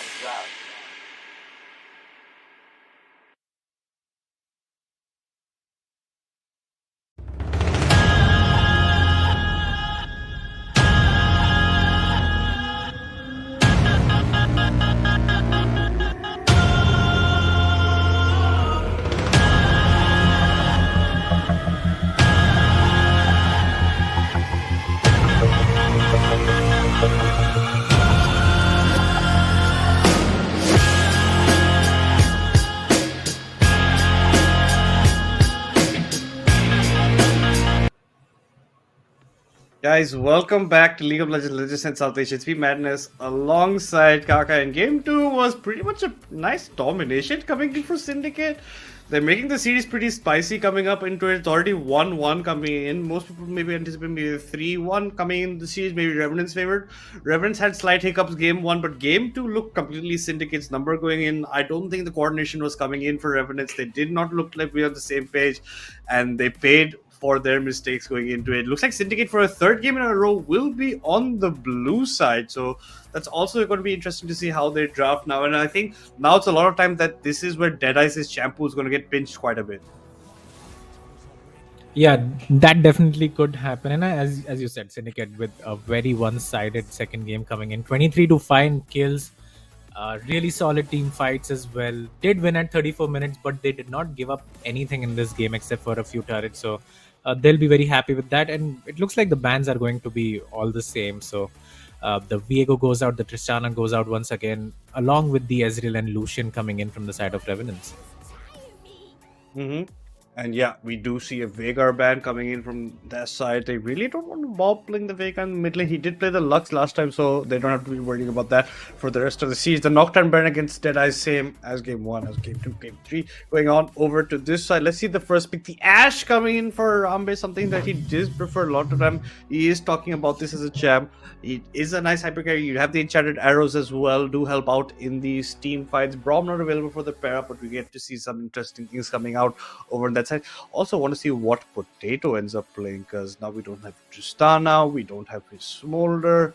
It's up to see what this man can actually be pulling at now. He played the Yunara last game. I was really surprised by that pick coming in for him. This seems more like a champion the Potato is more comfortable playing, given that Severe gets picked up. So both ADCs you can see in front of your screens right now with the jump pull, and you can see that they did target his Tristana. They didn't do it game 1. They chose to let him take the Smolder, and that was a slight mistake given that they didn't punish it quite enough, given that he got to those stacks, made the game out so late for them, and he played pretty well. It's going to be a Severe Nami combo in the bot side for the side of Revenants. Yeah, very early Nami pickup coming in as well. So Trioxy can go for the Braum if he wants to. The Blitzcrank as well, one of these engage sort of champions. The Alistair would be great against the Sivir, honestly. So let's see if he plays that. Otherwise, the friendly odd pickups should come in. The Sejuani as well. We can expect that in the jungle if Deadies wants to play that. But it looks like the Mel is actually going to get locked in. That is a flex pick for both Kagura and Trioxy. So we'll have to wait and see where that ends up going. While the third pick, the Hover on Briar, that's just a bait. I'm not going to take it. So let's see what the jungler is going to be for the side of Deadies. Yeah, even I think that's a bit of bait. Yeah, the Trundle. Yes, I forgot about this. That's in his pool, and he did get an MVP performance on this champion. He does bring that out. The Freljords are coming out in numbers. Unfortunately, Braum can't join the party over on this side. He is no longer available just due to Fearless drop. But I think this is where Deadies is towards pretty much the end part of it. I think after the Trundle, we get to see maybe something expected. Maybe Shay Khan comes in as a substitute. That's what they've done maybe certain times as well, given how serious have gone for them and the pool's getting pinched in. What's the third pick looking like for Revenants? The Swain getting locked in over on that side. Bob and Churn Ready can be interchanging depending on how it goes, because we were in the list where Bob was technically supposed to be the support, but he ended up playing in the mid role for them. So let's just see what that's all about. Yeah, unfortunately AK-45 Churn Ready just not available for the match today. So yeah, we do see that role swap coming in. Shoxikun is filling up the support role. Couldn't do much last game. The Lissandra ban against Kagura makes complete sense. A champion he's very, very comfortable on. When that Empress 2 comes in, he does do good, and it's a good counter with the Trundle. You just put a pillar afterwards. The player just pretty much can never move. The Hecarim ban against SYN, also pretty well and said done for him. But SYN has a bit on the wider range compared to what Deadies is, and if you're just going to be targeting him, you leave a lot of the top lanes open. We also may yet to see maybe Churn's Bundu comes out as well, something that he loves playing. So these are things that are going to be on the horizon for them. And yeah, it's the Mel's a flex pick, so that should also be weighing in their minds.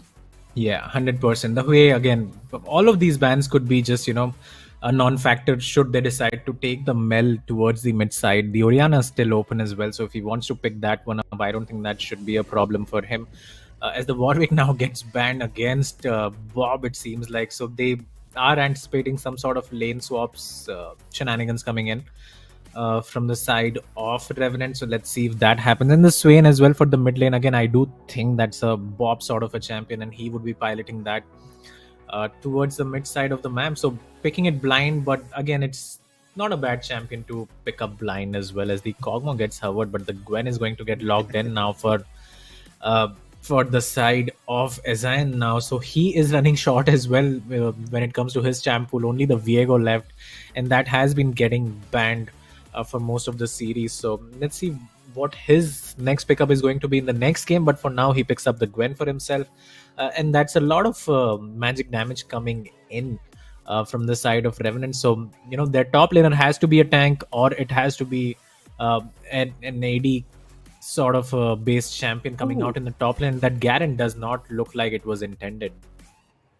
Yeah, that's exactly what happens. We're looking to be having a rehost over here because that's exactly what it's looking like. Because yeah, the Garen should pretty much be never manifesting over here, and yeah, that is, like you said, it's giving us the idea. But yeah, a lot of AP on the side of Revenants. We need a tanky or maybe a bruiser AD on the top side for them, depending on how they want to play that out.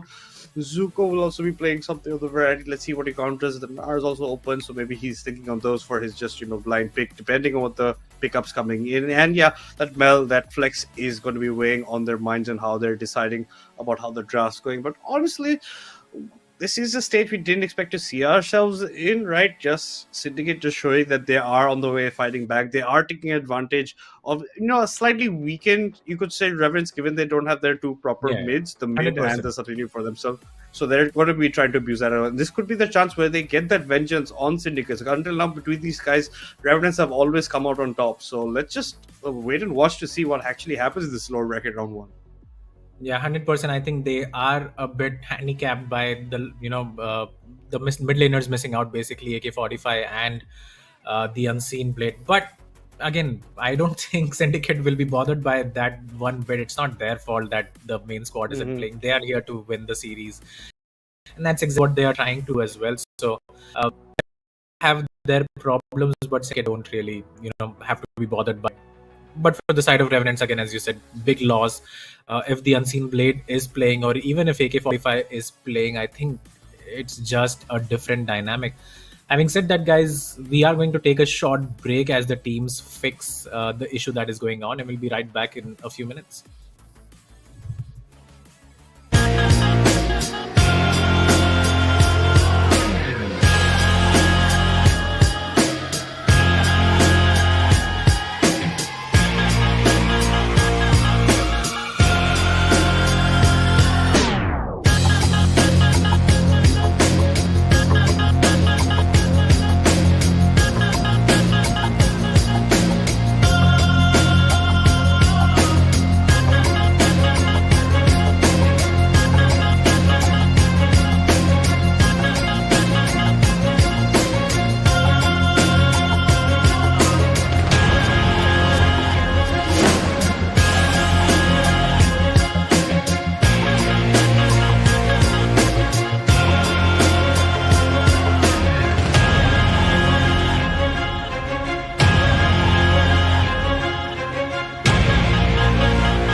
Alright, yeah.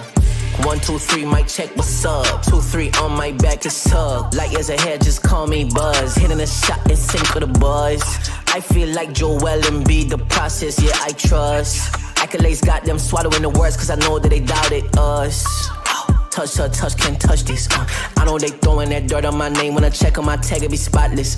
Look in the mirror and snap my fingers and point like you know you got this. Winning man, winning man, winning man, winning man, winning man. Who gon' stop this? No one. Give it all I got. I'm going to the top. I'm going in. Right on the way to the top. Right on the way to the top. Right on the way to the top. Right on the way to the top. I'm going in. Lift the The letter I stick it. I came from the bottom to the top, but I'm not finished. I just needed me a minute. Standing attention, lieutenant. I gotta get up and get it. All I'm focused on is winning. He not got a cheat code. We win until the clock gon' hit zero. I'm fighting my way back like I was Nemo. Do it, I am a dynamic duo. Win, win, win, and win. That's right, my nickname is winning. Gotta walk in the building, gotta inspire the children. When they see my ambition, I'm not a regular civilian.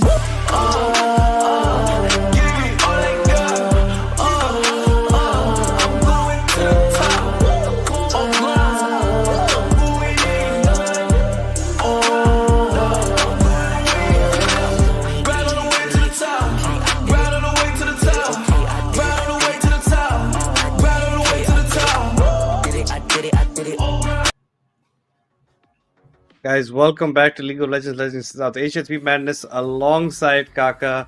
We did have a rehost, but it's just the last three picks. One on the right side, for the right side, two for the left. And you can already see the red side have got that Gwen locked in right now before that. And it's only the Gnar that's going to be coming out for Zuko on that side, not aware of the situation he's in, depending on how it is. And Silas getting picked up. So now we definitely know that Mel is going into the hands of Trihouse in the bot side with that Ash. So poke is there galore, but the heals will be coming from the Nami. Let's see what the last pick is looking like for the side of Revenants right now. Let's see what they are looking to addition over here to the last part of the draft of game 3. They take their time. It's going to be the Renekton getting locked up in the top for the side of Revenants. So that you have it, Renekton top, a Gwen jungle, a Swain mid, and it's looking pretty nice for themselves. They get everybody locked in. They're looking pretty well and set. I think we have a pretty nice game on our hands given the picks coming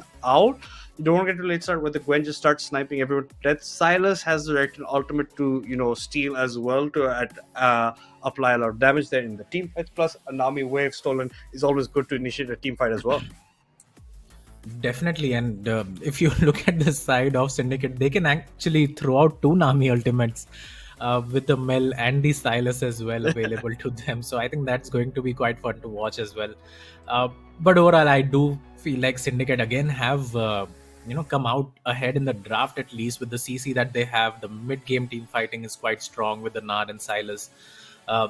And Revenants lack a lot of CC, especially when you have the Gwen jungle and Swain top. It looks like you are going to lack, the crowd control that's needed to enable the Sivir. So I am quite concerned for them now if they can, go to 1-up in this series just based on drafts. Yeah, based on like you're saying, CC lack is a huge factor in these team fights for themselves. And I think they also have to get on coordination of how you want to go for the team fights in general. Maybe pick out and isolate certain fights for yourself and not get caught out like you were getting over there. So Churn got caught out quite a few times before team fights. And it was just like not on the same wavelength on how they are battling it out on the Rift in game 2 compared to what game 1 was looking like, where it was the side of Syndicate actually on the back foot, depending on how those team fights build. I think they're coming very strong. They have momentum on this side in game 2, and just based on draft, like you are completely agreeing, the Syndicate's draft is looking on the better side. But we have seen before the better side of the draft sometimes doesn't come out on top, just given what happens in the rift between these two teams. So honestly, it's up to what we see between them and how these fight-ups will end up happening for them. Yeah, but that wasn't true in second game, right? Syndicate did have the better draft, and then they ran away with it as well. Starting off with 2 kills for the Ambassador. So that seems like their way to victory, getting Crown ahead in the top lane and then letting him dictate the pace of the game. And shout out to Kagura as well. I think he did a great job in the mid lane. Was getting bullied in the early game, but come the team fights, I think he was a monster. So that is the sort of recipe for success, I guess, for Syndicate. And on the back of the Trundle, the Gnar, who have a lot of CC, the Mel as well, who can deflect a lot of CC onto the enemy team, I think they're going to be just fine in this game 3. Yeah, definitely will be. That Mel Reflect is something that is a huge factor of it. Like you said, you can have two waves, the Silas solo one and the own Nami just again reflected at you. So that is something that can be causing a lot of havoc in team fights, depending on how it's used. And the Mel reflects not something that people are more like used to, just given that we don't get to see that much of Mel in our region in terms of pro play. It just comes in maybe towards the third game, fourth game in series. We're not seeing it like as a first game, second game champion. So maybe also that is something they have to adjust to. And with Trioxy playing a champion like that, the bot side is where you're looking to try and maybe get some prior with the poke of the Mel, with the poke of the Ash Ws as well, with the slows added on. That could be a disaster situation for Potato Monster. He has only one spell shield to help him, as well as the Nami bubbles with the heals coming in. But if that doesn't work out for them, and it's also honestly a lot of times Haramba is the guy who tries to lead the team in the back. But now Zuko is also getting agency in the top side. Like you said, two kills early on for them, but he gets to dictate. So if you start to allow all the team members to get in a comfortable place where they are understand how their game works at that certain point of time, that's where the cookie kind of crumbles for the side of Syndicate. Yeah, and the jungler as well, right? Dead Eyes did a great job in the past. Well, 2 games I would say he was doing quite well in the first one as well, but the second game is on the Jarvan did quite well, and now on Trundle, who is again not a very complex champion to play. You place your pillar, you have done your job in these sort of team fights, and then you press R on the tank. So that is going to be how they navigate this game for sure. I am quite excited about the mid matchup, though. It is Sylas against Renekton, if I'm not mistaken, and the Sylas will suffer if the Renekton has any idea what to do in the matchup, because anytime you go in for a trade against a Renekton as a melee champion, it just does not work out. Renekton can deal just so much damage and get so much agency in whatever lane he plays, and especially against melee champions. I think it's just a very one-sided matchup. So we'll be keeping an eye, our eyes on that, and we'll see if SYN is able to, dictate that matchup for either of these guys in the mid lane, and that should be the pain point as well for the side of Syndicate. That if the Sylas gets behind, it can become quite useless in these team fights. Yeah, exactly. If the Sylas does get behind, it's a pretty hard time for him. And if it's the Renekton versus the Sylas mid, times it will be a bit tough for him. He's just pretty much just looking to survive so that he can be a big factor in team fight. But well, for you guys, this is game 3, the best of 5. This is lower bracket round 1 between Syndicate and Revenants. It is 1-1 in the series. Revenants win game 1, Syndicates win game 2 as we head out onto the Rift. It looks like it's going to be a Renekton top over here. Swade's going to be mid instead against the Sylas, so that's the switch up they've come up with themselves. And it's a Swade with the Ghost as well as the TP2 run around. SYN walking up, going to eat a boomerang to the face for his troubles. Nothing much else being said over there. You can see Kagura, Deadeyes, and Zuko just waiting very patiently over on this side. Talking about runes, nothing special either way. We have 3 conquerors on the side of Revenant, so long the team fights go, it's going to be better for him. We have fleet footwork on Crown instead of the grasp instead, so get that added movement speed, get away from Renekton as well as dealing his damage. But all in all, pretty standard start to the game. They're going to be putting in a deep ward. Nothing else is going to be looking. SYN is going to be walking into Deadeyes and Crown. He has to be careful. The jump comes in plus the slow. SYN has to be careful. The press attack also comes in. That's SYN going to be starting off his jungle at a very low amount of HP. Yeah, and Bob is running the Ghost, right? So I think that is quite interesting. You do see a lot of people run the Flash as well on the Swain as he gets some sort of trade, but the Abscon Abduct does connect onto Bob. So he takes a bit of damage, but returns almost 50% damage onto the HP bar of Kagura right there. So a good start for him. SYN just struggling dice to the blue buff actually. That is not what you would want to see from your jungler, and that is a disaster coming in for Revenants. That is something you don't expect to be seeing in pro play. That's a bit of an oopsie moment coming in from the jungler of Revenants. Unfortunately, after the trade that he had during the Wraith's push over there, he thought he'd do the blue buff and even used his smite. Ends up executing, and that's very unfortunate. Now they actually know Bob ends up taking quite a few bit of damage from Kagura. He's trying to discharge with auto attacks on the way back. But another all-in like that could spell disaster for the Swain if he doesn't play this lane correctly anymore. Both have been popping those health pots on the bot side. You can see the Ashe, Mel are just going to be pushing in. Nice dash away from Kagura to avoid the W coming, sorry, the E proc coming in from the Swain. Top side, Zuko's just pulling the Vayne to himself. You can see Rector's trying to jump onto him, but it's going to be Crown coming up in terms of the CS. Plus, he has the wave towards his side, so he has no problem. And Jared has to be aware of where anybody's walking to. You can already see he has a ward placed down in that bush. You can see towards the blue buff side, so he knows if Deadeye is close by or not. On the bot side, Traxy comes a bit worse for trades, essentially, on this side, because you can see he's already popping his health pots, just trying to get that HP bar up to a mark that he once deems fit. But now SYN has started his jungle pathing. He's now gone to the top side, picked up crabs, red as chickens, but he's so far behind in terms of tempo.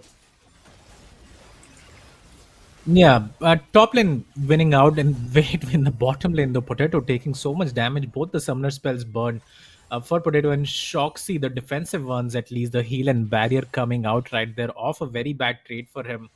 And it does look like the laners and the junglers from the side of Syndicate are ahead, except for the mid lane. But I think you should be fine as Silas if you're going even. We might even get a solo kill right here, dealing quite a lot of damage onto uh, the Swain right there. The flash comes in. Trioxy actually might end up going down first, and that's exactly what's going to happen. The bubble connects as well. That's going to be a double kill for Shoxy, Kun, and Harambe is going to go down as well. That was a very, very bad dive. The E actually connects from the Swain as he was about to die. The flash comes in from Silas, and that's going to be a 4-for-2 in totality right there for the side of Revenants.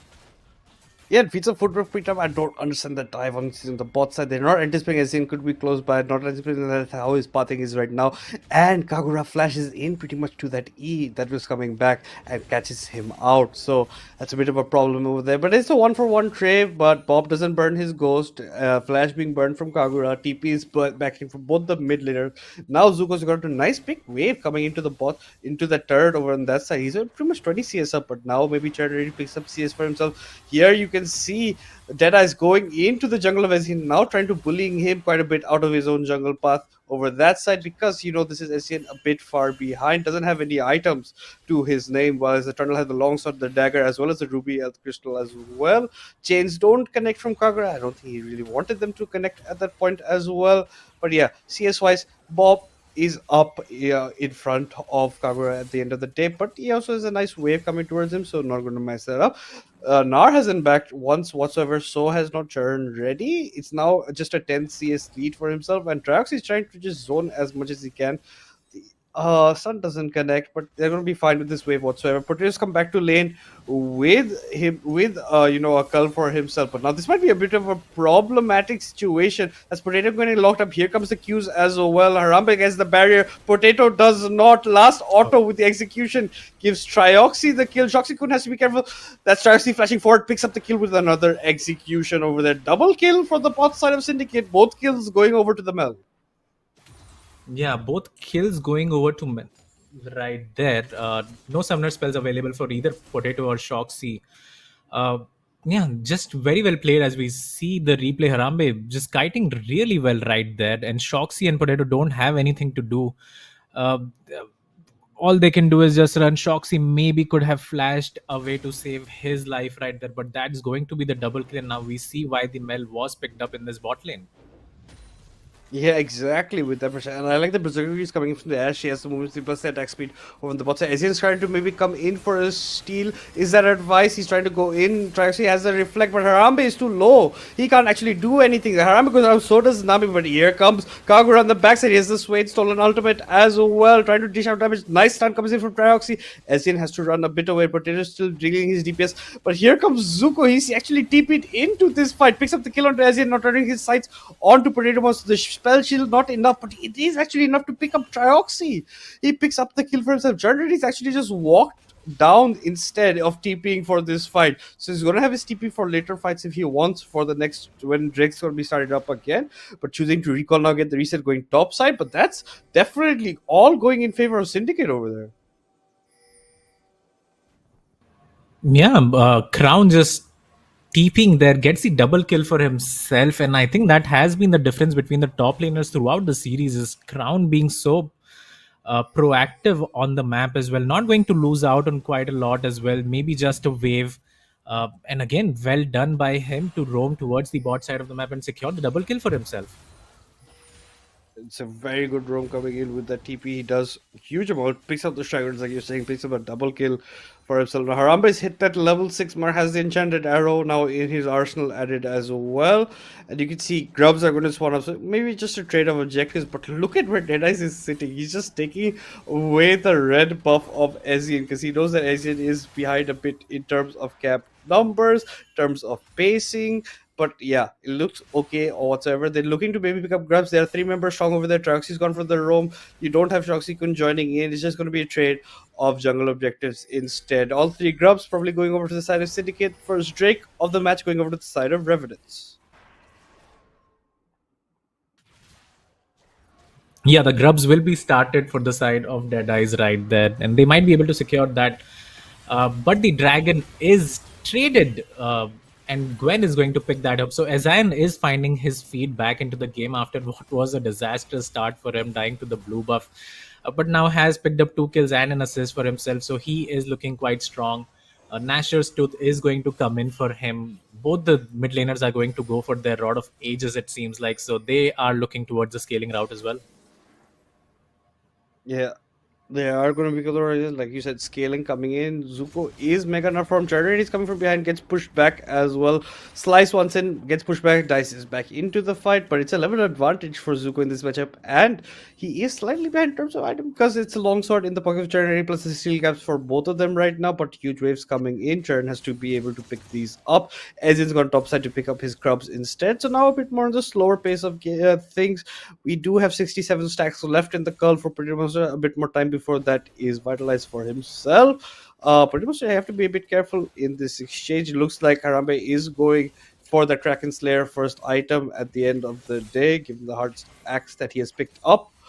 But yeah, it looks nicely coming in. First complete item does come in for SYN. Nash's Tooth completed. Nobody else having a full item as of yet. Bot side, Predator's going to have taking some more time because just as the BF so long, so now needs slingshot as well. Maybe upgrades the Berserker Greaves in the meantime just to maybe run away from the Ash at the end of the day.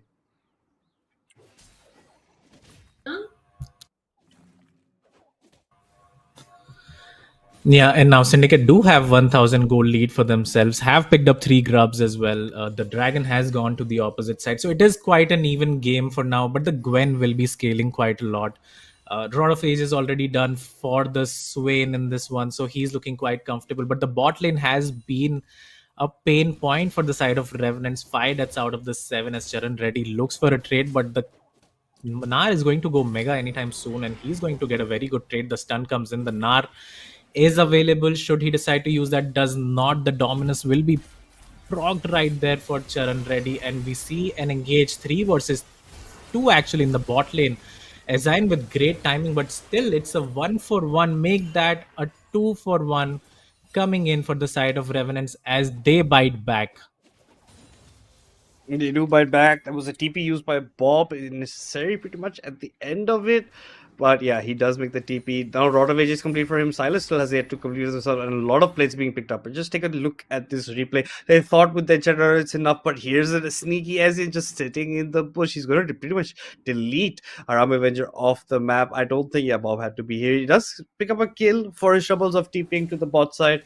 But yeah, now that's a TP-less win. Instead, Kagura is going to use the TP to make his way back into lane. Has now picked up his Rod of Ages. Has a Dark Seal with no stacks to its name as of yet. There was a nice ward also from Bob. See the movement of him, but no, nothing else coming out of it. Top side has just been pretty much a farm fiesta after the Nar picked up 2 kills from the TP play he made towards the Drake's side. Speaking about goal, a slight goal advantage being there for Syndicate. It's a nice route from Trioxy onto Shoxykun. Shoxykun has to be careful with the way he wants to walk back into the lane without taking too much more damage as well. But yeah, at the end of the day, this is nice. Finally, the Severe has completed the Yunta. Still no Kraken Slayer completed for the Ash. So slightly behind her organization. In terms of fighting potential, Severe should definitely be on top, given there's no Enchanted Arrow for the Ash for a couple of few next seconds. Depends how they want to use it. And now Trioxy going for even more poke. Shoxy looking for maybe a bubble. Asian's waiting across this corner, maybe just jump in for the fight. But Kagura will respect it. Asian said will be clearing the pink ward before he makes his way off this place. Yeah, and in the mid lane now, the E2 connects for the Silas, but again, he does not have lethal right there. There was a 3-man actually cavalry coming in against the Swain, but he's going to survive that. The bot lane, as you said, the items are starting to come in. The Yuntal completed for the Silver. The Kraken, it looks like the pick of the litter for the Ash, but that hasn't been done yet. So slight cause of concern right there, 1, 3, and 5. So Ash has been more of a utility champion instead of carrying this one. And again, this is just such a close game, 13 minutes in, barely any difference in the gold right there to separate these teams.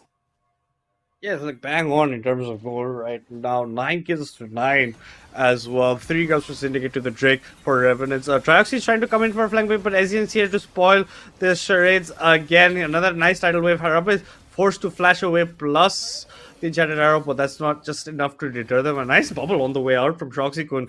Bob has to be careful about the chains connecting onto instead. It's onto a meaning. There's a stolen Silas Swain alt in the hands of Silas if he chooses to use it for an all-in. Drake is up and should be on the books for Revenants, given they got the pick onto tracks. It's a good time to maybe start, but instead we just get the resets for them. Kraken Slayer finally completed for the Ash Imperial mandate for the Nami.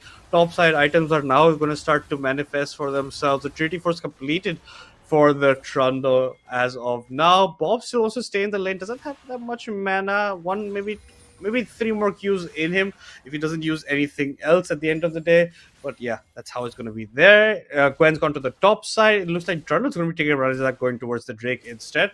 Going to be starting that up with the tempo that he has for himself. So they are trying to pick away the Drake for themselves here. I don't think this is a bad call whatsoever. They know this could be a problem at the later stage if they leave it for too long. And with them spotting the Gwen, they will actually just lock that in for free, and Gwen can't actually answer onto the referral track. So you have to be carefully taking quite a bit of damage, but no. Arambe Avenger's there. The W is there as well. Going to prevent any more fighting. And it's 10 kills to 9 for Revenants right now.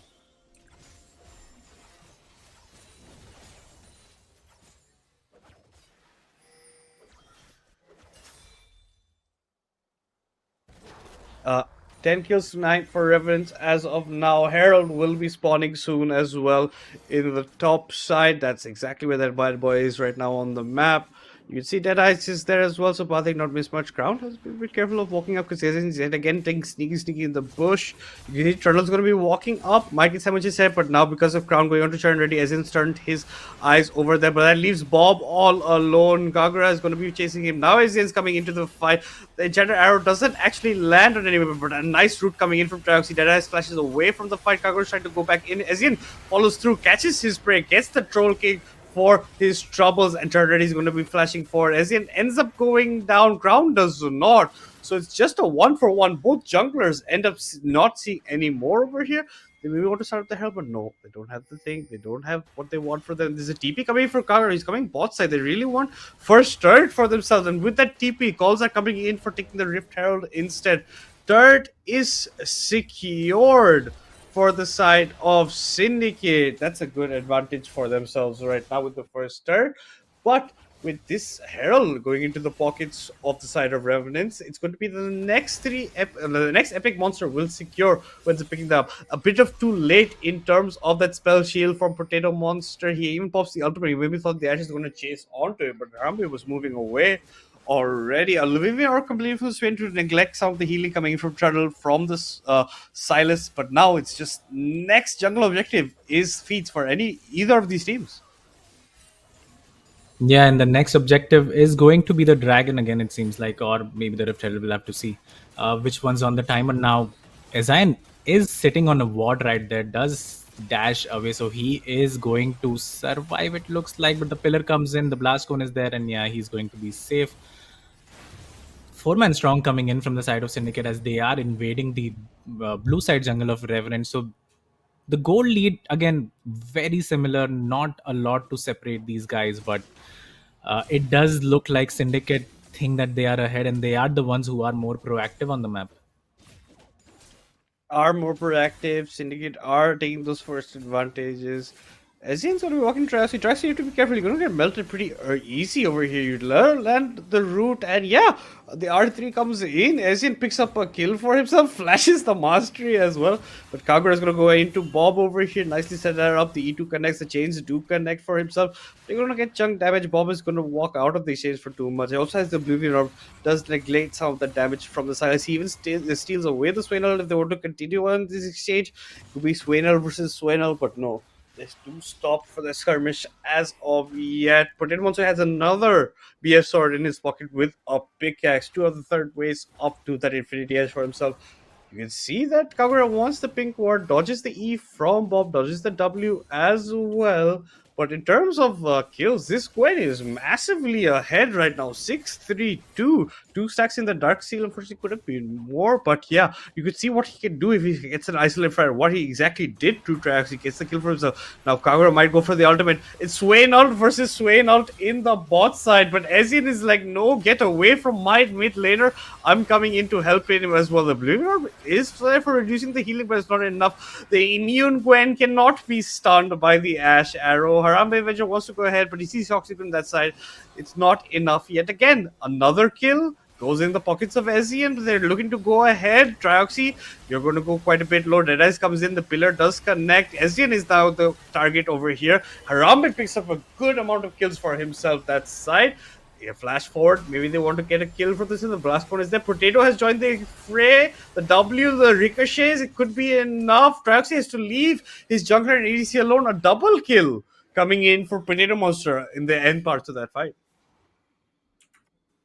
Yeah, and he ran up from a ward as well. So Syndicate had an idea that this was turning into a 3 versus 3 as we look at the early parts of this fight. As Zion does end up dying. And there you go. You can see the ward place right there. Potato Monster walking from it, and still Syndicate decide and think that they can get the better of this team fight. Unfortunately, that's not what happens as Harambe goes down very early on. That's going to be a double kill for Potato Monster, as he is looking to stake his claim in this one. And as we say that, he just gives the shutdown away and ends up dying.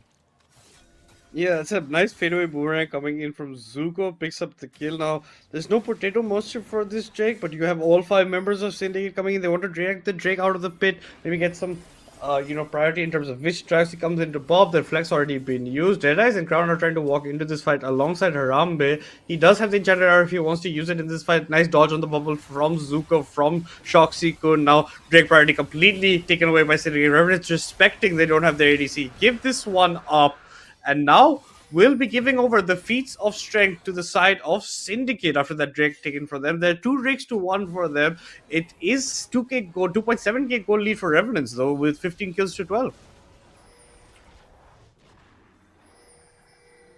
Yeah, 2000 gold lead for them, and it's all coming down from Azan in the jungle. Essentially, his score is 7-3-3. That one death to the blue buff does not really count in terms of gold for the side of Syndicate. And he does have 2 items completed now, along with his mid laner who has the Liandry's and Rod of Ages completed. Has the Oblivion Orb as well, which is a pretty smart buy, especially against the Trundle and Silas.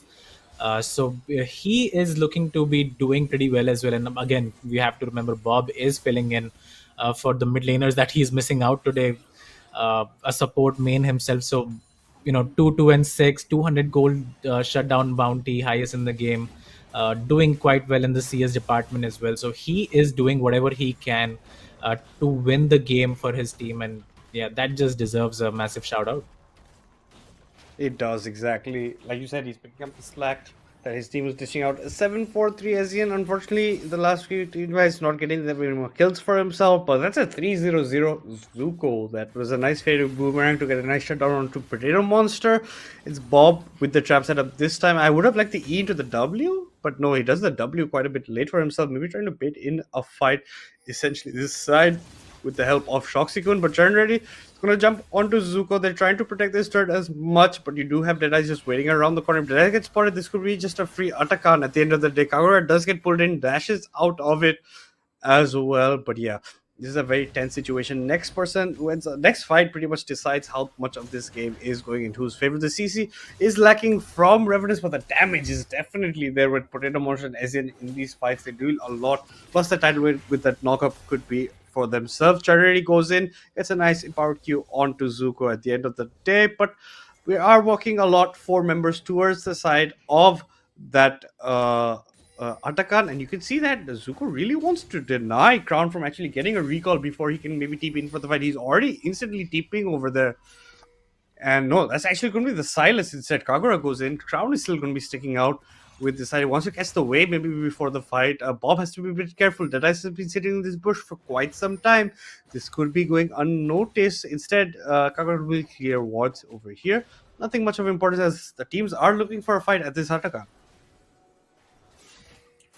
Yeah, and if a fight does break out, I think for the side of Revenants, they need to wait out for this Mega Nar to, transform back to Mininar and the Renekton to get his dominance available as well. Because without that, I think Renekton could be a liability in these team fights. Uh, but everyone else seems to be doing well. The summoner spells are almost up except for one flash by the Sever. And on the opposite side, as you can see, all flashes up. So these guys are all well prepared to go into a team fight right here. And we do see the contest going on over the bot lane for the bot minions right there, as SYN will be starting this Atakan up. Atakan getting started up, the waves getting matched over this side, but no, it's a bit of a set of a situation because Zuko in the meantime is in the mid lane. Actually want to get Mega Nar and maybe try to get the tier 1 for himself with this base setup. Bob is left alone because all 4 members of Revenants actually gone mid side. It's a bit of a bait and switch. Zuko's gonna go mini again, won't have Mega Nar for a bit of time as that winds down for himself. You have the enchanted arrow if they want to use to maybe pick out a target. Potato Monster's gone to answer him instead. That's enough DPS to fight those battles. And now comes the enchanted arrow. It might land onto SYN, and that's exactly what it does. But is it enough to catch onto him? Because Zuko, you're between a lot of members. He has to flash away from the exchange. But here comes the Elder Potato Monster, allows him and his jungler to get out of that fray. A nice root does land plus a pillar onto Bob, but there is no follow up over here. Potato Monster has to flash actually to get out, and the E2 doesn't actually connect over the wall. Instead, you can see Deadice trying to go onto onto Bob over here, but he's a bit too deep. Has to flash out for himself. You have a stolen dominance from Kagura. Nice pillar actually stops all members from Revenants from falling, but Kagura also has to burn his flash to get out of this. A lot of summoners being exchanged. A nice tidal wave comes in, but that's the reflect we were talking about. Trinity is still coming into this fight. Dominance has gone down. They wanted to lock out Deadice. It's not enough. Trinity taking a brunt of damage from Trioxy, but no. With this priority, I think this is going to be Atakan going in the hands of Revenants, and you can already see Gwen has started it up. Yeah, Revenant is doing really well to push away the side of Syndicate from that objective, and that is going to be a free pickup essentially for the side of Revenants. As Trioxy is looking to roam down, but I don't think that's going to be enough. Starts the dragon.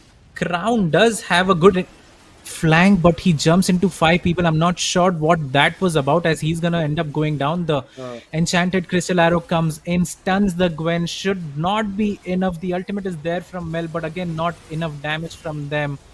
And now finally, one by one, Sharon ready, Bob to follow soon. Potato Monster as well will go down, not before picking up a double kill for himself, as Harambe burns his barrier to stay alive from that dragon. Yeah, that's a nice bit of interaction. It's a 4-for-3 in the end of the day in favor of Syndicate. And yeah, Barry Pop from Arambe, because he was 1 HP, the dragon would have actually ended up killing before the Silas comes in and takes the aggro instead. But yeah, they do pick up their 3rd drink of the game. They are now on Infernal Soul Point for the side of Syndicate. The gold is just a measly 500 in favor of Revenants right now. I want Harambe to maybe get a reset. He wanted to get the wave pushed in. That's getting held by Shoxikun right now. But in the meantime, the bot side, Kagura is looking to pick up a tier 2 for himself. Renekton is making a beeline for the tier 2, but there is no chance of protecting. That's a tier 2 going down. So that's 3 turrets picked up from both teams as of now. Yeah, but the tier 2 turret in the bottom side will give out 750 gold to the Silas, so he is going to be quite happy about that actually. And now Syndicate have picked up the feats of strength as well earlier, so once the boots upgrade do start to come in, I think that's going to be quite troublesome for the side of Revenants. But when it comes to gold, there is hardly anything to separate these sides as of now.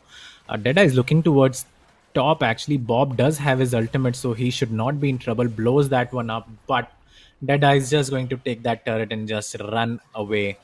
No harm, no foul for him in the top side. Yeah, a bit of premature ult coming for Bob. Thought maybe a fight would break out, but yeah, Deadeye just picks up tier 1 with the help of Zuko.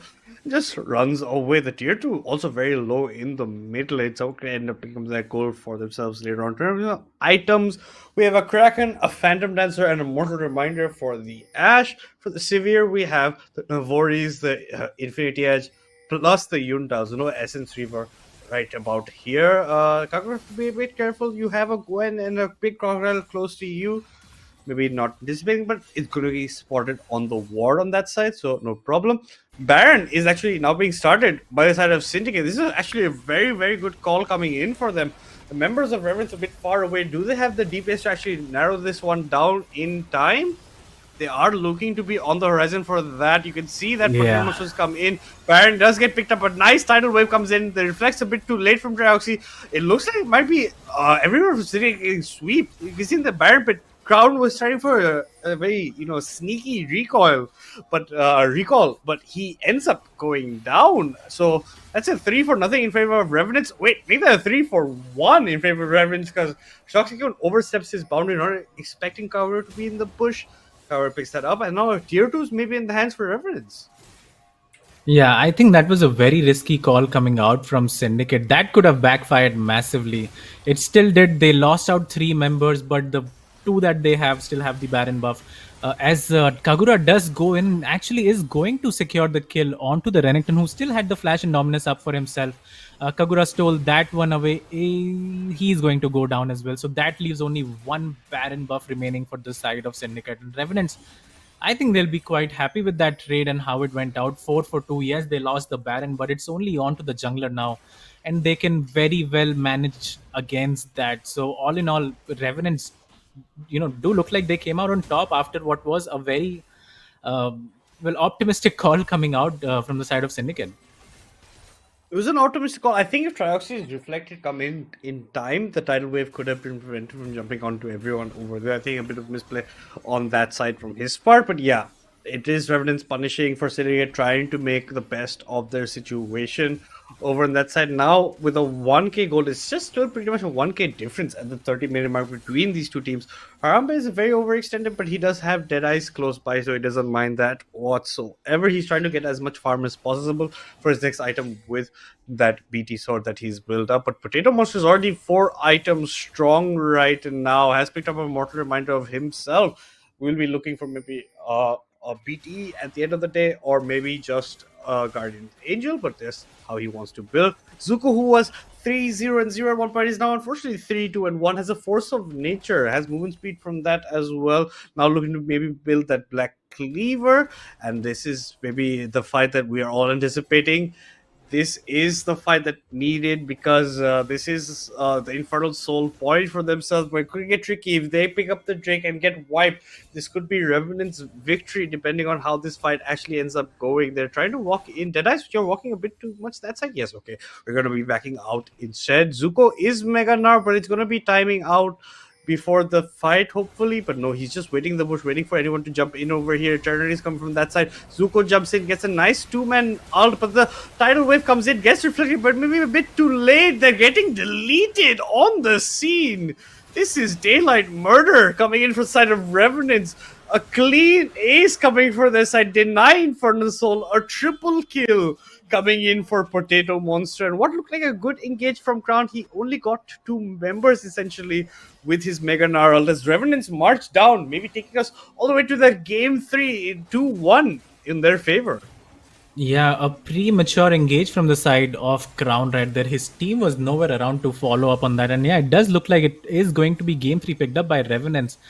Against the flow of the game as well, I think that was going to be Infernal Soul if Syndicate managed to pick that one up. But now 2-1 lead for the side of Revenants right now. It has been very back and forth. This series 1-1 and now 1. These guys are just trading games. None of them, well, either of them are not able to win 2 games in a row. But having said that, now Revenants sit at match point, and one more, and they will be moving towards the lower bracket finals. Exactly, and with one more win, they will be knocking out, unfortunately, Syndicate from the competition. They are, like you're saying, 2-1 up. First game went as Revenants, second game went for Syndicate. Now, Revenants answer back with their own game for themselves. It's blow for blow between these two teams. I don't think we had an Nefiri in the game. I don't know why we're showing a Nefiri over that side with the wrong name. Oh, with Roxycode on that side. But no, instead of Nefiri there, it would be that Nami. And yeah, just talking about the reflect from Triox, he comes in, but that's after 2 of his member gets knocked up. Yeah, and a pretty premature engage from Zuko. You could have waited a bit more, got more members in that ultimate.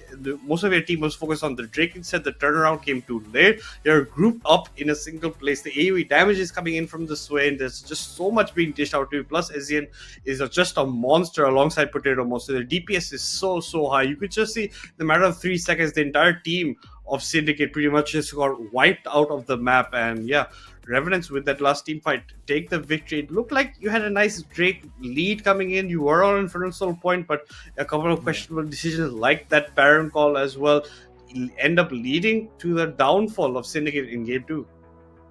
Yeah, especially how it ended up, losing 4 members for that buff, not worth it at all.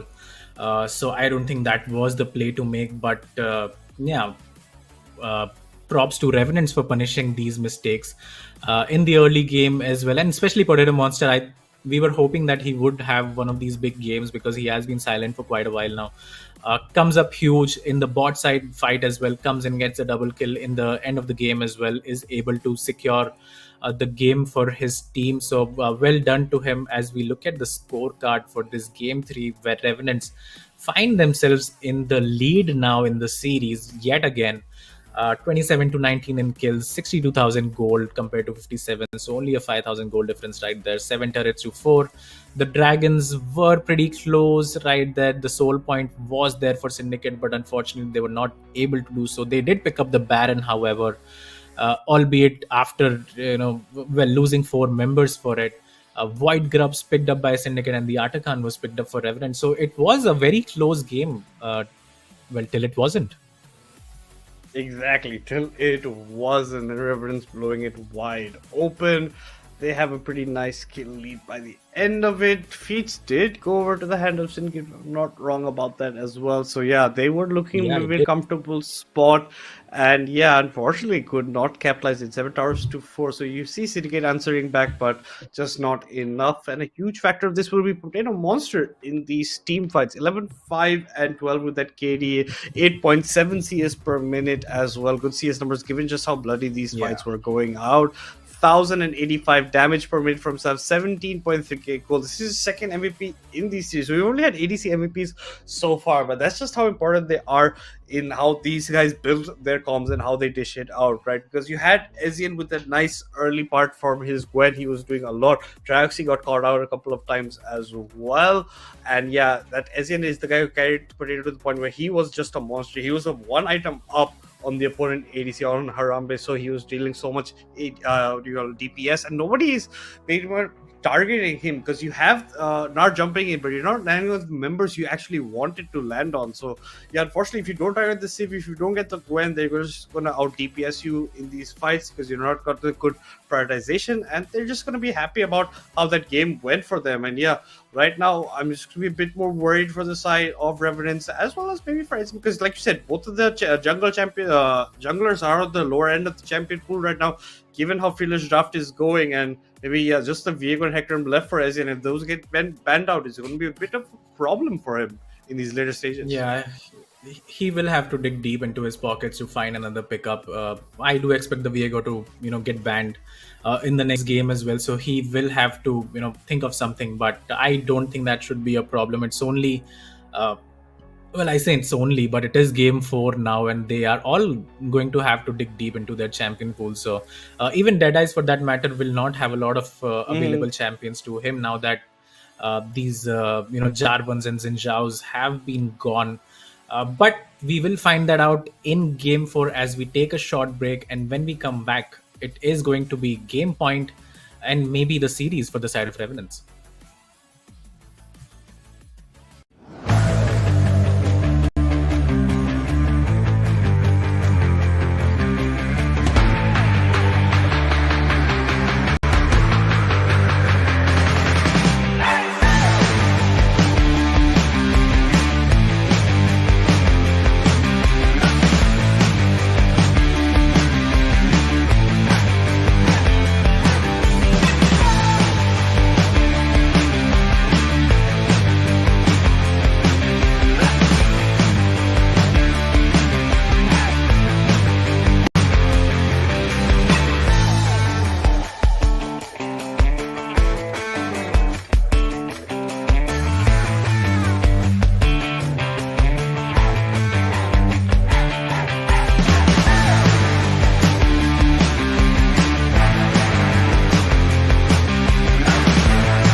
top, won't stop. I'm gonna be the man, yeah, I gotta cut the knot. Haters really on me, tryna take my spot. But we go up, yeah, we never gonna drop.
Alright, yeah. 1, 2, 3, mic check, what's up? 2, 3 on my back, just tug. Light years ahead, just call me Buzz. Hitting a shot and sink with the boys. I feel like Joel Embiid, the process, yeah, I trust. Accolades got them swallowing the words, cause I know that they doubted us. Touch her, touch, can't touch this. I know they throwing that dirt on my name. When I check on my tag, it be spotless. Look in the mirror and snap my fingers and point like you know you got this. Winning man, winning man, winning man, winning man, winning man. Who gon' stop this? No one. Give it all I got. I'm going to the top. I'm going in. Right on the way to the top. Right on the way to the top. Right on the way to the top. Right on the way to the top. I'm going in. I'm gonna win. Flip the lead and I stick it. I came from the bottom to the top, but I'm not finished. I just needed me a minute. Standing at attention, lieutenant. I gotta get up and get it. All I'm focused on is winning. You not gotta cheat code. We win until the clock gon' hit Z. Whoa, I'm fighting my way back like I was Nemo. Do it, I am a dynamic dude. Whoa, win, win, win, and win. That's right, my nickname is winning. Gotta walk in the building, gotta inspire the children. When they see my ambition, I'm not a regular civilian. Give me all I got. I'm going to the top.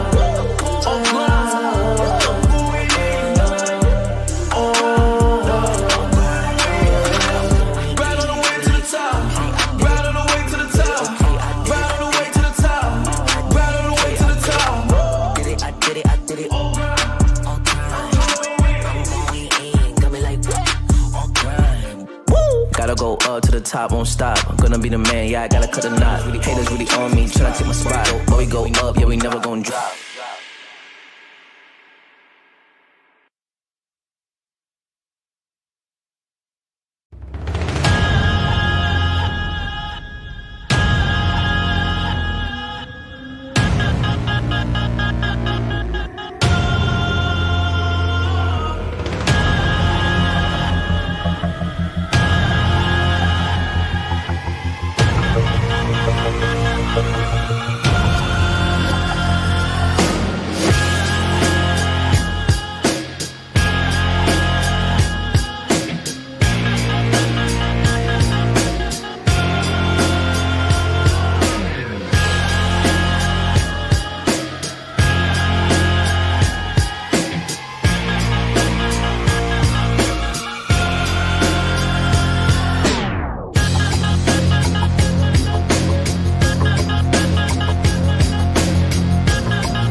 Alright, yeah.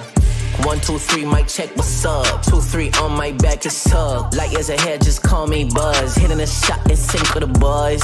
I feel like Joel Embiid, the process, yeah, I trust. Accolades got them swallowing the words, cause I know that they doubted us.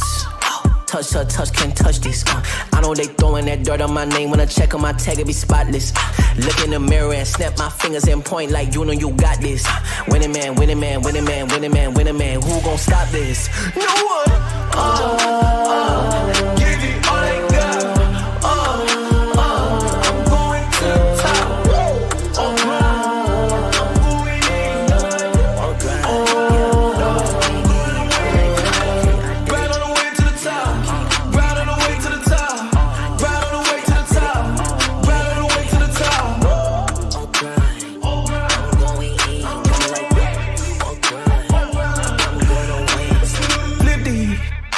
I stick it. I came from the bottom to the top, but I'm not finished. I just needed me a minute. Standing attention, lieutenant. I gotta get up and get it. All I'm focused on is winning. And I got a cheat code. We win until the clock gon' hit Z. Whoa, I'm fighting my way back like I was Nemo. Do it, I am a dynamic dude. Whoa, win, win, win, and win. That's right, my nickname is winning. Gotta walk in the building, gotta inspire the children. When they see my ambition, I'm not a regular civilian.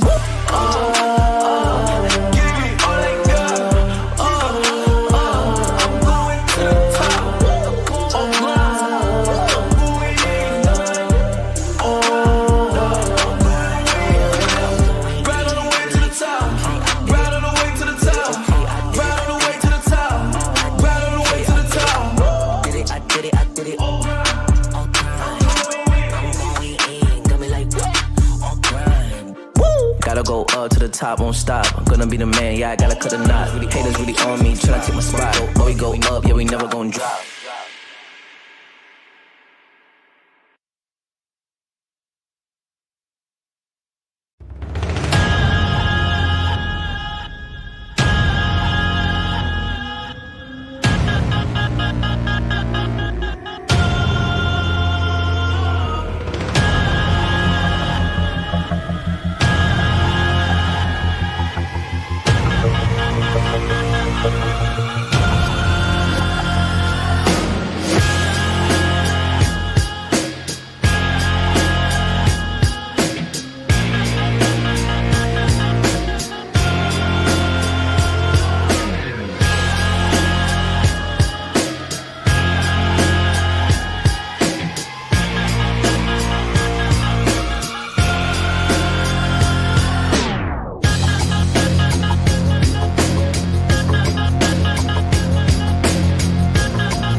Alright, yeah.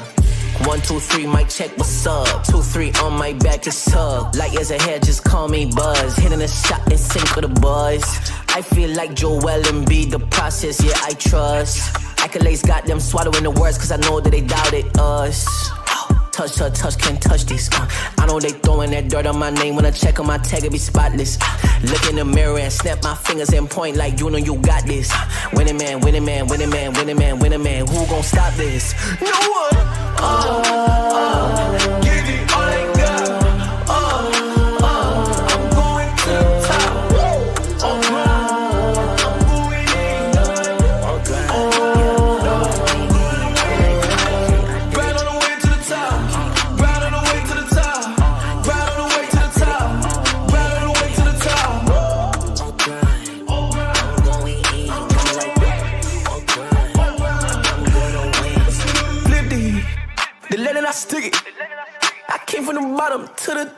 but I'm not finished. I just needed me a minute. Standing attention, lieutenant. I gotta get up and get it. All I'm focused on is winning. He not gonna cheat code. We win until the clock gon' hit Z. Whoa, I'm fighting my way back like I was Nemo. Do it, I am a dynamic dude. Whoa, win and win. That's right, my nickname is winning. Gotta walk in the building, gotta inspire the children. Wanna see my ambition. I'm not a regular civilian.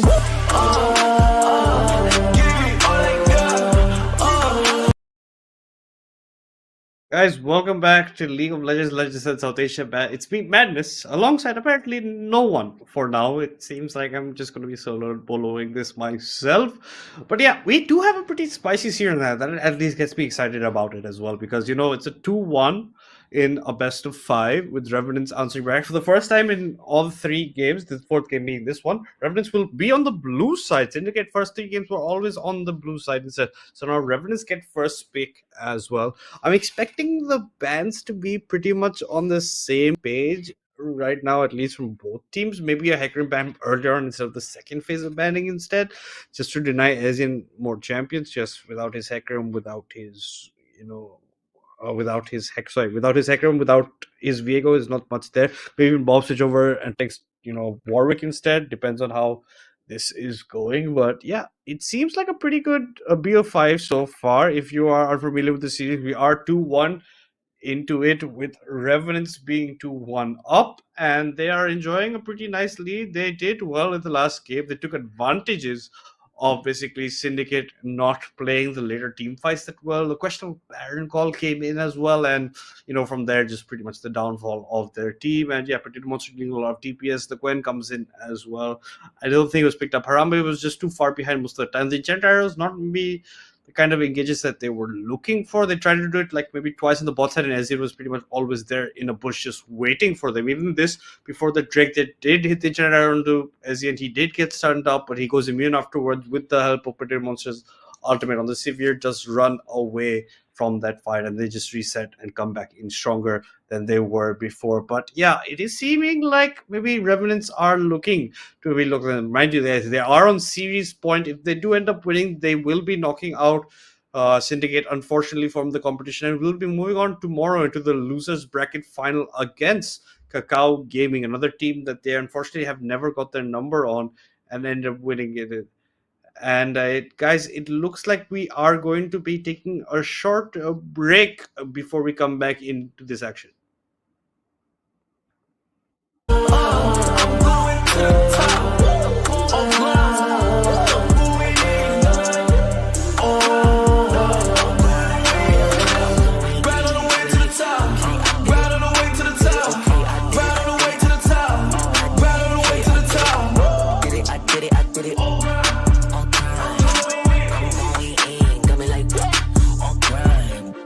Gotta go up to the top, won't stop. I'm gonna be the man, yeah, I gotta cut the knot. Haters really on me, tryna take my spot. But we go up, yeah, we never gonna drop.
Alright, yeah. 1, 2, 3, mic check, what's up? 2, 3 on my back, it's up. Light years ahead, just call me Buzz. Hitting a shot and sink with the boys. I feel like Joel Embiid, the process, yeah, I trust. Accolades got them swallowing the words, cause I know that they doubted us. Touch her, touch, can't touch this. I know they throwing that dirt on my name. When I check on my tag, it be spotless. Look in the mirror and snap my fingers and point like you know you got this. Winning man, winning man, winning man, winning man, winning man. Who gon' stop this? No one.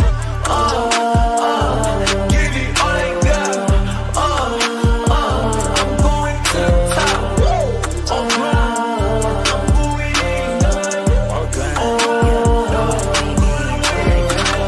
right on the way to the top. Right on the way to the top. Right on the way to the top. Right on the way to the top. I'm going in. I'm like I'm gonna win. Flip the let it I stick it. I came from the bottom to the top, but I'm not finished. I just needed me a minute. Standing attention, lieutenant. I gotta get up and get it. All I'm focused on is winning.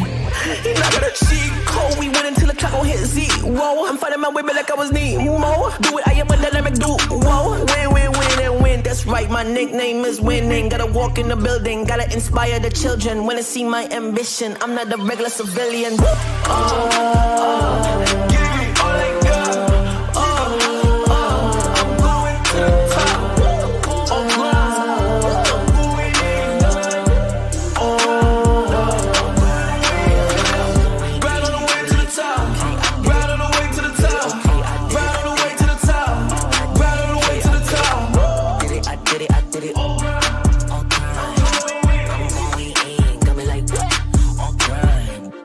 Gotta go up to the top, won't stop. I'm gonna be the man, yeah, I gotta cut the knot. Really haters really on me, tryna take my spot. But we go up, yeah, we never gon' drop.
Alright, yeah. 1, 2, 3, mic check, what's up? 2, 3 on my back, it's up. Light years ahead, just call me Buzz. Hitting a shot and sink with the boys. I feel like Joel Embiid, the process, yeah, I trust. Accolades got them swallowing the words, cause I know that they doubted us. Touch her, touch, can't touch this. I know they throwing that dirt on my name. When I check on my tag, it be spotless. Look in the mirror and snap my fingers and point like you know you got this. Winning man, winning man, winning man, winning man, winning man. Who gon' stop this? No one. Give it all I got. I'm going to the top.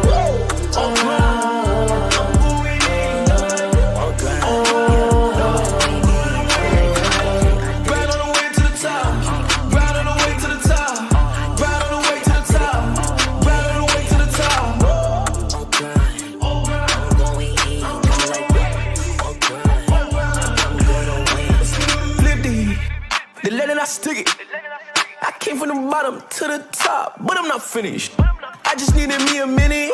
Standing attention, lieutenant. I gotta get up and get it. All I'm focused on is winning. You not got a cheat code. We win until the clock gon' hit zero. I'm fighting my way back like I was Nemo. Do it, I am a dynamic duo. Win, win, win, and win. That's right, my nickname is winning. Gotta walk in the building, gotta inspire the children. When they see my ambition, I'm not a regular civilian. Give me all I got. I'm going to the top.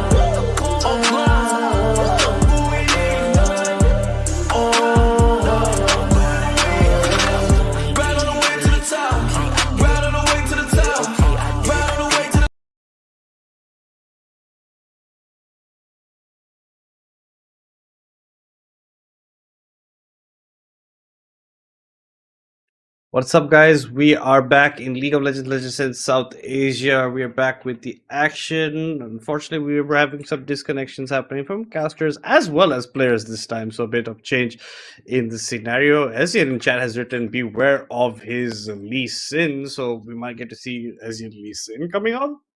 That could be interesting. But for a reminder, guys who were not following the series so far, this is the best of 5 between Revenants and Syndicate. This is the lower bracket round 1, and for once Revenants are on the blue side. The series is 2-1 in their favor. First game went to Syndicate, first game went to Revenants, second game went to Syndicate, and Revenants answered back with the third game. Finally, we are into the draft of Game 3. Looks like we might have some changes coming up. Bob might be changing where he's sitting over here on this side at least, but other than that, doesn't seem much of a difference. But yeah, looks like we are going to have Lucian getting banned out. That seemed pretty easy. Ban against Harambe. He's pretty much never going to be allowed to play the champion right now in this series.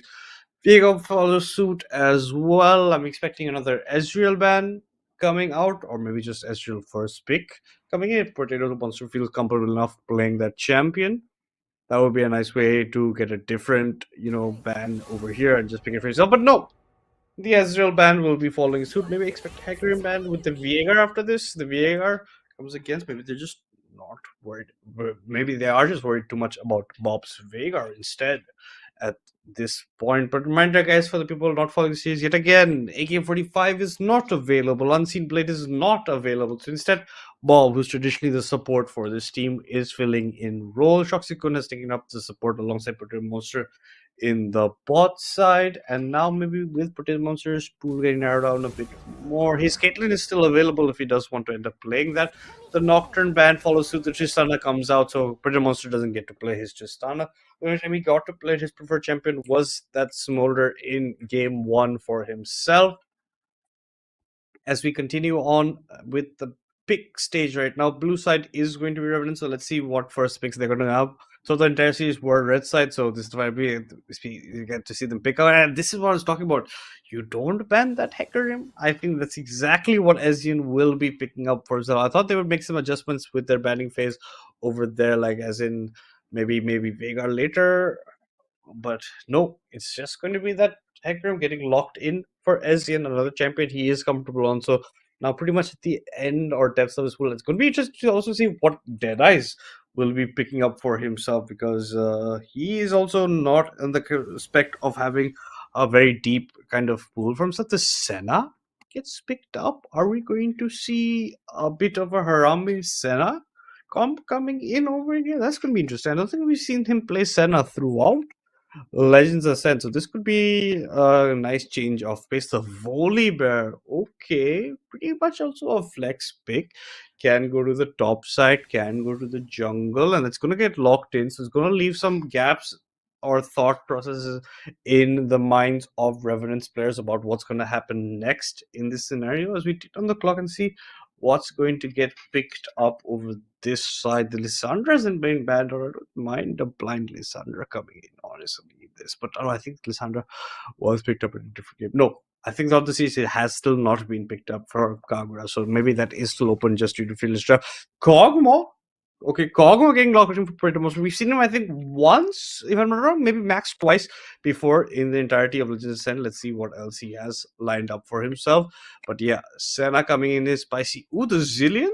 That could be interesting coming from Sharks. You don't know how well he is versed on the champion. Can also be flex, but the Lulu will be more standard with the Kog'Maw, with the ultimate, with the move speed, as well as giving the attack speed. Emilio, another enchanter as well, can work out. You get the pushback. You allow people who are jumping onto your Kog'Maw to jump away.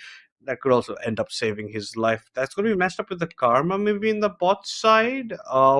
Could it be interesting? But if it's a Karma, I expect maybe Bob to be playing that. So maybe he even goes Mage Karma, not a bad choice as well. But Leona getting hovered right now for the side of Syndicate. Sorry, the side of Sis for the side of Syndicate right now. Jana, okay. We see a Jana coming in. We don't get to see many Janas nowadays in South Asia, especially in these tournaments. I have not seen many. I think we've seen one or two max at the most throughout this entire tournament as of yet. But yeah, Jana gets locked in with the Senna and the bot side. If you land, the chains plus the tornado, that's CC for days pretty much over there. And you lock up people as well. But yeah, the Volibear is a bit of that question mark of where it's actually going to end up. The Malphite ban is pretty good also against Chernary topside, another champion he likes to play. He can't play the Ornn because it's been banned out just due to Fearless Draft, as well as the Renekton. Let's see what else Chern Ready can pull out. He has the Mundo he pulls out if the top gets picked up or they fill in the blanks earlier on. That could be something interesting coming in from him. But let's see what else we have in types of position. We don't actually see which members are there on the side of Syndicate. The Hui ban, also pretty good. Kagura does like playing this champion. A lot of good scaling comes in with those options against the Kog'Maw later on. You can pretty much just one-shot the Kog'Maw if you land your abilities properly. So that's something you have to be wary about. What else bans would you be like to be seeing over here? The top side, I think if you want to narrow down Churn's pool quite a bit, that could be a good option. Again, what else will Bob be more willing to play? The Cho'Gath ban comes in. Is that something that Churn really would like to play on the top side? Not sure. We haven't seen many Cho'Gaths in the scene, but yeah. Uh, Maybe a bit of also another question mark in there in terms of the last ban.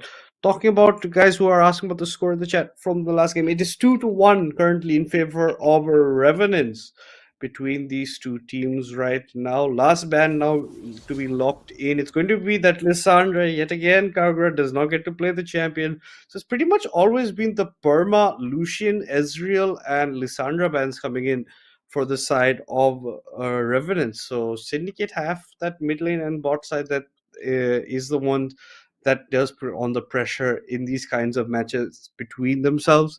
But let's just see what else ends up getting picked over here. The Scion?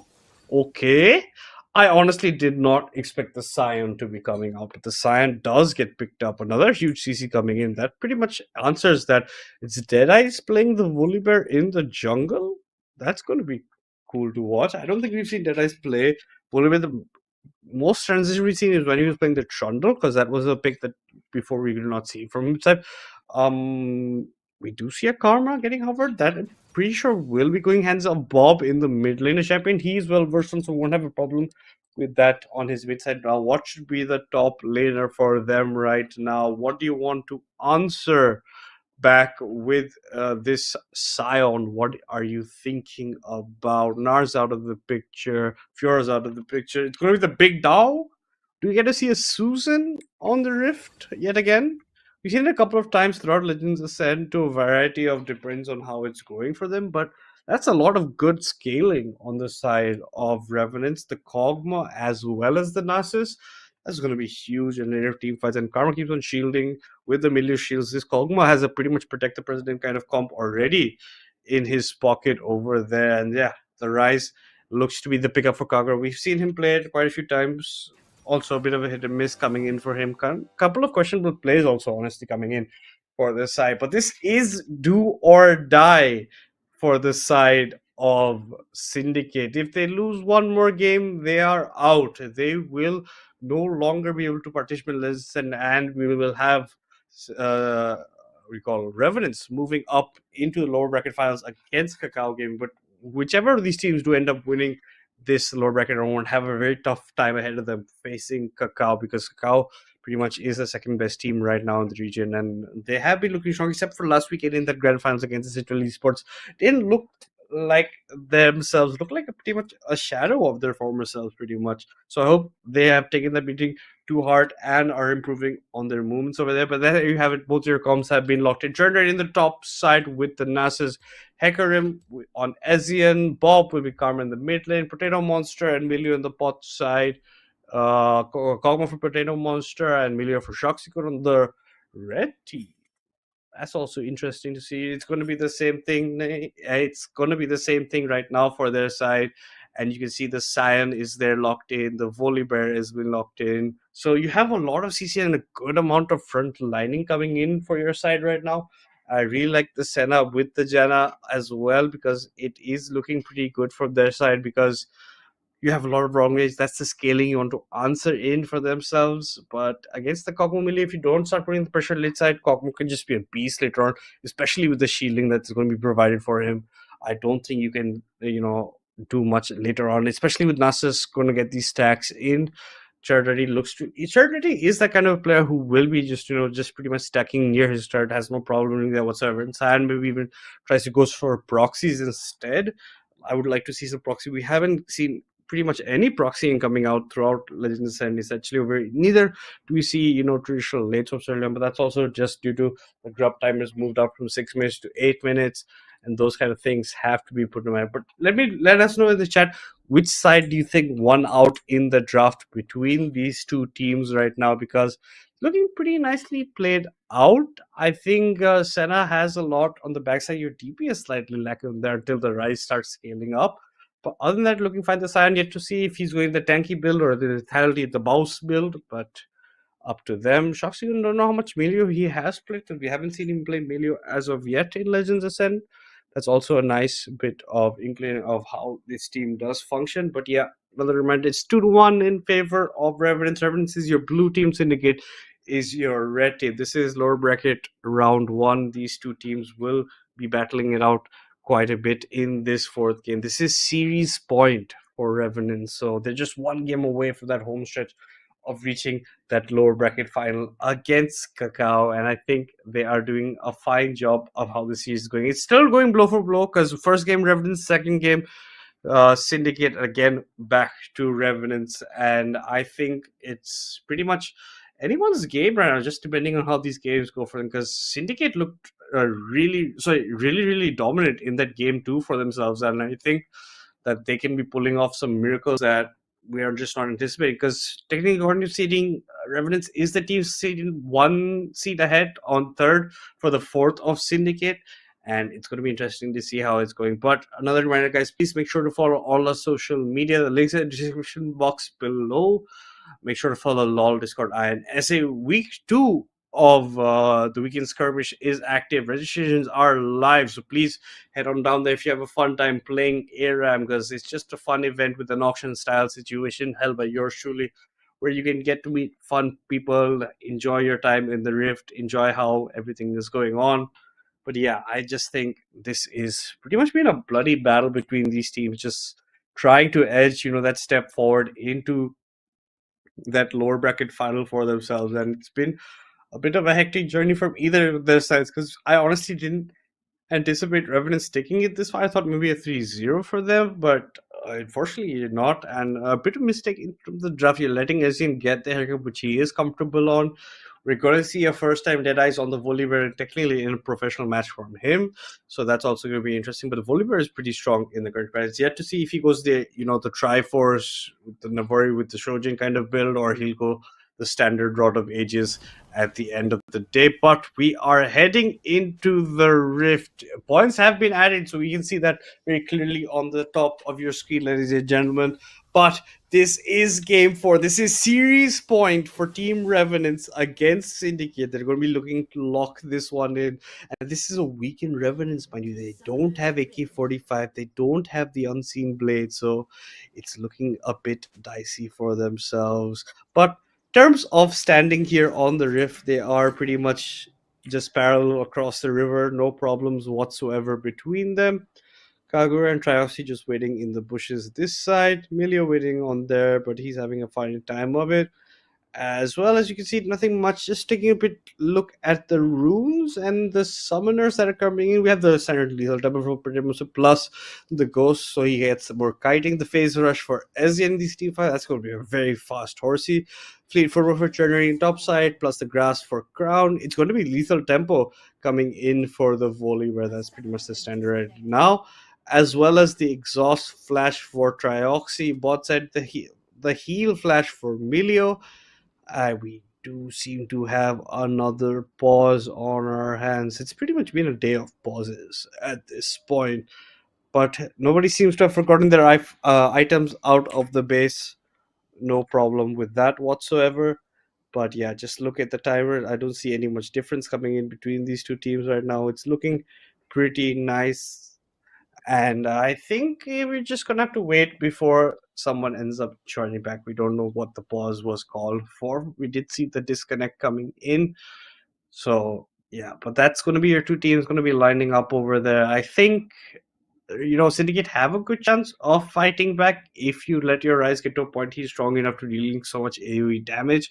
Plus the Volley Bear is going to be a huge meat shield. But on the other hand, you wait too late. Charretti is going to get those stacks. Going to be a pretty nice and healthy Susan for himself. And we've already seen once in Legends Sense where Eldas is basically a 3-shot support with 3 Qs back to back on his back. So I think that is a bit of a problem.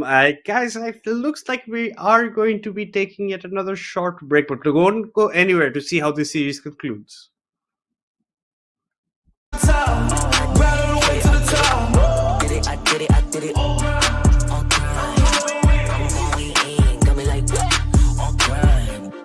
Gotta go up to the top, won't stop. I'm gonna be the man, yeah, I gotta cut the knot. Haters really on me, tryna take my spot. But we go up, yeah, we never gonna drop.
Alright, yeah. 1, 2, 3, mic check, what's up? 2, 3 on my back, it's up. Light years ahead, just call me Buzz. Hitting a shot and sync with the buzz. I feel like Joel Embiid, the process, yeah, I trust. Accolades got them swallowing the words, cause I know that they doubted us. Touch, can't touch this. I know they throwing that dirt on my name. When I check on my tag, it be spotless.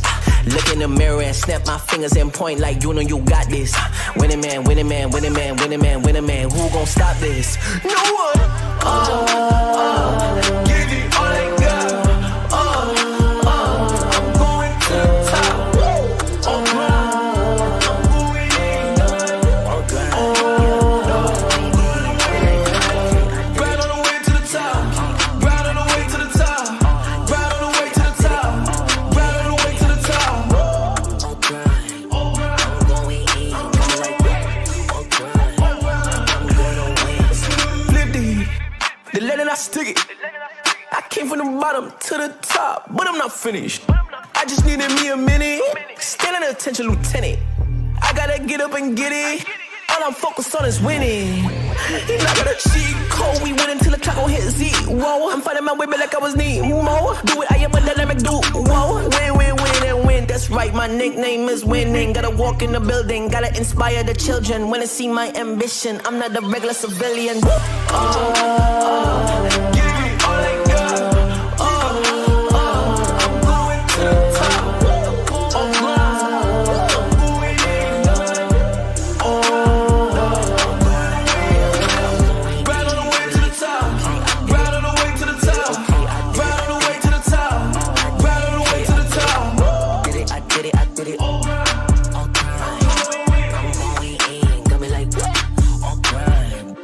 Gotta go up to the top, won't stop. I'm gonna be the man, yeah, I gotta cut a knot. Haters really on me, tryna take my spot. But we go up, yeah, we never gon' drop.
Alright, yeah. 1, 2, 3, mic check, what's up? 2, 3 on my back, just tug. Light years ahead, just call me Buzz. Hitting a shot in sync with the buzz. I feel like Joel Embiid, the process, yeah, I trust. Accolades got them swallowing the words, cause I know that they doubted us. Touch, can't touch this. I know they throwing that dirt on my name. When I check on my tag, it be spotless. Look in the mirror and snap my fingers and point like you know you got this. Winning man, winning man, winning man, winning man, winning man. Who gon' stop this? No one. Give it all I got. I'm going to the top.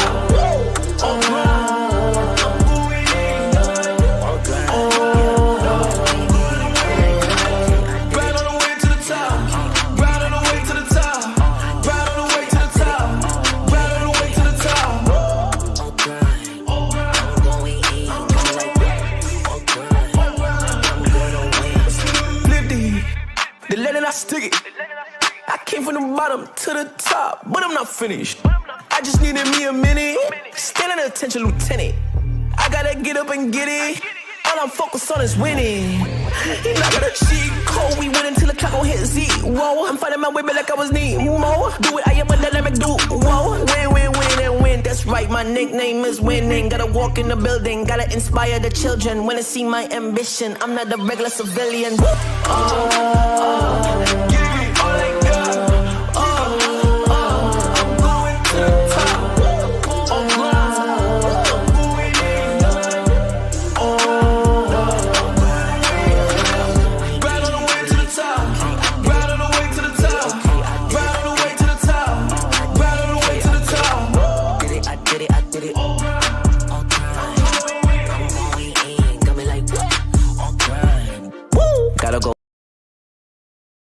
Guys, welcome back to League of Legends Legends Ascent South Asia 3 Madness solo by myself, unfortunately, over here. But we will be jumping in right back in here into game 4. We have started off the laning phase. Minions have reached out over here. Both junglers are in the top side of the map. Potato Monster going for aggressive trades against Haram Avenger. Burns his bone plating, but other than that, nothing else of importance actually is happening. Haram Avenger actually will be trying to get the priority on the bot side top.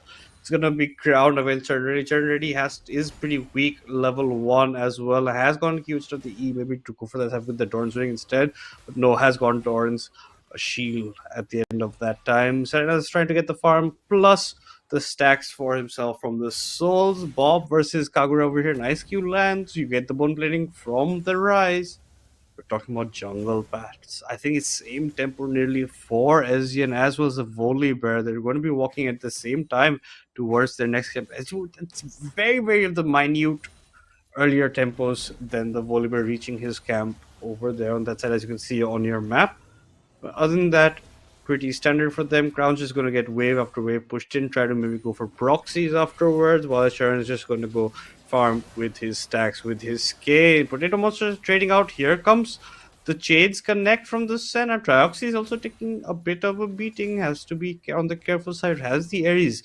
Do we get to see another, Dark Seal kind of Janna thing that Reckless, pulls off? Or how are we going to be seeing this game actually manifesting between these two teams? This is do or die series point for Revenants. If Syndicate win, they take us to that ultimate game 5 between these two teams. Now finally Churn Ready is capable enough to walk up to Crown, but the what side of Syndicate had to be wary. SYN with that faster pathing over here is going to be walking over a ward, will be looking to get the scuttle, but Rise is coming from backward. SYN in a bit of a pickle with the pit situation, has to back away, has to head instead towards the top side grubs for himself. He can't actually end up doing anything about set because Rise and move forward. But almost going to get knocked up with a tornado, but the healing from Milio is out there as well.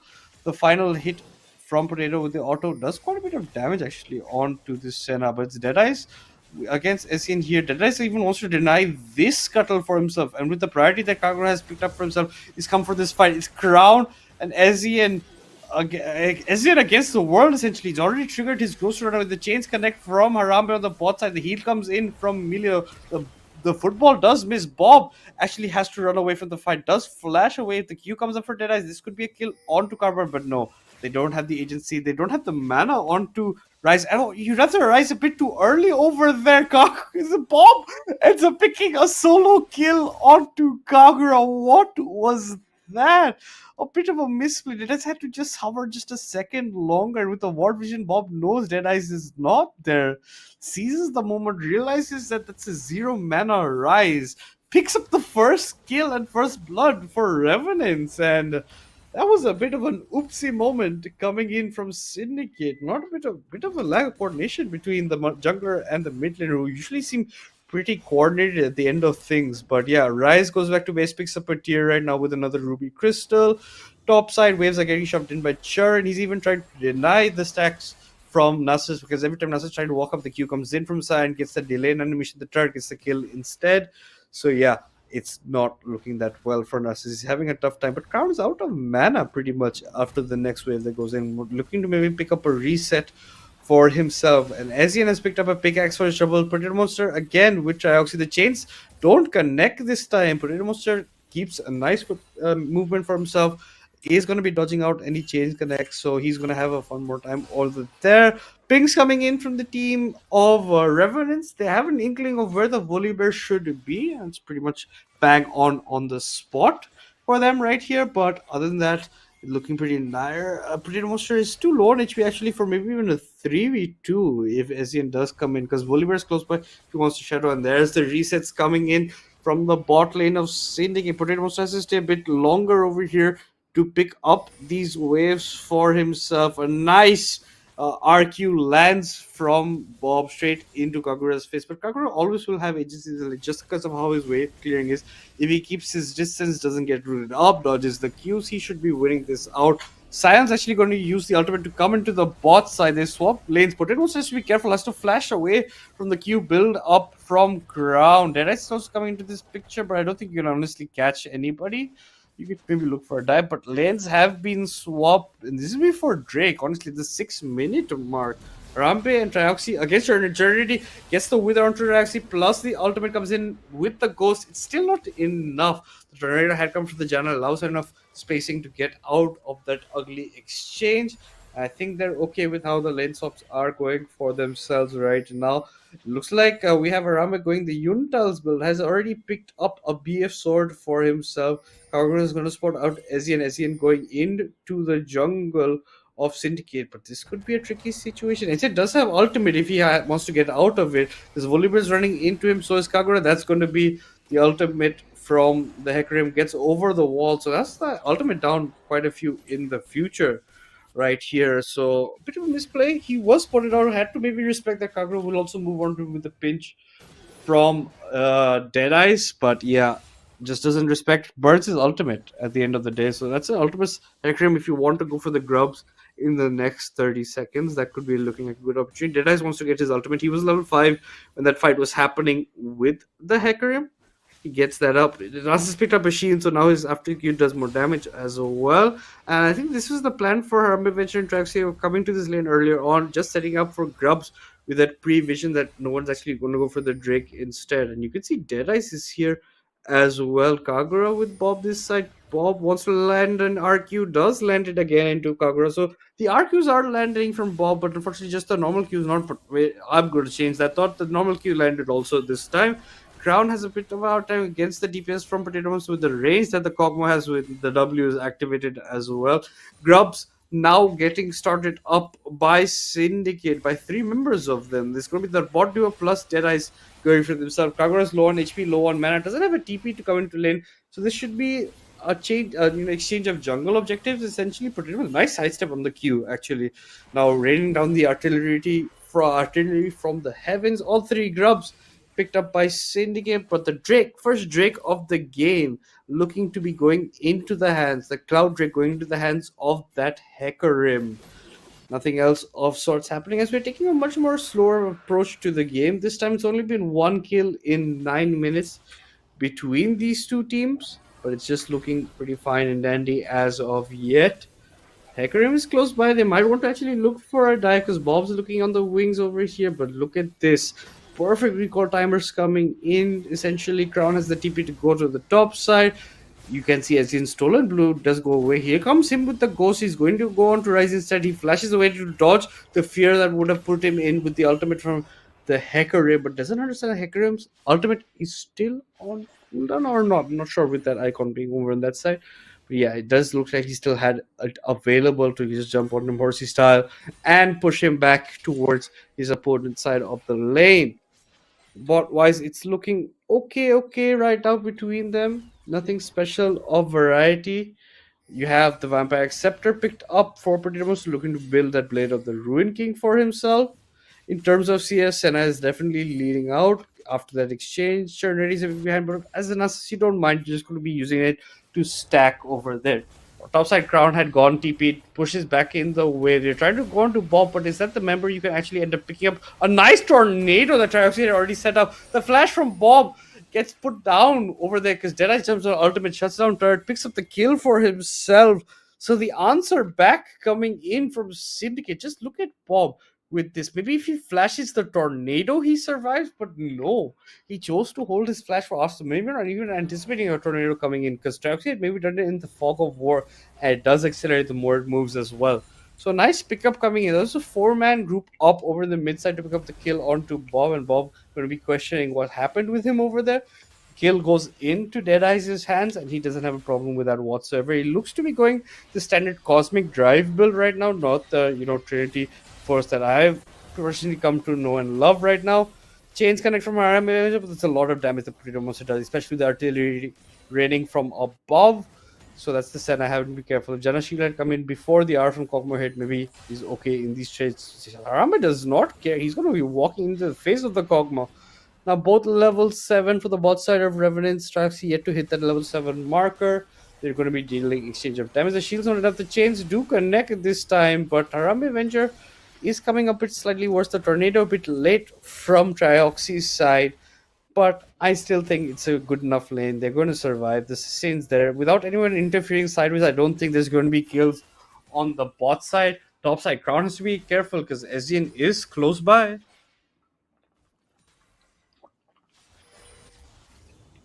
SYN is close by, but no, he's going to be going the opposite path instead. It's going to be Crown versus Churn. Ready yet again. Kagura versus Bob. Just taking a look at items. Malignant is completed for the Karma. Rod of Ages completed for the Rise. Cosmic Drive completed for the Volibear. As of now, you're going to go for the Shojin, yet almost completed for the Hecarim. Gets a very good, strong power spike after that as well. But yeah, that's how the state of the game looks. 1:1 in terms of kills. See, gold wise, a 400 is the gold lead for Syndicate as of now. Haram is low on mana. Turn ready, just going to completely dodge the Q from Crown. Crown doesn't mind. He's picking up the wave instead. Gets the slow as well. He wants that grass tag. He gets the grass tag. He's going to back out over there. Lower on mana side for himself as well. Over here, you don't see much of any shenanigans happening whatsoever. I think the next jungle objective will be the closest we get to the next fight between both these teams. But it looks like we are at a complete Blade of Ruin King completed for Kog'Maw. I think after Sen is back, he gets his full item as well. Depends on how his CS numbers are doing. 118 BS sword. How many platings? 0 platings. Should be getting his item, but no, just about doesn't. Has only for the components, not the final gold. The 750 needed for the Yurt does. It picks up the slingshot and a longsword on the way back over here, and you can see yet the surgeon to be completed for the Hecarim. Bot side, the Echo of Helia completed for the millions. The healing will be coming in numbers, but I'm just worried, honestly, who's going to kill this Kog'Maw later on. It's going to be hard to reach him, first of all, with SYN and Churn ready being that front line, and plus then the shielding coming in from Bob and Shoxicon. That's going to be pretty much an unkillable Cog monster at that point, at the pacing that he is going. Yeah, it's a 3-man bot side, but you're not going to get much. You can't get into Deadice. The ghost was at least burned from Potato Monster. Top over here, Zuko has to be careful. Here comes SYN, and he has his ultimate available to him. Choosing not to use it, now uses it as well when the ultimate was coming in from the Saiyan, trying to run away. Saiyan knows he's dead, trying to pick up as much CS as he can. Before that, maybe even a grass stack. SYN's going to deny that as well. Churn comes into the fight, kills the clone, or the zombie Scion over there. But because SYN showed himself top, Syndicate are going to pick up a free Drake for themselves. So it's a kill for Drake, plus you get some platings in Churn Ready's hands. Churn Ready had to burn his ghost in that fight, but maybe even tier 1 with the damage being dished out onto this turret. And then if they get a next kill, they'll have the entire feats of strength. And for the first time since forever, I guess, in games that I have casting Legends Ascend, I get to see a first turret taken before the feats of warfare. It's very common in international matches, but for Legends Ascend, this is going to be a first, a record big moment for them, that a turret has gone down first before we get the feats of strength. But we are going to get locked in the flash forward by Dead as the Q secures Bob in place. The ultimate for style points, and actually was necessary for the Volibear. Jumps in, Goomba stomps the Karma, gets his second kill of the game now. Whoever gets the next kill gets the feats of warfare, and for Revenants, if they do, they get the feats of strength. This is a very interesting turn of events. The Sunfire Cape completed for the Scion. Bot side action is coming out. You can see Rise ultimate with the Volibear is going to come on the backside. For him, also not many places you go. Who gets the kill? It's going to be Kagura, another carry. No problem giving that over to him. There's the pass to the Kog'Maw. He explodes. Doesn't get much except a huge chunk damage onto Trioxy instead. But yeah, they pick up a kill. Nice roam coming in from Kagura. Helps out on the bot side. And that's all because of what happened to Bob in the mid lane as well from Volibear. So technically it started with Deadice and Kagura over there, over that side. So I really like the plays coming in from Syndicates.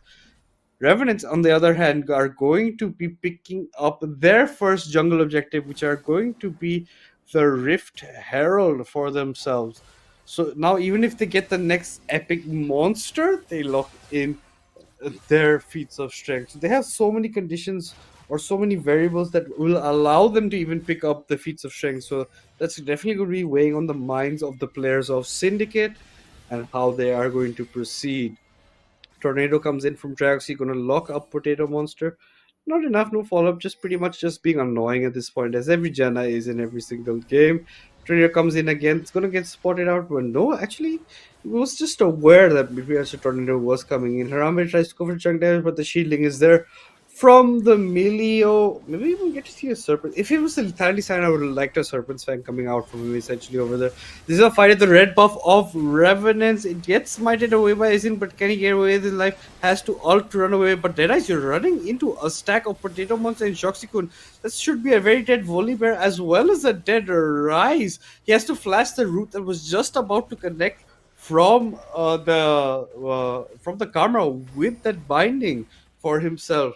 Over here, Crown versus the big dog in the top side. Ultimate gets popped by Chernary, signals Zuko's exit from that exchange. He's trying to get out of it. The Wither comes in, but once the ultimate goes away from Nasa, I think Zuko wants to go back in for this fight. No problem whatsoever. Kagura has been chased to the bot side in a very interesting turn of events. Senna ult comes in, gonna help him survive a bit longer, but no, he gets pushed out of his ultimate. SYN flashes the mastery as well. A slight VM coming in from SYN saying, this is what you get if you leave my Hecarim open. When I get into tricky situations, I ult away. And then over here, I'm just going to even prevent you from going into your Realm Warp. He summons the Rift Herald on the bot side, looking to be picking up the tier 1 for himself. And that's exactly what he's going to do. Bob over here, his Q doesn't actually hit his intended target. They get the recoil off. That's going to be the Janna. But the tier 1 is also going to get pressured from Revenants over here. And there's going to be no answer back from Syndicate.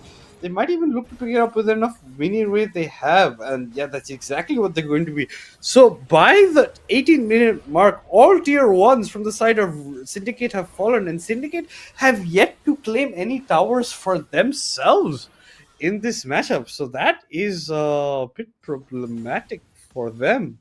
And yeah, with the feats of strength locked in for nobody right now, because the feats of warfare were locked in for Syndicate before those exchanges happened, especially with the War Realm bot side where they went for those picks. Zuko might be in a bit of trouble. Bob's coming in, Traxxas from that side, but no, it might be Bob that gets turned in instead. Drake should be coming up as well. Whoever gets this would be their second Drake of the game. I don't see any problems whatsoever between them. And we can see Wooly versus Q gets his distance. Drake will be now spawning on your map. That's why you see Kagura's on the top side. Has the TP if he wants to come into this fight. No one's gone to match him. Instead, Narcissus come directly into the fight instead. And let's just see how this actually proceeds. Here, Shotgun, the ball does connect with Deadeyes. Here comes SYN into this fight. A nice ultimate actually could get a lot over here. The ultimate's a bit too late. Deadeyes will be securely out. I think a bit of a hesitation on SYN cost them the chance of maybe picking up 2 kills for themselves. But they will be picking up the prior towards the Drake pit. This should be a free Drake for this side. It's going to be answered with Kagura picking up a tier 1 top. It's going to be the first turret that Syndicate will be looking to secure for themselves. But Revenants now, with that Drake lead for themselves, are going to be quite happy about it. And with that Drake that they pick up, they also lock in those all 3 epic monsters and to actually secure the feats of strength. So that was actually a very crucial fight before the Drake for themselves. Kagura is still hammering away at that tier 2 now for himself. Deadeyes coming around with the Realm Walk. Could this be enough? He jumps in with the ultimate. They're gonna lock in the Melio. Not much Shoxy Kun can do. Potato Monster keeps his summoner. Here comes Sheridan already with the TP. Potato Monster is DPSing out of his mind in the backside. No one is ending up actually hitting him. Crown's getting rooted up in place.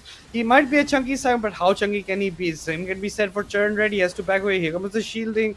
At the end of the day, Potato Monster, be careful. 1 HP bar, sliver HP. E from Crown, not enough. SYN comes to the side. A double kill for him on to that Rise. He's gonna go for more, looking for maybe a triple. DPS coming in from Potato Monster, but on that side, Harambe shuts it down. Flash away from Potato, but it's not enough because Harambe comes in with his own flash, picks up a kill, a double kill at the end of a slight overextension. I think with the double from SYN after that, we maybe want to back away from the side of Revenants, but now the kills have been equalized. 7 kills to 7, a delayed 4 for 2 in those exchanges that happened over there. 4-3, maybe actually over that side. Yeah, it was 4-3. No, it was 4-2 because Crown did not end up dying. But Yuntal's completed for the Senna plus the IE as of now. For Potato, he's still a bit far from his Ginsu's Rage Blade. Instead, has gone for the Bork as his first item.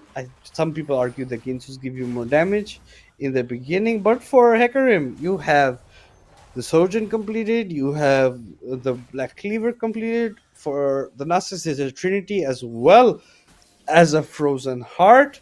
Ward Vision getting cleared on this side. I think it is going to be a pretty easy job over here, getting the Scuttle for himself. Not much else to be said about this. I don't think you can even dive Nasus. I would also like to get an update on how many stacks the Nasus does have. That would be good info to be giving the audience. If you observer could maybe click on Nasus, that would be fine. Very nice. But no, Wither onto the Rise. Rise has to walk away out of advantage because he knows it might be a tricky situation. But after Wither, that's when the DPS comes in from Rise, damage coming out. Now another Wither. Turn has to be careful, but no ultimate comes in, the Whelmrow comes out. Rise should be getting away to safety. Maybe could have even turned it. He had flash available. If he keeps the distance, that could have been a free kill. But Rise maybe wants to get resets because Atakan has been started up by Revenants. The answer's coming in. Dead Rise is coming in with the flank, but he's running into a lot of members. Going to jump straightly onto Shoxikun. They want the Milio gone before the fight can break out. And that's exactly what happens. SYN is very shortly to follow suit. But no, Atakan gets picked up by Syndicate. It does get smited for them. And now Revenants have to run for the hills. Bob hits the Q. It lands straightly into the people of Syndicate on that side. Bob, can you end up surviving? You're looking to... Yes. You end up getting out with your life. But you pick up the kill onto Shoxikun. You get the Atakan for themselves. It was a very late TP from Crown. Actually, no. It was very late TP from Kagura. Sorry, he was the guy on the bot side. Instead, Nasus chose not to come to the fight. Not willingly. It's just that he didn't have TP, ladies and gentlemen. So instead, he just didn't have the possibility of joining that fight. So that is how it's looking. So the Seraphim Brave, after the Road of Ages, completed for the Rise, the Horizon Focus, now completed for the Karma. Finally, the Ginsus has also been completed for the Kog'Maw. The Swifties is going to allow Senna to kite a bit more in these fights, especially with the Wither coming in from the Nasus. Something that actually helps you out in that kind of situation. Dreammakers from both the supports right now, but I think that Frozen Heart actually does a lot later against the Senna, as well as the Foley Bear when he's going to be jumping in. He's looking to maybe even be building an a gauntlet for himself, the Iron Fist for him. So that also provides slows later fight wise, but I don't see anything else happening right now on the Rift. Drake, number 4 of the entire game, will be coming up. Mind you, if the side of Revenants pick this up, they will be on Soul Point for Mountain Soul, and you don't want a Mountain Soul and a Hecarim, and as well as a Nasus, who's already looking pretty nicely in farms, as well as that he's been on the sideline quite a bit. Is a level behind of Crown, because Zuko's also been sidelining quite heavily. Baron will be spawning up in 10 seconds time. Herald, the Scuttle will be picked up. Kagura, you're running too many members. You're gonna have to flash away. You're gonna get pushed back with the ultimate from him. Can you Realm Rock away out of possibility? That's exactly what he does. But he's still getting chased by SYN, who has the ghost. The ultimate from Sen a bit too late to save his mid laner. SYN is looking for him, but I think this is the point where you back off. You lick your wounds. Be happy about it. Take the Drake instead, because it's a 5v4 at the end of the day without the Rise. Rise does have TP, but you can't honestly delay it. Can you? You are looking to fight it for Syndicate. Crowns walking in. Swish a nice double tornado lands from him, but Drake's going down, low HP. A nice RQ coming in from Karma. The flash forward. Deadeyes goes in, but that's to his death. He's not even trying to go for the steal. Instead, he ends up going down. Crown is following as well in this exchange. I don't understand what Syndicate was thinking. Huge misplay coming in. The SN even picks up the Drake for himself. That's a 3-0 in that long exchange if you include the Rise kill, plus the Drake getting picked up for Evans. The flash forward by Potato Monster. He's not done. Here comes the Living Artillery as well. It's not enough, but that's a flashless and ghostless Potato for the next exchange. That Syndicate can actually be looking to target if they are keeping check of summoner timers. but Revenants are looking pretty dominating in this game. It's only slightly 400 goal lead, but they are on Mountain Soul point, 10 kills to 8. It is 3 turrets to 2 as well. And Potato Monster seems pretty unkillable with all the shielding that he's provided. If the Milio shield goes, the Karma shield comes in, and as well vice versa. So it looks pretty good for him. This is the kind of comp you want when you have a Kog'Maw. With this amount of shielding, it's almost impossible to die. Plus, everyone has to be worried about Susan in the front line with SYN's ult coming in these team fights. That could be a bit of a hard fought battle for themselves. Heartsteel for the SYN has around 146 stacks.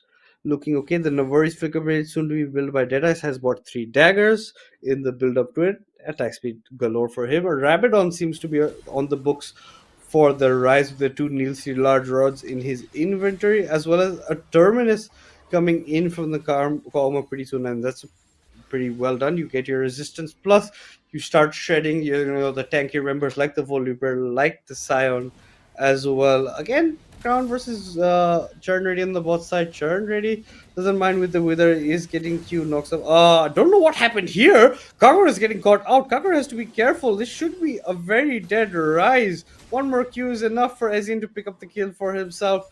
I honestly don't know why Rise was getting caught out. Maybe he was trying to get some vision down, but I'm just making up excuses for Kagura at this point. Like I said, his Rise is a bit of a hit and miss sometimes, and this time definitely going up on the miss mark. He's trying to use Remo to try and drive away. But Churn Ready is going to get drove on 4 versus 1. Baron has been started up by Revenants. A huge shutdown going over to Harambe Avenger, but for that kill, they will be giving over the Baron. This is not what we had in plan. A kill for Baron, never on the better parts, but I don't think they can even challenge it over there because Kagura is there. So they're making the best of the situation they do have. That's going to be second kill for Cherry. But look at Hecarim. He is such a monster right now. 4-1 and 2. Sorry, 7-1 and 2 on him. He's looking really fed. But on the side of Syndicate, you have 403 Senna who just infinitely just keeps on stacking, right? With the amount of souls complete, and will just be one-shotting you from across the map with the range he'll be gaining later on if they can reach that stage. But with Churn Ready being at the Mitchell, now even going for the Spirits Visage, they're going to get less damage from the Rise, less damage from the Volibear. So he's going to be pretty happy about how that's turning out for him. But other than that, I don't see much happening. You can't get to the late game without allowing these things from actually happening for them, or against yourself. And Potato Monster, yeah, he's one of those things you have to be careful. Like even to get Churn Ready, they had to send 4 members strong to secure him up, and he bought his Baron time. So exactly what a top laner should be doing in that scenario. But look at Potato Monster. The damage this Kog'Maw is dealing out is insane. Once the Terminus is completed, he'll even have added resistance. A nice RQ coming in from Bob lowers down the HP on to Potato Monster. But here comes the flank. Here comes Deadice into the stage. But he has to use the ultimate to run away, and that's also not enough. That's going to be SYN going unstoppable with his 8th kill of the game. They even pick up Trioxy for their troubles. I think this was just a bit too forced from Deadice. I even got caught out because I was talking about something else. I didn't honestly expect that play coming in from them. And with this Baron empowered meaning wave, they just have to keep the cannon alive, and the cannon will do the job of taking this tier 3 for themselves. And it's a 4-1 formation for Revenants. Nasus on the top side. Inhibitor should be falling down for Syndicate. This is a 30-minute game. Already a 5k goal lead now for Revenants. More on the significant side. 13 kills to 9. They are on Mountain Soul Point. They've taken mid inhibitor, so their mini waves will coming in. So Perma just pushing into Syndicate. They have to have someone answering it. Just very smartly getting the resets before they are heading in to that Soul Drake fight. I think if they get the Soul, it's pretty much GG for them. Syndicate have been pretty a good fight, but some questionable starts to fight. I think Deadice get a bit too big for his feet, get too anxious in these situations, going for something they shouldn't. But nice Realm War to get that early start on the Drake instead, taking advantage of the resets from Revenants. This Drake has gone melted. You saw SYN maybe trying to come for his steal, but I like that from Syndicate. That's the kind of engage you want. Nice Tornado for the disengage. Crown, you just want to run away. SYN is going to be chasing you on. The smite comes in as well. I think that should be enough. SYN, we're trying to get away from the exchange, but the roots are going to come in. Turn is coming into the fight. Potato Monsters left under SYN with that face rush has so much movement speed. Bob also flashes forward to maybe get a root, but that might be a bit of a problematic situation. Now you end up dying. So does Shoxicode, but who protects Potato Monster? He's alive. Ground gets another hit onto Potato Monster. Have to get rid of Zombie Scion. Zombie Scion does damage, my man. A nice kiting, nice gliding coming in for him, but I don't think they are powerful enough to go for the end right now. They just should be looking to get the reset. I don't think much else is on the book. They're low HP, but the pork is healing him up. He is looking comfortable. They really want to go for the end, or at least a tier or a Nexus turret or so. That was a huge mistake coming in from Potato Monster just underneath the turret. So does SYN go down. That's a huge shutdown, honestly, going to Harambe, and they're just playing around with their food over there. Harambe gets another kill onto Nasa. Also, technically, is staggering that that's an ace, which I didn't expect happening coming in for Syndicate. They lose quite a few members, pick up the ace, but it's mostly due to the overextension from Revenants over here.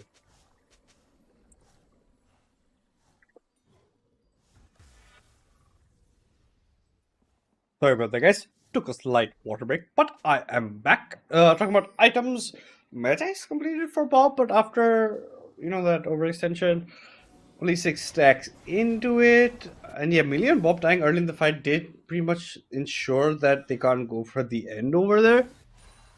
I like the Serpent's Fang coming in from Potato. Does less on range, but what else choice does the man have against so much shielding that he will be dealing with?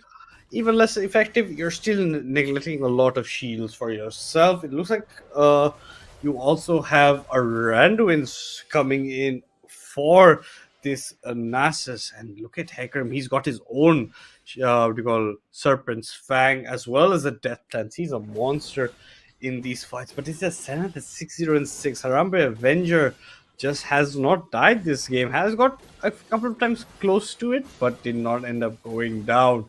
And definitely got a huge amount of shutdowns to his name. He's now making his last item with that zeal for him, probably that rapid fire cannon at that point. You see, maybe Transfer from Syndicate, they were making bush, but no one was stepping up. Instead, maybe Crown might get focused by SYN. SYN's coming in from behind. We'll be clearing up Vision instead.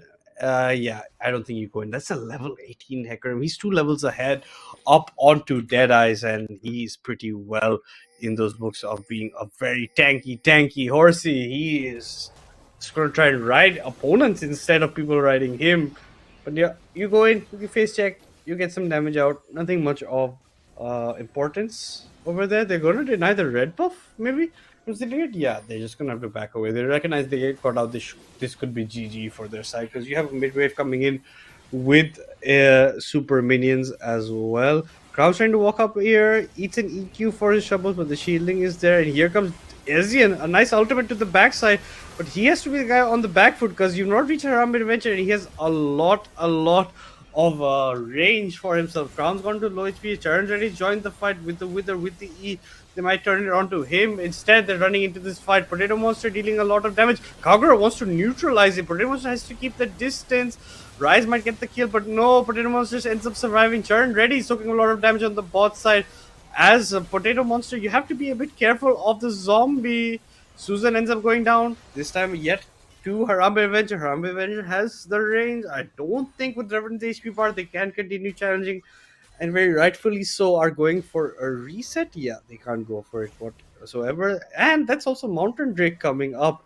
Deadeyes will be up. There should not be an SYN up in time, I think, for this fight. He might not even have ultimate, depending on how the situation is looking. The roots don't connect, but the knock-up from the tornado is enough to allow a double shot from Harambe Avenger. You're going to even lock up Shoxicode. Syndicate are not down for the count. They are, in fact, ahead in terms of goal numbers. And after pushing this wave, I think they're going to turn their eyes to a free Baron for themselves. I do like this call coming in, but the problem is if they do the Baron and don't go for the Drake, this could be a Soul Drake going in to the hands of Revenants if they don't pay attention to that. Bob's come to be a bit of a distraction.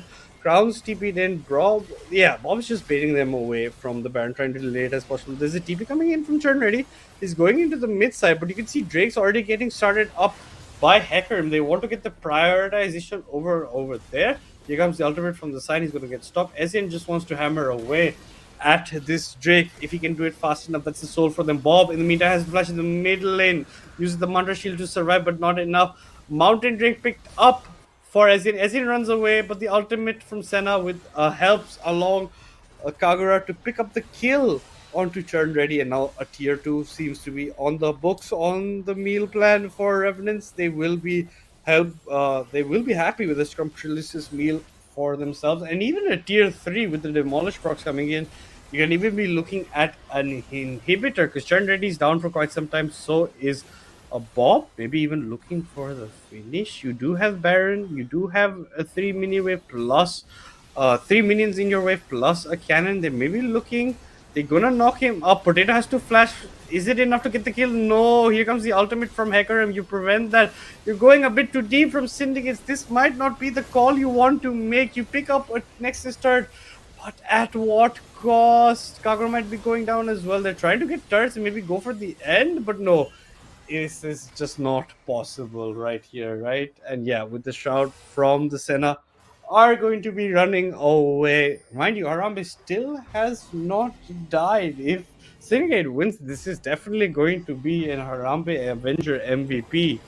Just giving the state of this game, but yeah, I think they are going to have a tough time actually doing anything against Revenants. If Revenants have a tough time doing Syndicate, because only if Syndicate throws like they did over there, getting overzealous for the end. Other than that, I don't honestly see Revenants fighting back here because now your Senna is scaled up. The Kog'Maw is getting shielding. He has an Avoris Flicker Blade as well after the Terminus is completed, but that's a full itemization of the Senna, who has Phantom Razor, so she can even keep her spacing plus the attack speed to neglect a lot of what the Nasus is dishing out. Nasus even now built himself a Bramble Vest to prevent some of the healing that Senna will be doing.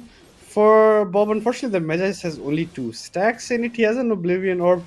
Deadice is now the one bullying SYN in his own jungle. Who gets this mine? It's going to be SYN has to use the Unstoppable Ultimate to run away. So that's going to be Horsey without an ult for some time. But at least, thankfully, there are no objectives currently up on the map that Syndicate can use to punish this. Well, the Realm walk in on the Churn Ready. You stun up the Nasus. Is it enough? They're trying to change CCM. Susan tries the ultimate to get that HP advantage later on. Will actually end up surviving. I like the play coming in from Syndicate. Almost actually ended up working out if they walked in the way they wanted. Deadice tanks, rare shots to help his team pick up a tier 2 in the top side. So now that's 7 turrets for Syndicate, 8 turrets picked up for Revenants. Gold wise, it's a 4.4k now in favor of Syndicate. And yeah, this is looking a bit disastrous for them. 2 Barons have already gone down.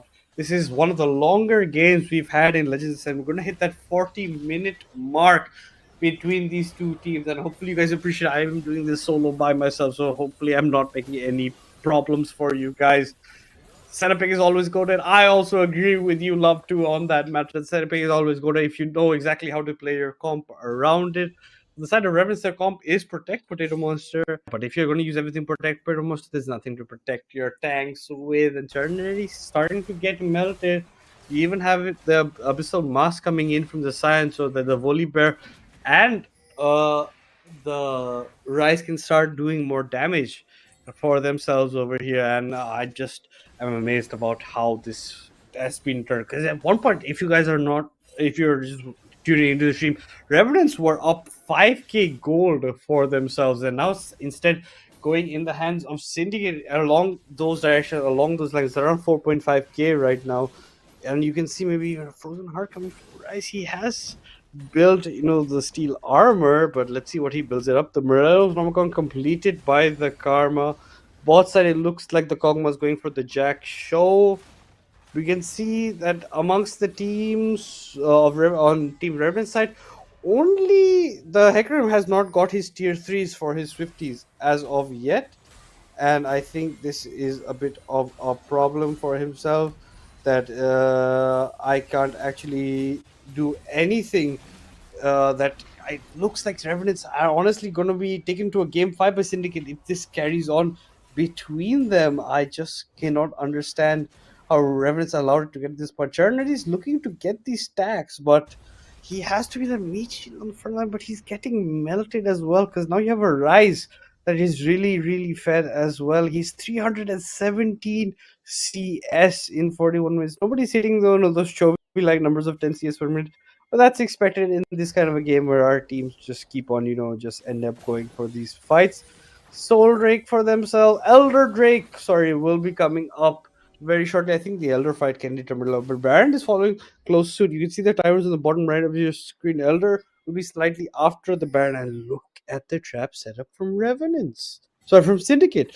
They are just waiting in this bush very patiently. So they think that Kaguro is alone. They might get caught out. Harambe Avenger is going to show himself. Going to jump away from the fight. Deadeyes is here. I think when they see Harambe showing himself just like that, there's more people expecting the bush. The far side of alteration is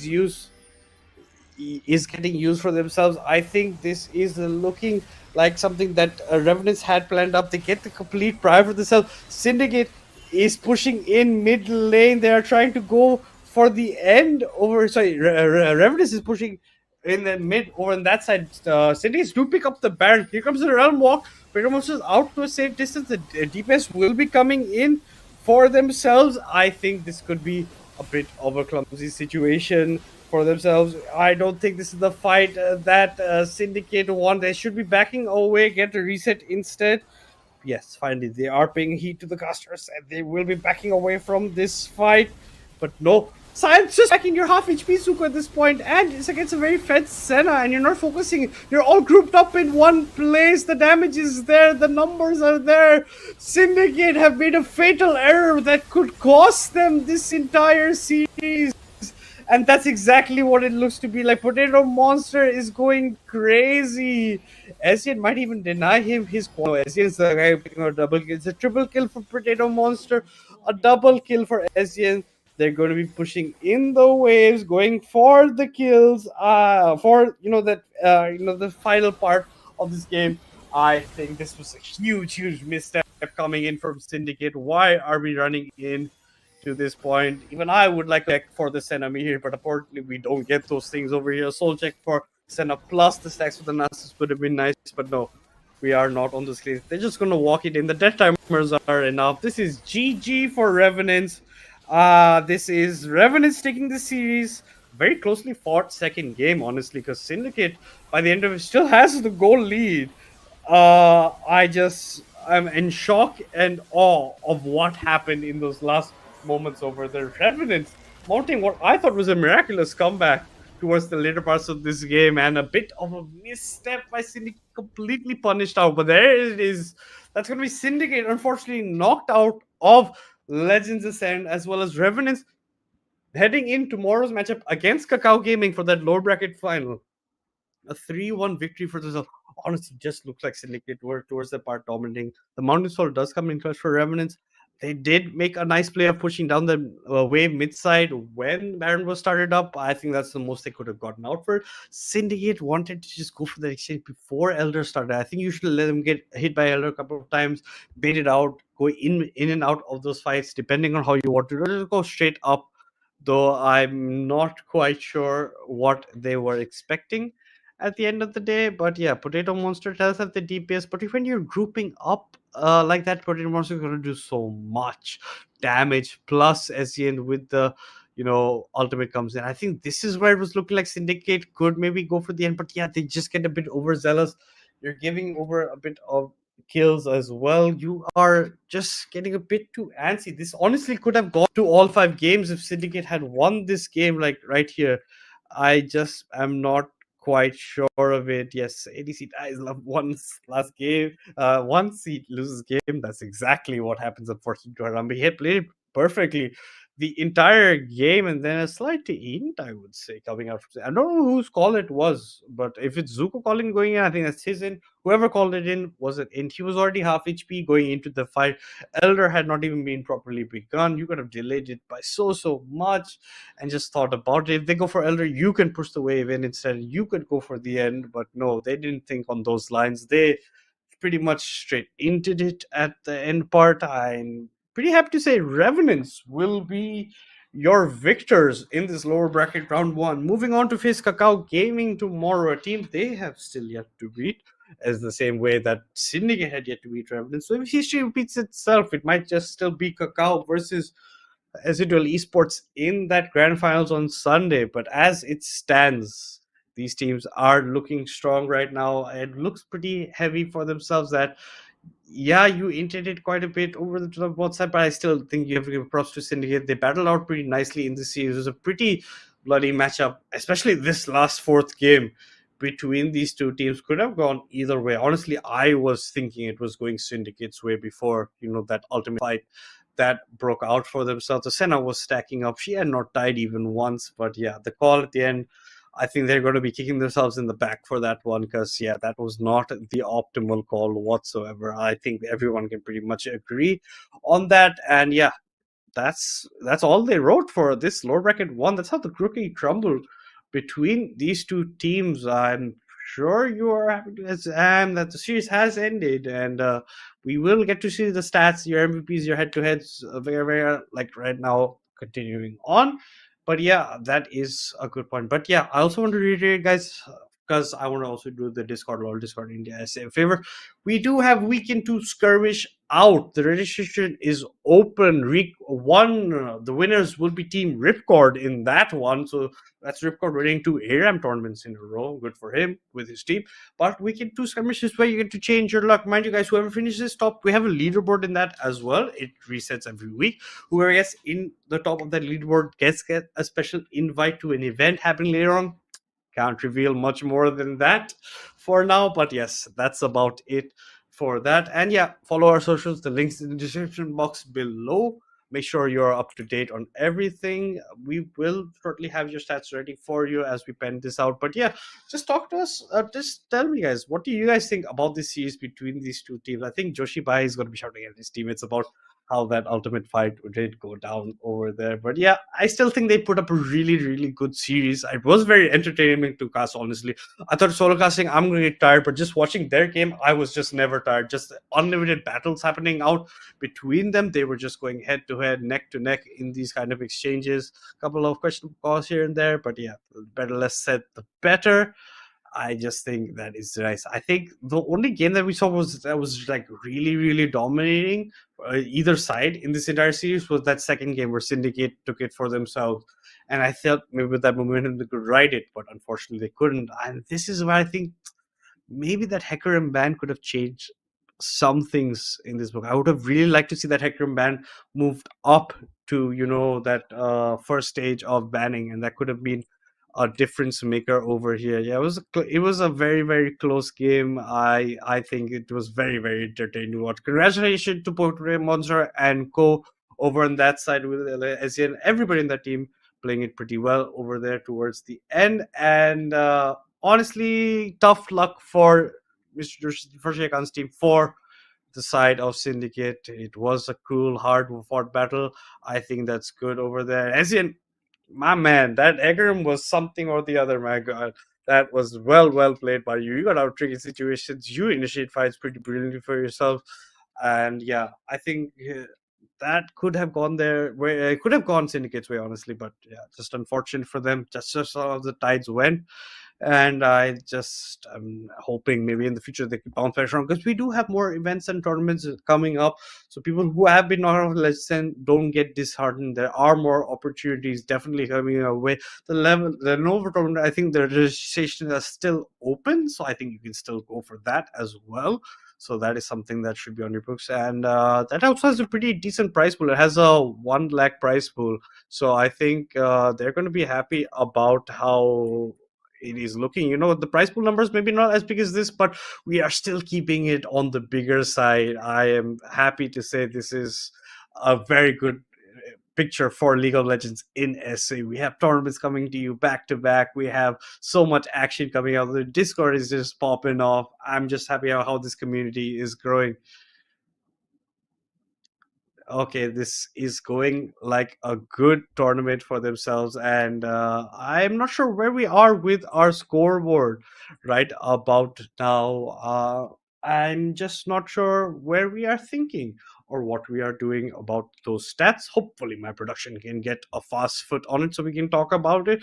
But I think by the end of it was 2 barons taken. The elder was still not. The soul went into the hands of you know, the side of Revenants, and they were pretty fun and dandy with that. I think Hecarim nicely, jumped out over on that side. I think we have to just wait a slight second longer for the stats coming in for here. But yeah, lower bracket one is done and dusted, ladies and gentlemen. Going to have the lower bracket finals tomorrow. That's going to be Kakao coming back in after maybe a bit of a disastrous performance at SYN Esports in the upper bracket final last weekend. So they're going to be looking to get some confidence back, get some momentum back, get some games under their belts yet again. So let's just see how well that can perform for them as Legends Ascent will continue further over here. But as of yet, we are not seeing anything else moving out on this side. We have a couple of competitors lined up. I think the dark horses in this entire Legends Set qualifier were like Shuber Haters, Phoenix Ascension, barely missed out to the now eliminated Syndicate for getting that fourth spot. They missed out. They had the same amount of points, same amount of wins in series, but just because of the head-to-head, when Syndicate fought against Phoenix Ascension, Syndicate were the ones that came out on top. So that was also an interesting way of how it developed in this tournament. I just seem to be rambling on again and again. But yes, finally, we do have the scorecard in front of you. It was a 44-minute game. That's how long I've been speaking, ladies and gentlemen. So, forgive me if I sound very tired. But that is 24 kills for Rems to the 20 kills of Syndicate. And you could even see by the end, Syndicate were actually 3k gold up over there onto Revenants. And they were just 1 tower behind. 9 towers for Revenants to the 8 towers of Syndicate. 4 Drakes locked up for Revenants, just the 2 of Syndicate. So the Mountain Soul was with Revenants. That does help them later. But most of it still didn't seem to be going in their favor after they got the Soul. Rift Herald picked up for them. Baron picked up for them. 3 Grubs picked up for Syndicate. So we had 3 Barons this entire game. So 1 picked up by Revenants, 2 picked up by Syndicate, 3 Grubs picked up by Syndicate, plus the Atakan, but it just was not enough, unfortunately, for Joshi and Co. in today's matchup. They unfortunately could not progress to a stage where they are strong enough to, finally, hit down on Revenants. Even, like I was saying before, weaken Revenants because they didn't have AK-45, they didn't have Unseen Blade. So yeah, unfortunately, that is how it crumbles. And your MVP for this game is going to be this man, the smiling Asian. Just look at this smile. How can you be mad at this man for even beating you at the end of the day? 12, 3, and 10 on the Hecarim did phenomenally well. Phenomenally well, I would say. Earlier on, it looked like he was getting a bit greedy for things, but he had the ultimate always to get out, and then we even used the ultimate for good engages as well. 7.8 CS per minute, that is still good number for jungler, given just how long this game has gone on for. 832 damage per minute, but that's also okay. 21.3k gold acquired, but he's going to be MVP. Honestly, cannot praise this man enough for what he did in this second game for this side. Yes, and yeah, these are going to be your head-to-head. So it was a battle of ADCs for the first 3 games, honestly, because 2 MVPs went to Potato Monster, 1 MVP went to Haram Adventure. And even looking at the stats, not that man, I think production again forgot to divide it by 4 over here for CS per minute, because 27.9 CS per minute and 29.7 CS per minute are not numbers you expect. These are definitely not numbers that should be on my screen. 26 kills for Harambe Avenger, 14 deaths, 36 assists, 32 kills, 14 assists, 33 deaths for Potato Monster. By the end of it, their damage is almost hitting the 200,000 mark, at least for Potato Monster. 183k damage for him, 114k damage for Harambe, and that's also just due a lot in these later team fights. And yeah, gold 70k for Potato, 66.5k for Harambe Avenger. But yeah, Syndicate, honestly, a well fought battle for yourself. I think you guys did a fantastic job of putting up a really good fight in this best of 5 series. I don't think you should be kicking yourself for anything except maybe that last engage in that last fight. Everything else, I think you were doing a really good job. You were maybe looking like you were getting game 4, so props to you. And for the side of Revenants, even you played excellently well. Technically saying, I was rooting for both teams. I have friends in both teams, so I don't mind either way that it goes.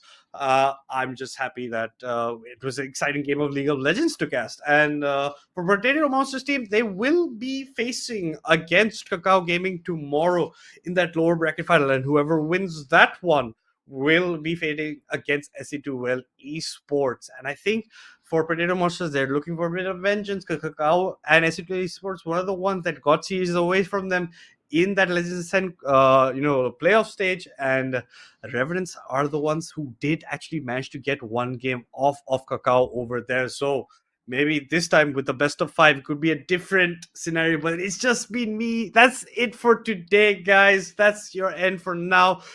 It's been me, Madness, alongside nobody. But that's what it looks like. But please make sure to tune in tomorrow for that low bracket final, and we will see you guys with the action tomorrow.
top, won't stop. I'm gonna be the man, yeah, I gotta cut the knot. Haters really on me, tryna take my spot. But we go up, yeah, we never gon' drop.